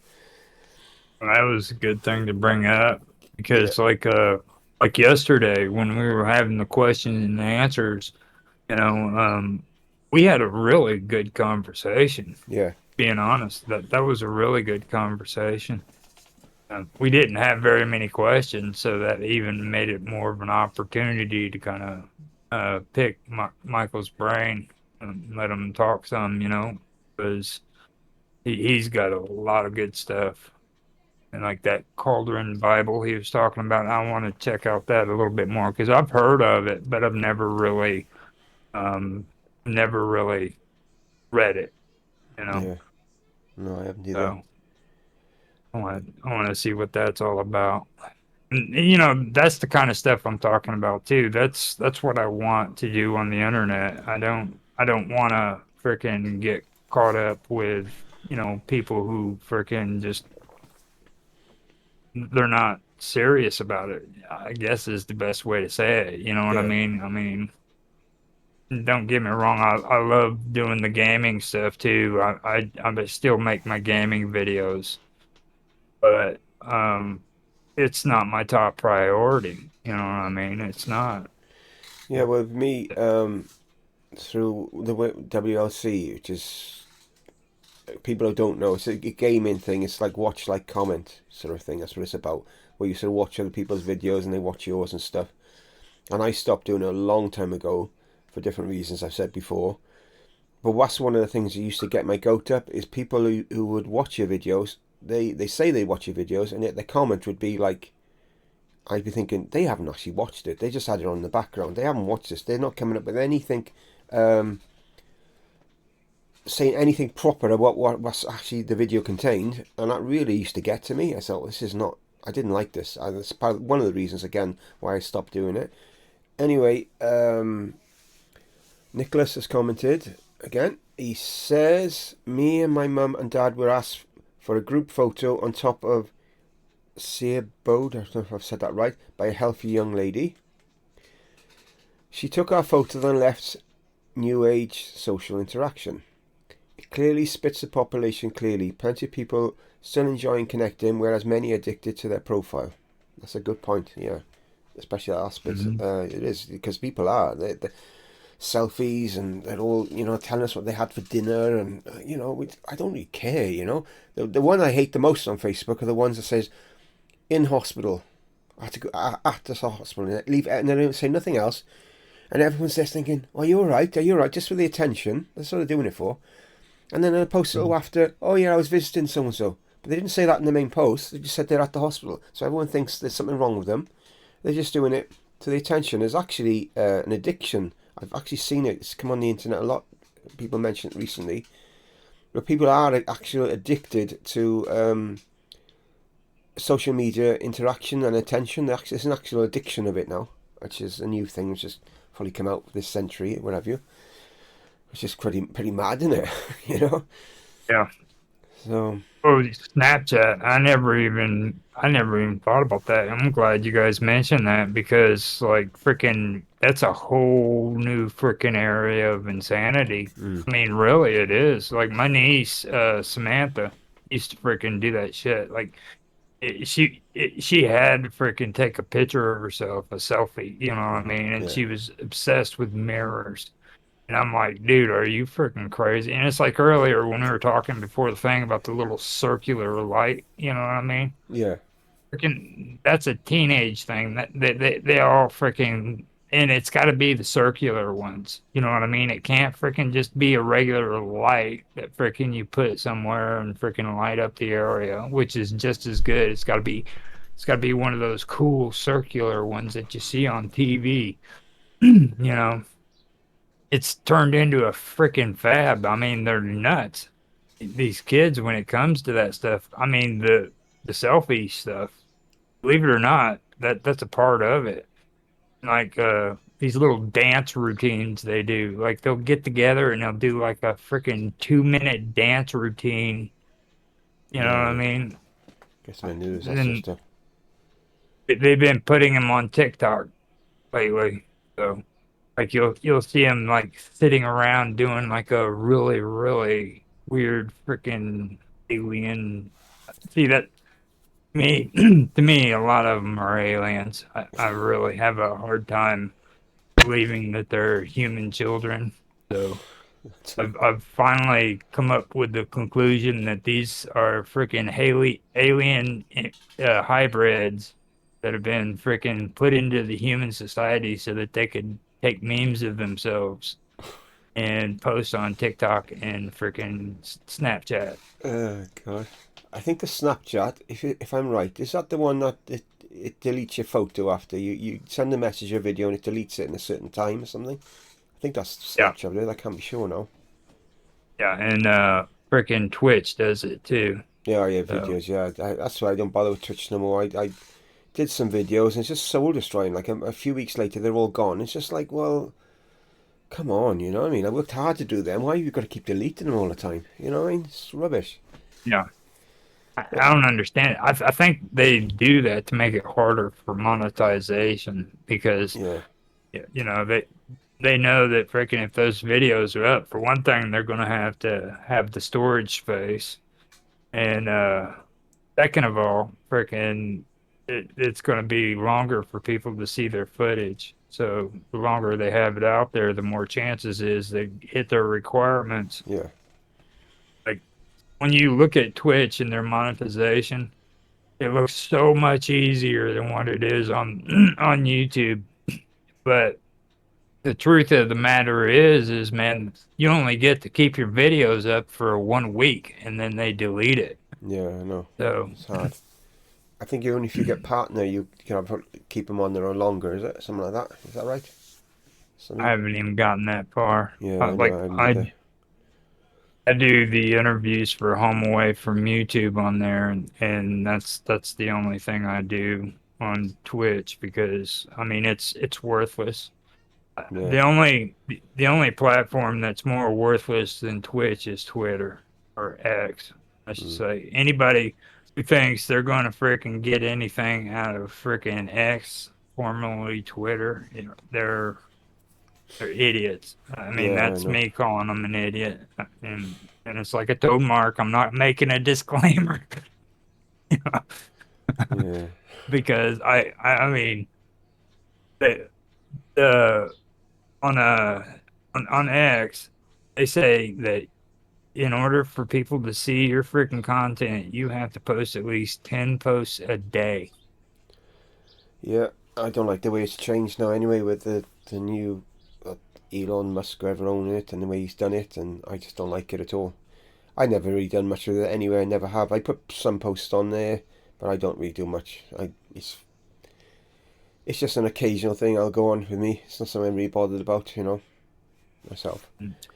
Some people, it's a Started, big deal for them, but not for me, No, I never have made it a big deal.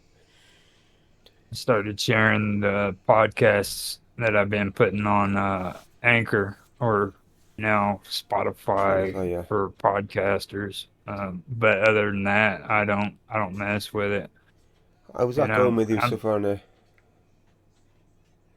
oh it's it's pathetic. Like Oh, since Anchor freaking sold out to Spotify, it's just been horrible. That's what you're talking about, right? yeah, How's that going?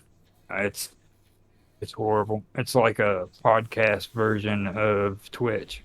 I mean, well, not they don't delete your podcast or anything, but like just they it's turned into a joke. Like on Anchor, if nothing else, they would make it to where they would put their advertisement on one of your videos, and then like you'll get maybe $2 or $3 from it. You know what I mean? yeah, Um, but now, freaking like their views have dropped. You barely get freaking any views from when you post, and then like you have to have like 100 viewers, and yeah. And reviews, is it? so, I think it is.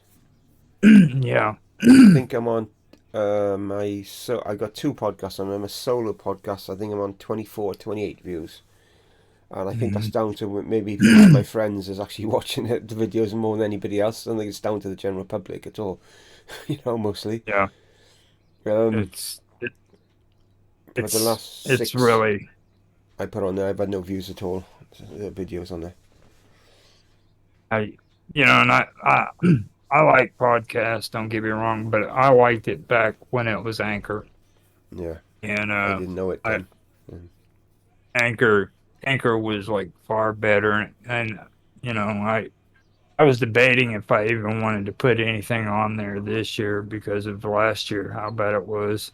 Yeah, So Nicholas I, I has. re- Oh, sorry.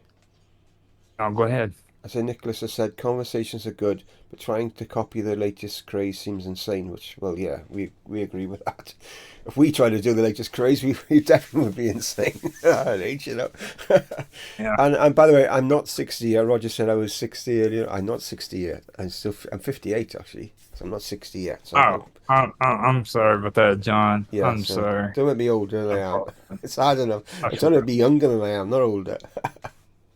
Oh, just for a brighter side of that, we're getting better with our age as men. You know, back in the days with George Burns and Jack Benny, they would Yeah, always say that freaking men always tried to hide their age, yeah, pretend like they were younger than what they were. And I just I thought that was cool that we don't do that no more. no. At least, you know what I mean? I, So, I used to sort of not be quiet about my age. I did for a long time, and now I'm just thinking, what the hell? What do I care? You know, I'm yeah. pretty active for my age. I'm not like I'm a slug going around the place. I'm keeping myself fairly fit the best I can without Hmm. going overboard. So I'm thinking, well, I think I'm quite proud that I'm in the condition I'm in for my age. Really, you know what I mean? I could be a lot worse. I've seen Yeah. people my age and they can't walk down the street. You know what I mean? I got a cousin who's a year older than me, and he has to walk up a hill. He's out of breath. He's in right state. And yet I walk 2 to 3 miles most days, you know, and I'm fine. So I think, well, okay, I'm not doing too bad, you know. I'm fortunate. My health is good enough so I'm in the position I can do that. Obviously, if my health was bad, I wouldn't be able to do it. Of course, I'm fortunate about that. Hmm. So Nicholas has said, maybe that is what you were missing. The plot thickens. If you guys copy the dance routines, it might be viral. Well, it probably would, but for the wrong reasons, I think.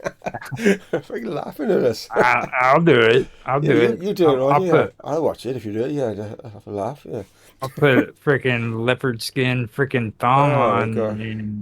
and get on freaking OnlyFans. I have to shave my beard off so that the facial recognition will catch it. And I'll get on there and do a dance. Use one of those round lights Okay. to, to catch it. So it Right. looks like we made it an hour. So Yeah. you I you have want you to. want to call it? Yeah, I will. I have to go sort my son out now anyway, so it's actually perfect timing. So it's come to our hour as well. So thanks, guys, for watching. Especially Nicholas, who stayed with us right throughout the whole video. It looks like, which is really nice to see and appreciate it. As in case you didn't know, Nicholas, we do weekly shows of this every Tuesday, It'd be 11 5 a.m. here. Greenwich Mean Time.